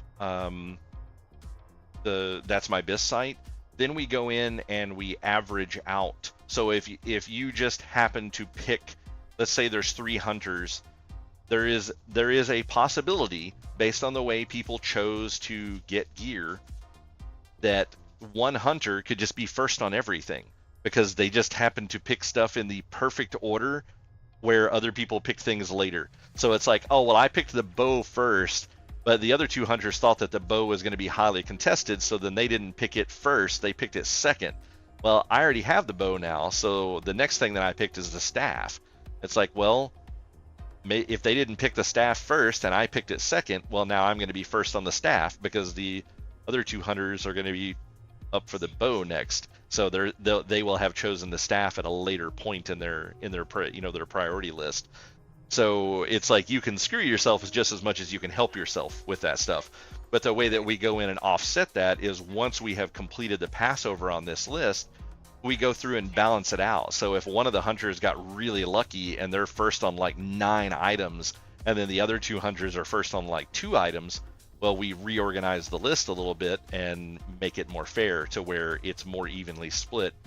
And as a rule, based on the number of bosses there are and how much loot each boss is dropping, we try to make it to where everyone is first on a piece of gear 3 to 4 times. So that way everyone's getting gear at an even rate throughout the expansion, and you don't have one dude that just becomes mega powerful and then does like 3 raids and is like, okay guys, well, I got my top parse, I got all the gear, so I'll see you guys next phase. It stops that shit from happening. There's always a carrot at the end of the stick. There's always that one extra piece of loot that you don't have yet, and you want to keep coming back to the raids to get it. Yeah, that's a huge problem with SRing because people can and will get lucky. Yeah, well, I mean, it happened to me. Yeah, it happened to me on SR for my hunter on SOD, the group that I run with over there. I walked in the first day of Nax, and I walked out with 4 piece because it just happened to be the way that I chose my SRs. I strategically picked SRs that other people weren't picking, and that shit was the stuff that dropped. So I got those for free, and then they were doing +1s on the other gear. So it's like if you did an SR tier gear, then you would get a +1 on rolling for stuff. And it just worked out that I got 2 really good rolls. The first one I got a +1 on, and then the second open roll that I did was against someone else that had a +1, and I won that one also. So it's like I just walked out with 4-piece bonus on the very first day in Nax, and it just like some people were not real happy about that, but I also, as a rule, play hunter really well, so it was the stuff was good. But I think I got completely full bis by the end of Nax. I was one of the few people in the guild that did, just because of the rate at stuff, how stuff was dropping. I got the only crossbow that dropped, just because of the way that I picked my SRs. From KT, or was yeah, it, from KT, yeah, from KT. I got the only Nerubian crossbow that we got the entire time that we did Nax, for example. But this time, now that we've moved into Scarlet Enclave, which is the new raid, I have won a single piece of gear in like 6 weeks. So it's like I'm getting completely screwed this time. I think Kazram was in a similar situation. He's really screwed on loot right now in SOD as well, and it's like.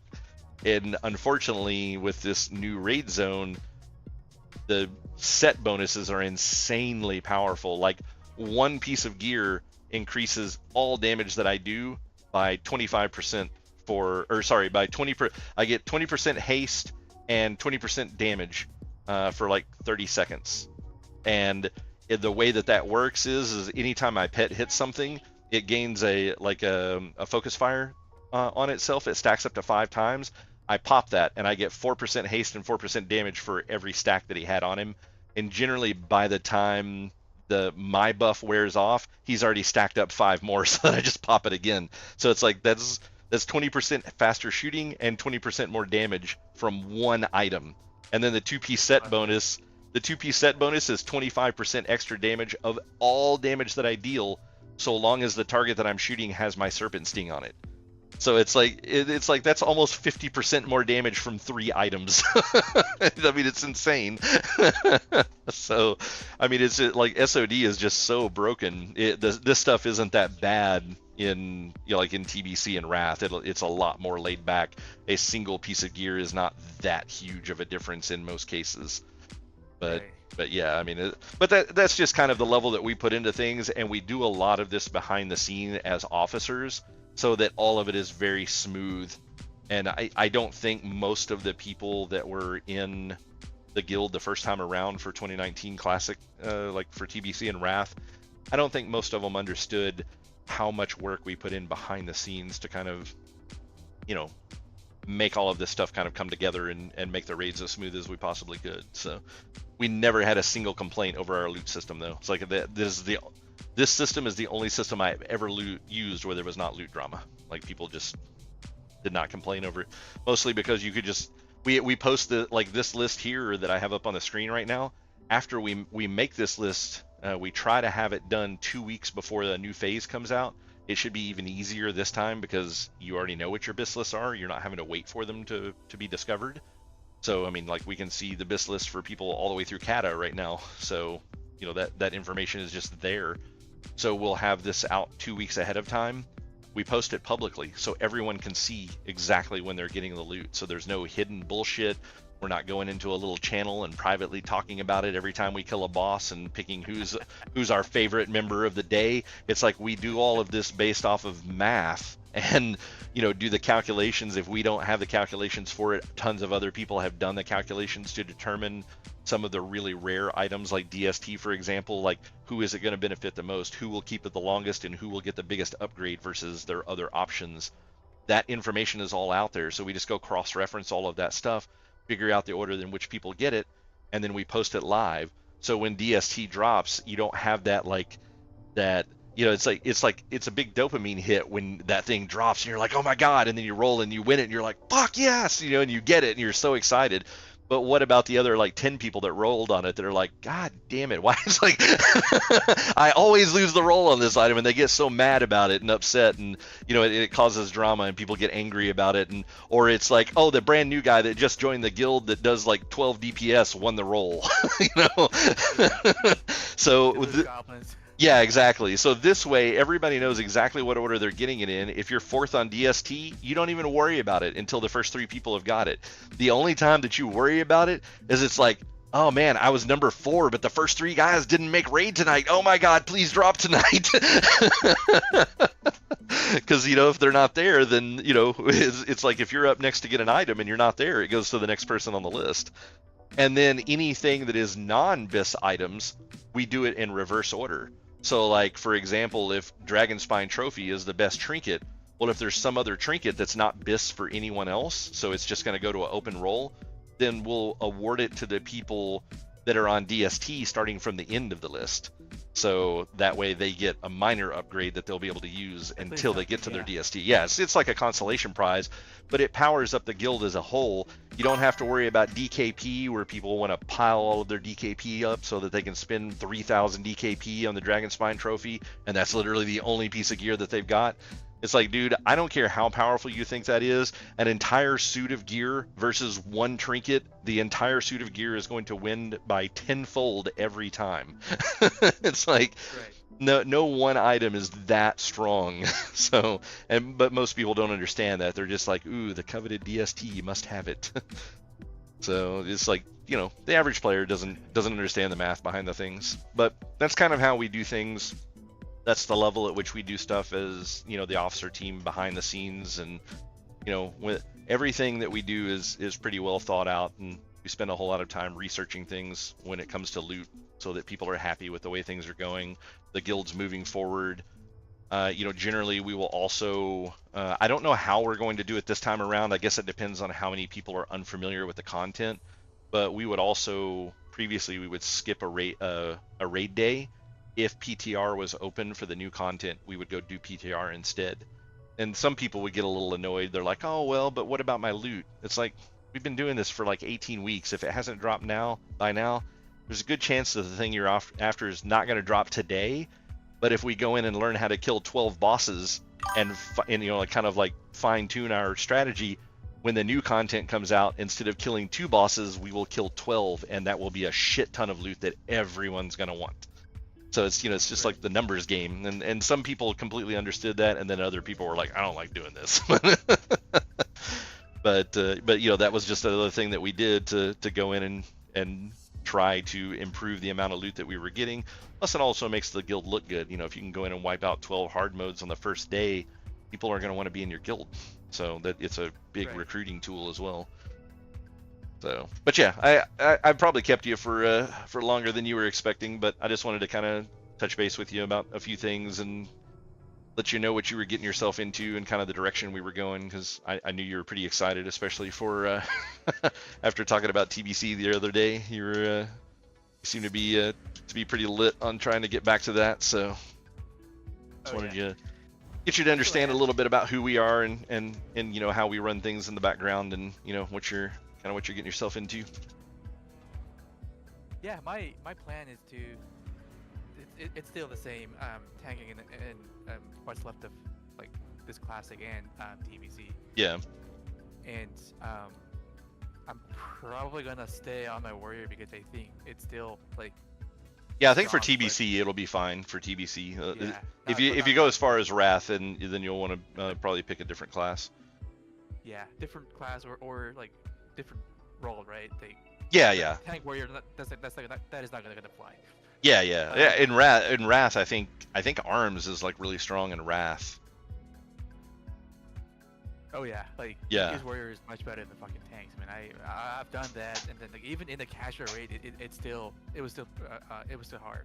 Yeah. And so yeah, and I think I'm going for maybe like the one thing that I do want to pay attention to is communication rate, like between you and me, and then setting the pace of the raid because we don't want to spend like 5 hours in a ZG run, right? And Yeah. ZG is like one of the easier raids in class. Yeah, as we're getting more, the other thing too is we still have a lot of undergeared people. I mean, it's like, you know, like on my DPS warrior right now, I'm still wearing several pieces of green gear because I just can't get replacements for them. You know, it's like I'm going into raids, but you know, when you go into a 40-man raid, it's like your chances of getting a specific piece of gear is a little rough. Yeah, I was gonna say, especially when there's like 9 warriors in the raid. Occasionally I'll get lucky. I did one Molten Core where there was only 6 other warriors. I was like, okay, this seems reasonable. But most of the time it's like 8 or 9 warriors or 10 warriors, or it's pretty crazy. And we all want the exact same items. Yep. Yeah. So it's like, yeah, it's a little rough trying to get the upgrades. So I've mostly been sticking to dungeons and stuff. I went and did the grind for the Gladiator's Chain Tunic, the like super I finally got that knocked out and got it done and got my my Hand of Justice and stuff like that. So it's like I've done a lot of really hard farms so far trying to get things, but the other things they keep eluding me. I can't get them to drop. So a lot of that will start to disappear as my PvP rank keeps going up. I'll hit 11 this week, and then next week I'll be 12, and 12 is gonna basically wipe out all the greens that I have and change them to purples, which will be really nice. So I'm expecting that week to have a significant jump in the amount of damage that I'm doing, because I'll also be picking up a bunch of hit and crit rating from that gear, and it should be pretty nuts. I'm pretty excited. So, but yeah, we still have a lot of people that are under geared and you know aren't in great positions at the moment. Even like Brutal, he's been working really hard on some of his gear, but you know he hasn't been doing a whole lot of rating and stuff either. So. But yeah, he's probably going to be the tank running with you the most, so I definitely want to see some communication between the two of you guys and making sure, like there were 1 or 2 times tonight when we were pulling and you guys were pulling different places, you know, like pulling in different directions. The one that I noticed right off the top, it was actually him pulling the wrong direction and not you, but we just want to make sure that I would prefer that when I say let's do this in this order, that's the order that we do it in. But the thing that I don't want to see is the two of you pulling 2 different directions at the same time and wiping us. It's like that's the ultimate goal, is to not have that happen. So it was that Jinda pull. Exactly. You know exactly what I'm talking about. And then the pack next to it, right? And yeah, exactly. the pack. Exactly. Yeah. So you saw it as well. So. So yeah, I mean that, like, I just want to make sure that the communication's good on that. It's like I said, I would rather it had been done in the order that I said, but ultimately, I just don't want. It didn't really matter so much on that particular one, which one we pulled first. I just wanted to make sure that you didn't pull the boss and then he pulled the trash pack and then we wiped. So, because that's when people start getting upset. Yeah. So yeah, it's just all about trying to make the thing smooth. And he seems to like you as a tank pretty well. That was one of the problems he was having, was he was getting annoyed with some of the pug tanks we had been picking up in the past. So, so yeah, I think as you kind of get a little bit more comfortable here and with what's going on, he's kind of wanting to be in more of a passive tanking role right now and just kind of be like secondary, tertiary tank. Oh, great! Yeah. Yeah. So the two of you just need to communicate a little bit. Make sure when we're in the raid, you know, just be like, hey, I'm going to pull this over here, or you know, whatever. So you guys are kind of both on the same page and you know, kind of run with it. And I think that'll be good. And then, like I said, you and I will definitely need to work on some communication a little bit. Like I said, it's mostly it's not just a one-sided thing. I definitely have things that I need to make sure that I'm taking into consideration because I'm not a tank right now, and so things that I'm thinking aren't getting conveyed because I'm not saying them. So that's a thing. So if you ever feel like there's a point, I generally try not to like go off on people if they do something that is weird. So I mean, if I say to do something, you accidentally pull something, it's much easier for us to just be like, hey, you know, like this is what I actually meant for it to happen, and this is what happened. So, you know, like how can we fix this in the future, instead of saying like, why are you being fucking stupid? Stop pulling shit. You know, it's like that doesn't really solve anything. So That's how you lose people. Actually, yeah, that's not a good. yeah, it's like I normally try to tell people when I'm in a raid environment, it's like listen to what I'm saying and let's do that, because at the end of the day, the concept is to have the entire raid team going in a single direction. But outside of raid time, it's like if you want to get in and like shoot the shit about like, hey, you know, if we pulled this way instead, you know, this would save some time, or like I would just feel more comfortable if we pulled this way. I'm pretty open to that kind of stuff. I just don't like doing it in the middle of the raid, because then it can get people confused because they hear two different things and they don't know what we're doing, or yeah, exactly. So it's like I just like it when we're in the raid. It's like, so this is what we're doing. I'm the raid lead, so I'm making the calls. But then when we're out of the raid, if you want to see a change, just come talk to me. It's like I feel like having input from more people about how we're doing things, even if I don't like your plan or I don't use your plan. Sometimes I'll make raid decisions based on you know, part of my job of being a raid lead is to give you guys the ability to do what you need to do to make the raid successful. The other part is to understand everyone's weaknesses. So sometimes you may suggest something to me and I'll be like, nah, I don't want to do that. It's not because your idea is not good. It's because I know someone else is going to fuck it up. So that, you know, that's, yeah, exactly. So that's part of it, you know, like that's a huge portion of my job, is making sure that I understand what's going on in the raid, and you know that we're going in a specific direction and trying to make things happen. And then, you know, it's like, hey, you know, we tried this and this was like really rough on me. Is like, you know, like, is there any way we can change this for next raid? It's like I'm always up for talking about that kind of stuff. I think the more people that can give insight on how things are done make us stronger as a raid team. And I'm definitely not the type of person that is like, oh, you know, like, this is my raid and this is how I say it has to be done, so we got to do it this way. It's like that's how people get stuck on bosses and can't kill shit, because you got some dumbass that thinks he knows everything and this is how this has to be done. Leaders. Yeah, exactly. You know, just like raid leads that don't belong in the position. Essentially, people that they can't take criticism. It's like, what are you talking about? I know what I'm talking about. It's like, okay, dude. So why have we wiped on this boss like 14 times because we can't even get the pull down right? Come on, man. Yeah, and then somebody saying something different like during the fight, that confuses a lot of people. Yeah, yeah. Yeah, because when you're trying to be hyper-focused and making sure you're not screwing up something, I can definitely understand how people will hear patches of things. It's like, oh, I heard the thing that guy said, but I didn't hear the thing you said, so I did what he said, and then that was apparently not the right thing. So yeah, it's like it all makes sense. I mean, I've been in a lot of these different roles, and some of them are a lot more stressful than others. So it's like you can't be responsible for everything every time. That's why it's better when there's, as a rule, only one voice, and you know we're going in a straight line kind of thing. Shut up. Yeah. Yeah. So it's a lot more laid back, like I said, while we're doing the pug stuff. So you know, hopefully you'll be able to kind of become a little accustomed to that, because it is very all over the place. But when you're trying to attract people, you don't want to have that like militant attitude with the pugs in there, because for one, that'll cause some pugs to shut down because they just don't know how to handle you know, that type of an attitude. And then also you want to keep things lighthearted, because you want to attract new people that are, you know, you obviously saw that. You came into the raid, you enjoyed what you saw, and then you decided to join, and we need more people like that. So if you're being an asshole to people and being like, you know, calling them out for every little mistake and stuff like that, it's like, when it's people's first time raiding with you, they're gonna make mistakes because they're used to doing things a different way. It's like, so different ways, yeah. So yeah, hopefully that covers kind of everything for you. Like I said, I know we've been in here a long time, so just wanted to touch base with you a little bit tonight, let you kind of like know what we were looking for and how I'd been seeing things so far, and you know, hopefully you're still enjoying everything. So it was a good chat, and then I think definitely I'm having fun here, and yeah, I do want to see that sort of more sweaty gameplay, like hopefully, or at least just more we'll have streamlined. that.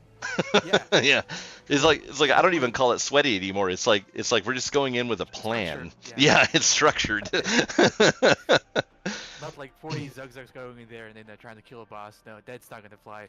Yeah. And hopefully that'll happen like for AQ and then Nax and Classic, but will definitely happen in TBC race.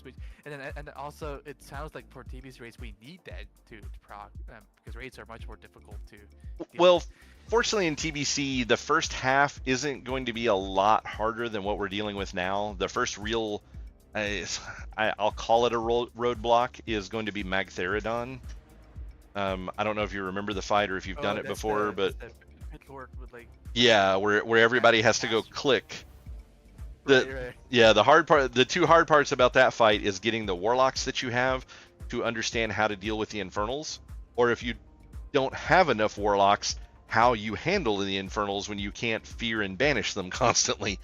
And then the next hardest part is understanding that you have to have 5 people that go out and click, and they have to click and they have to stand there and not screw it up and not click and move, because then you broke it. And it's like, and basically everyone in the team has to do it, because the version that we're going to get at first is the one where you get a debuff and you have to have like basically 4 clicker teams, and then as the game progresses they reduce the timer on the buff, so you need fewer clicker teams. But the first time you go in there, you basically, out of the 25-man raid, you have the main tank who doesn't click. Pretty much everyone else is going to have to click. They're either going to be a backup clicker or they're going to be a primary clicker. And the problem that you have with the backup clickers is those are the guys that it's like somebody from team B died, so you got to know exactly who that person is and what cauldron that they were supposed to click so that you can click it when team B's going.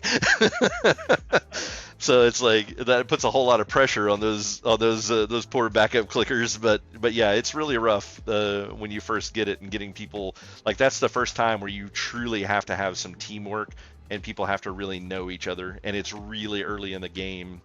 So, it's like a lot of times teams aren't prepared for that. Like they're not used to playing with each other. They don't know everybody's voices, and you'll get that's the big thing of getting people out of that one is when people will be like, "Oh shit, I died."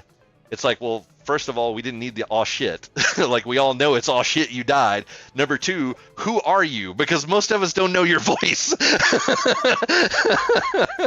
So it's just like, it's more important when people just say Olaf died. It's like, okay, Olaf was in group B, he was on the moon marker. Okay, somebody needs to go cover that marker when B team is up again. Dude, that happens a lot too, because somebody go like, I need heal, like who are you? Yeah, it's like, great. Have you tried bandaging? Because no one knows who you are. So yeah, it's gonna be chaotic for sure. And one last thing, I think that communication thing, I think that's probably gonna go away eventually. It's like only the second rate I've done with you guys, but as we work on it going forward, that should not be a problem anymore. Yeah. No, I think the communication will be fine as we start to kind of intermingle and understand how each other plays and all that kind of stuff. So I'm generally pretty good at picking up on the flows for people, and like I said, if you pick up Nova Raid Companion, this is the part I'll explain to you ahead of time, where you've got all that information. You can see when I do the ready check, that will automatically pop up and show you what buffs everyone has. So if you see X's on there, it's like if you see a whole line of forts and then there's 1 or 2 X's, it's like, well, we need to get those X's taken care of before we pull. So that's number 1. And then number 2 is how much mana does everybody have. So as a rule, as soon as the ready check is completed, then within 2 or 3 seconds, I want a pull timer, as a rule, unless we say, oh, hey, somebody needs somebody needs fort or somebody needs whatever, and then we need to make sure that's taken care of before the pull timer goes out. So you're saying that there's no need to be sitting around when people are ready to pull? Yeah, exactly. It's like as soon as we hit the ready check, if everyone has buffs and everybody's mana is full, the instant the last person checks ready, /pull 10. go. It's like, you know, just like always pressing W kind of thing. And then, you know, and then just being tactical about the trash. You know, it's like making sure when we're pulling trash, know which trash we skip, which trash we don't skip, and then where we need to pull the trash to. It's like, you know, like for example, the Berserker right before Bloodlord, it's like we need to try to pick him up before we move into the Bloodlord's room, and we want to pull him down the hill some so that we don't have an issue with people getting feared and then running into other packs and picking up extra things to have to kill for no reason. Right. So yeah. So that, you know, like those would be the things, you know, like that you'll just have to work on personally, is just remembering where to pull certain creatures to, and which creatures you need to kill now and which creatures to kill later, as far as like when you're doing your pulls, like what packs to pull essentially, and where to tank them. So that'll be the thing for that, you know, you'll just kind of pick up as time goes on, and then for the most part, the ready check straight into the pull timer. As long as everybody's ready, everybody's got their buffs. The big one that I've noticed in this one is because Arcane Intellect isn't a buff that goes on the whole raid, you have to cast it from one party to the next. One thing you'll notice is if there's parties that are just like full of warriors, the mages won't buff them with intellect because they don't need it. So if a ready check pops up and you see a bunch of X's and it's in the intellect column and it's like, oh, it's all warriors, it's still okay to pull. We're not going to buff the warriors with intellect. So Right. yeah. The warriors. Yeah, it's not going to help them. We're all fucking stupid. a little 20 int buff isn't going to make us not screw up. it's zug zug. That's it. So yeah. Right. Awesome, man. Well, I guess unless you've got something else, I'll say you're free to go. Yeah. Sounds good. So really, you know, right now is to like get the right people to prepare for what's coming up next. Yeah. And in the meantime, like I think you were talking about how Joe gets the people and then you shape them. Yeah. And also I think so like this time period is when you would shape these people into the right shapes. Yeah, it's mostly just kind of figuring out what shapes they're going to become and then how to put them together in a puzzle. It's like I need to make a circle and these people are a bunch of various shapes. I'm going to start sticking them into this circular pattern and then figure out which ones I need to get rid of because they don't make a circle anymore. So, you know, it's like that's probably the best analogy I can come up with on that one. Is it's like these are a bunch of random puzzle pieces and I have to figure out how to make a shape out of them. Because you know, most of the time it's hard to shape a person directly. It's like you can give them some tips and some ideas, but for the most part, people have a certain way that they play, and that's just how they feel comfortable, and that either fits into your system or it doesn't. Yeah. So it's like, you know, and that's part of the raid team. That's the other thing to understand here is everyone that's been here before completely understands it because they've watched me do it. But I don't play favorites with people. Like I will kick anyone out of the guild if they can't conform to what we need them to do. It's like I don't care if it's. I mean, my wife, I'll kick her out of a raid team if she can't do what we need her to do. I mean, and she knows that because it's all about the team.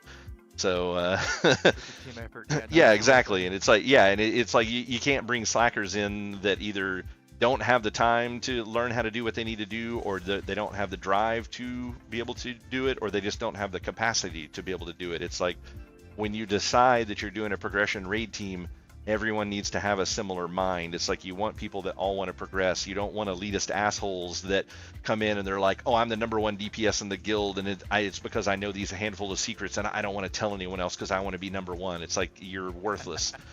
I don't think I told you the story, but we had a problem with that in Wrath of the Lich King. We were doing, I forget what the big demon guy's name is in Ulduar, but it's right before the final boss.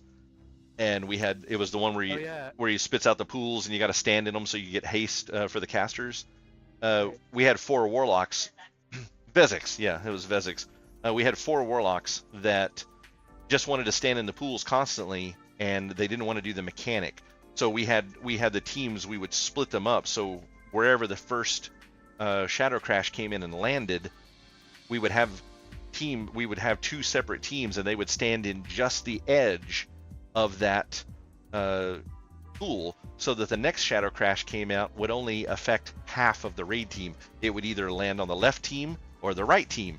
That team moved, and then they're supposed to move back to a point to where both teams are sharing the same pool again.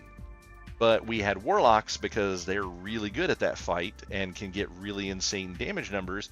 Instead of running out and coming back to where they were supposed to, they would just switch over to the other team, which then made that team more likely to get the next Shadow Crash because it had more people in it.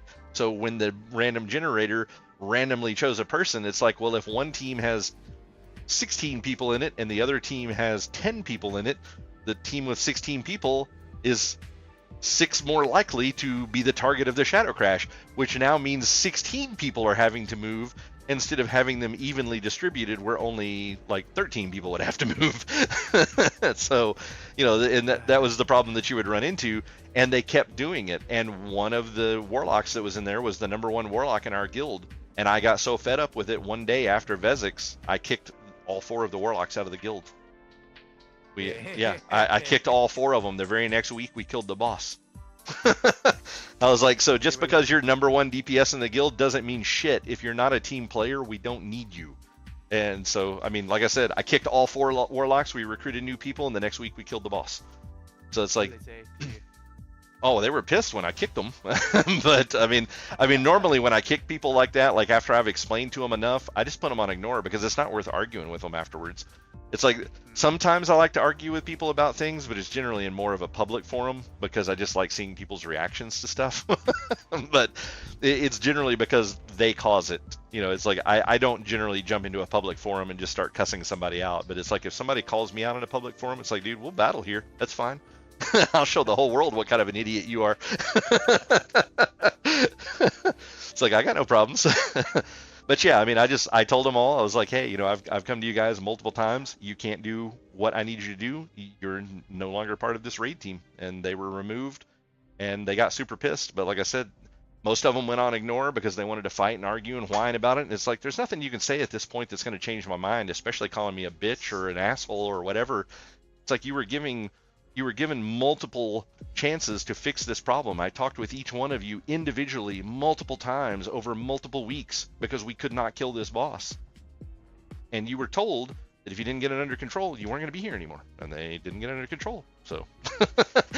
And they were gone. Yeah, exactly. It's like, you only get so many chances and then I'm done with you. So it's just like, you know, I try to be as nice and as fair with people as I can because I want the team to progress. But, you know, if somebody's holding us back, and they clearly were. I mean, it's like, dude was #1 DPS in the team, and we lost overall raid DPS.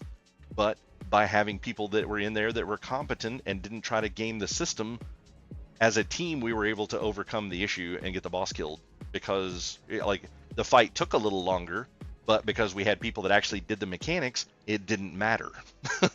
Because a lot of the fights that have mechanics, it's like, you could do these fights for 20 minutes if people just do the mechanic correctly and don't take excessive amounts of damage or cause people to have to move that shouldn't have to move. So yeah, that was kind of how we dealt with that. So yeah, we, you know, as we get moving forward and get more of a standard core raid team, then people that, you know, that aren't being a team player just get replaced. Because, you know, the thing that I try to explain to other people is a lot of people have this mentality of, oh, it's just a game, it's just a game. It's like, at the end of the day, you're right, it is just a game. But the concept is we're all fucking nerds because we're here playing a game. So what it actually is 24 other people in your raid team that you're screwing over. You're not screwing over a game. We're not asking you to take the game seriously. We're asking you to take your teammates seriously. It's like, there's 24 other people in here that aren't you, that came here to do this stuff. They did the research, they did what they needed to do, and they want to work and get this stuff done, and you are fucking them over by showing up late or calling out at the last second or not doing the strats the way you're supposed to or not being prepared. It's like, you're screwing over people. The game doesn't care. I care.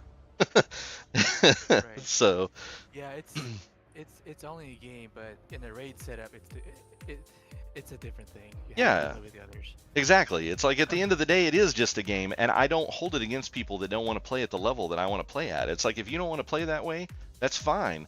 You don't have the capacity to play that way. You don't have the interest level to play that way. You don't have the availability to play that way. That's fine. I'm not going to call you a worthless piece of shit. But if you come to a progression team and say you want to be part of it, then you need to be willing to do what the team says. And when I tell you, I expect you to show up 99.9% of the time. You know, it's like if you want to take a family vacation or something, go for it. But I mean, if I find out that you took the night off so you could go fucking get laid with some random chick you just met, or you know, you're going to go out drinking with the boys, it's like, fuck off. Go join a non-progression raid team. Like, this is obviously not your focus. This is not what you want to do. You want to go do that other thing, so go do that. Right. So yeah, that's it. That's all I got. For now, yeah. Give me 5 seconds. I'll come up with something else. And yeah, one ask is that going forward, if you, well, I don't even think I have to ask to do this, but if you see something that I can work on to, you know, to get better at, just talk to me, let me know, and then we can work at it. Oh yeah, like I want to get. I think it will do 100%. Yeah, I want people to get into the mentality of, because I come to you with a problem doesn't mean you're being punished or that people are looking down on you. Like, I like to look at this kind of stuff as more of a puzzle or a challenge, and I wanted to figure out how to fix it and how to make it happen. So a lot of the times, if you're someone that's working with me, if I come to you and say, hey man, you know, I noticed that you know, we really need to get those sunders up, and you're not getting sunders up quite fast enough. Like, you know, we need to get that worked on. It's not because I think you're a worthless piece of shit or you don't know how to play a video game. It's I'm looking at the math. I'm going in and looking at Warcraft logs, and I'm seeing it's taking you, you know, 118 seconds to get sunder up, but when I look at other warriors that are doing sundering like this, they're doing it in 45 seconds. So why are you twice as long? It's like, this is a really important thing that significantly boosts the amount of damage that all of the physical DPS are doing. We need to get that on there faster. And it's not like you're worthless crap. It's like, no, you're just doing something in a different order, but I need you to do it in this order. It's like this. Right. This is the thing that is going to most affect the raid team right now, is by getting this thing fixed. And I want other people that have that mindset, like, oh man, I didn't realize that we were losing like 30,000 raid-wide DPS because I didn't have this up sooner. I'll get that taken care of. It's like, that's the kind of people I want, you know, in the raid team that are looking at this as like a problem-solving situation, and right. We're just getting in there and doing it. It's like, I'm not bitching at you because I don't like you. It's my job as a raid lead to find where the problems are at and inform people so that we can get them fixed and move in the right direction. So it's like, I promise we're not sitting in a room somewhere just being like, that beefy guy, man, he's a worthless piece of shit. Can't believe this retard. He can't even fucking click the button and do the thing he's supposed to. God. It's like, find a new tank. Yeah. So, like, that's not how we roll. It's like, you know, we just sit in the back and we're like, okay, I'm looking at the #1 guild in the world, or the #1 guild on our server. This is their raid-wide DPS. We have a similar makeup. We have a similar kill time, and we're 50,000 DPS across the raid behind. What's the problem? Is someone not carrying their weight in DPS? Is someone not getting a debuff up they're supposed to get up? Because it's like, at the end of the day, the shorter the fight is, the less chances there are for people to make a mistake. So it's like, everything that we can do to kind of optimize, you know, it's like, that's what it's all about. Oh yeah. Oh man. Yeah, it's gonna be exciting going forward. Yeah, I mean, I'm glad that you look at it from the aspect of it being exciting, because that's the kind of people we want, are the people that are, you know, finding the excitement in what it is that we're doing. Yeah, you and the officers are putting in a lot of work and effort into it, you know, just to make it work, and you know, all the Google Sheet distribution, whatnot, and then all this behind the scenes, people don't see that, and then they probably don't realize, you know, going back to your point, these things take hours. Oh yeah. Just to figure out. Yeah, it's insane. And then when you have everything, you know, prepared, everything sort of, prepared and good to go, come raid day, somebody goes like, oh no, my other guild does this, you know, XYZ ways, but let's do that. And then I think that's the biggest slap in the face, right there, because it's just, you know, not walking all over you, but it's not helping. Yeah, exactly. And it's like, there's a time and a place for everything. It's like, most of the time that, like, a lot of the times that's what gets people fighting and arguing with people, is it's like, there's a time and a place for everything, and you pick the wrong time or the wrong place. and now people are mad at you. It's like, Yeah, like if you want to propose a different plan, just like you said, do it at a different time, not like mid or during the raid time. because yeah, that exactly. backfires big time. I mean, and there's even sometimes in raids where it's like we'll just be beating our heads against the wall, and it's like, well, I had a strat, and everyone's performing the strat right, and it's not working. And at that point, I'll be like, does anybody have any suggestions? Like, what can we do to fix this? You know, it's like there will be times that if something comes up weird, I'll open the floor and be like, okay, does anybody have any suggestions? Because it's pointless for us to just sit here for the next 2 hours beating our faces against the wall with a strat that's clearly not working. It's like, what? How do we fix this? Okay, that's different then. Yeah. Yeah. So it's like sometimes there will be, you know, there'll be a point in a raid where I'll ask for, you know, for input from people, because it's like, well, we thought we had this figured out and it's clearly not working. So does anyone else have any ideas? Right. So, but Alrighty. yeah, Yeah, well, sorry, go ahead. I think it's just sort of off topic. For the long prog team, I'm probably gonna try to bring a shaman that I don't have yet, because I do want to heal it as a shaman as well, and that's probably gonna happen for the other team. I mean the team where I think you will have like some pug spots available, like less. Yeah, it's that one's the team that we will have in TBC. That is what I will call the secondary or the casual team. Will be similar to how our raids are here. I don't want as many pugs, so I want it to be more of a structured raid environment. But it's not going to be hardcore and, you know, people having to push like crazy DPS and stuff. It's meant to be more of a laid back, like, hey, we recruited this couple and the husband is like super crazy hardcore and the wife just wants to get in there and mash some buttons and, you know, kind of likes healing, or vice versa. You know, it's like we actually had a team in the first time around in TBC where the wife was the one, she was like fucking hardcore, and the husband was just like, I just play a paladin and heal. Yeah, he was like, I play because she likes the game. And I was like, okay, don't hear that one a lot, but sure. And she was really good. She ended up being one of our officers for a while. So, I mean, you know, it's like sometimes you see that kind of stuff, but you know, we want to make sure that when we get groups of friends in, not everyone plays the game for the same reason, and we want the hardcore people in the hardcore group. And then we want to have a softcore group where the people that don't want to play at that level can play, and then their friends can have alts and play with them. Because the hardcore team, maybe they're not going to want to raid, you know, an extra day a week here, so they just want to be in the hardcore team. So that's going to leave some holes, and then, you know, like a husband and wife combo, or two brothers or two sisters or whatever, like where one of them's hardcore and the other one just wants to, you know, just kind of chill and raid.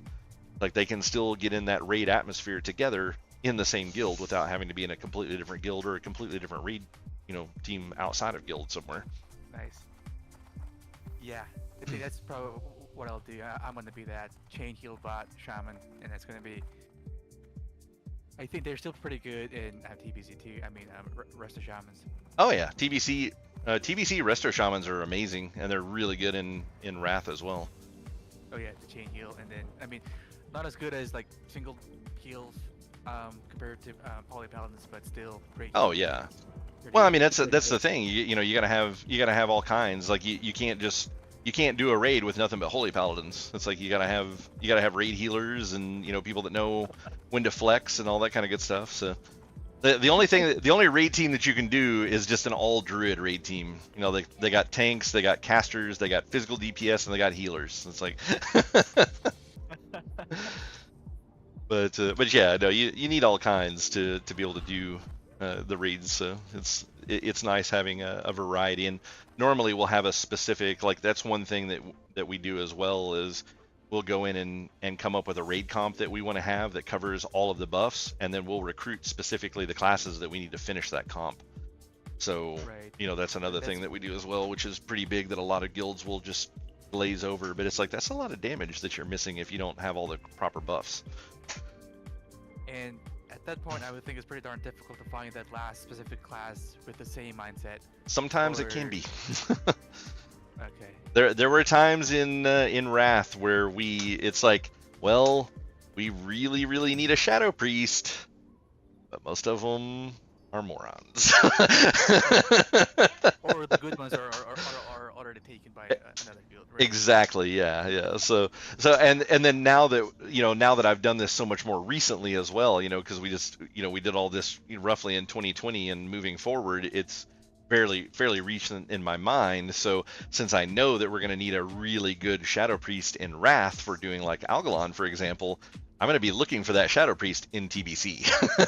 So, okay. Yeah, so it's like hopefully we'll be a little bit more prepared with some of that stuff, because that was some of the problems we ran into. We had an arms warrior that we took with us forever in TBC because you wanted the one buff that the arms warrior brought, but there was no other reason to have one. It's like they weren't really great DPS.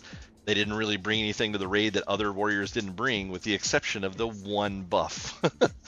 But it was a 4% increased physical damage for the entire raid, so it was a pretty huge buff.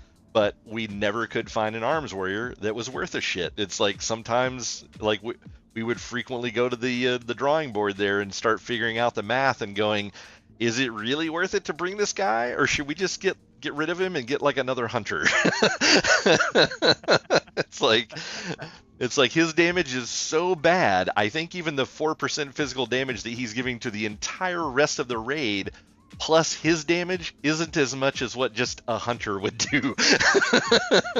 So yeah, I mean, he was bad. He was really, really bad. And they were really hard to find because no one wanted to be the buff bot. So we kept him for a while, but eventually once gear started outpacing it, we just had to let him go, because it was like, dude, a hunter can do the bonus that you're giving plus your DPS. A hunter can do 50% more than that just being geared now. So we cut him loose, and we had a similar problem with a Shadow Priest in Algalon, because they're insanely useful because they can use dispersion when Algalon does his big explosion, so he can stay out of the portal, disperse, and take the explosion, because if someone doesn't get hit by it, then it wipes the raid. So you have to have a Shadow Priest really for that. I mean, there are one or two other classes that can do it, but it's like, I mean, they have to be perfect in order to get it to work, where a Shadow Priest is just like, I just hit this one button and negate 90% of the damage. So yeah.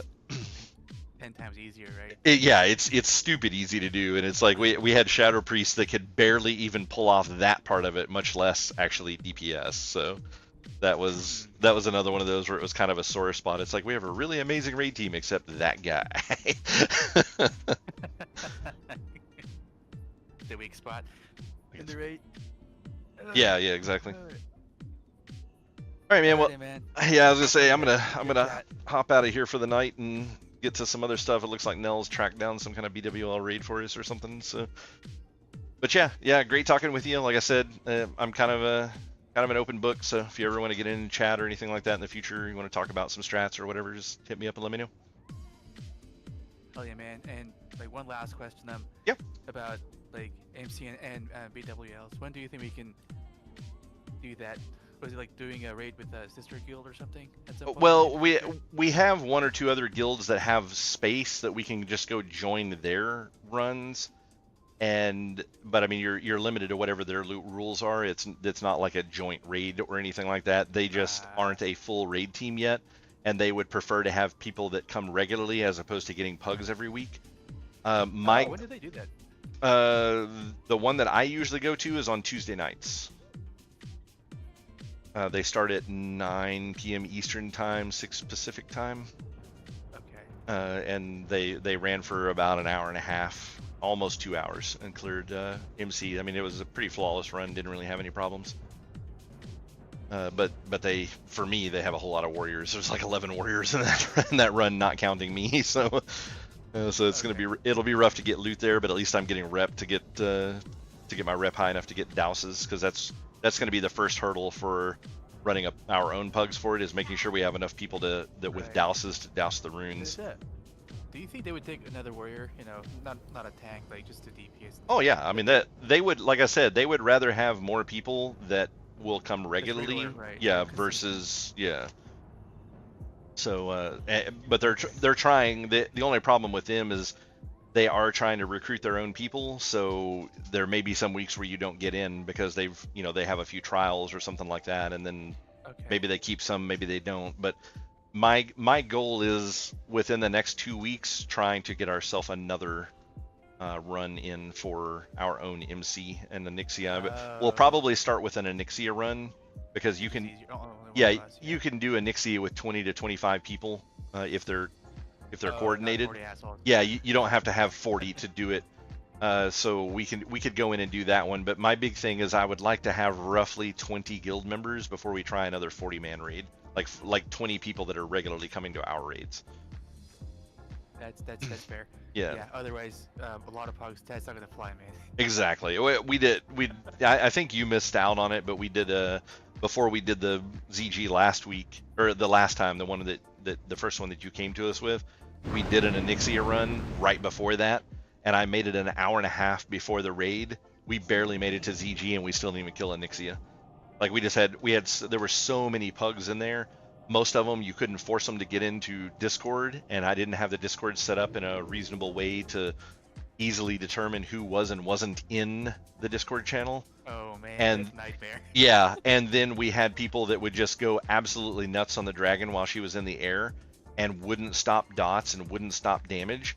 And then when the dragon lands, she just systematically ran around the room killing everyone that was top threat and breathing and swiping the entire raid, and just we got her down to like 18%, and she just wiped out the whole raid from 40 to nothing in like 6 seconds. I mean, it was just ridiculous. Yeah, I mean, it was a disaster. So. Alrighty, yeah, sounds good. Hopefully, we'll do our own MC, or at least like more than 20 people.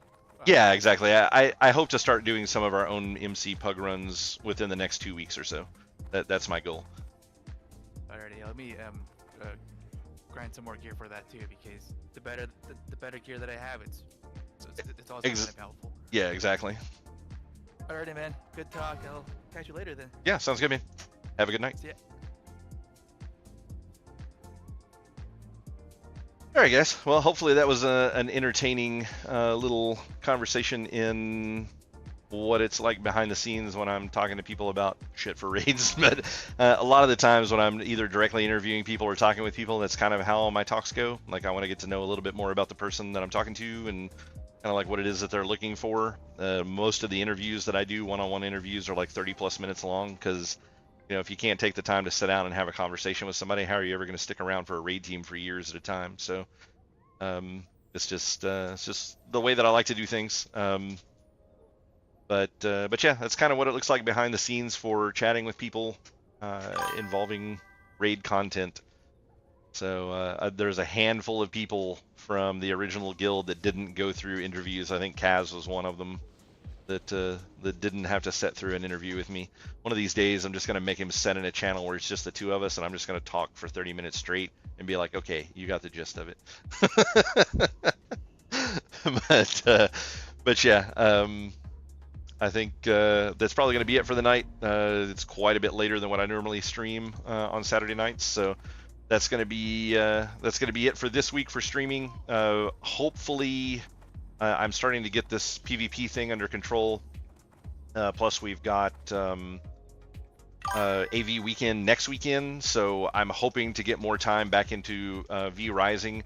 I'm actually going to play some of it this weekend to kind of get more caught up to the end game stuff, so that when I do get it back on here, people are actually seeing the new content instead of just watching me play through the old shit that most everybody's seen. So hopefully Wednesday we'll get some time in on some V Rising, and hopefully it'll be some of the new content at that point. And then once I finish up V Rising, I'm going to be doing Clair Obscure. I really want to play that on camera, and then we'll kind of see where things are going from there. We're talking about doing what was the name of the game? Soul Mask. We're considering doing Soul Mask, which is another survival style game. Maybe not this coming week, but the next week. We'll see how that ends up working out. We're kind of getting done with Valheim at this point. So that's kind of the plan for now, but I will still be doing a lot of AV grinding until I hit High Warlord. I've got 4 more weeks after this week to keep that going. But yeah, totally said I can talk. But yeah, that's the plan for now. Hopefully everybody's been enjoying the content, and if you're new to the channel, be sure to hit that like and subscribe. If you're watching from YouTube, and if you're watching from Twitch, hit that follow button. Come back and see us in the future. Have a great night, everybody, and thanks for hanging out and watching.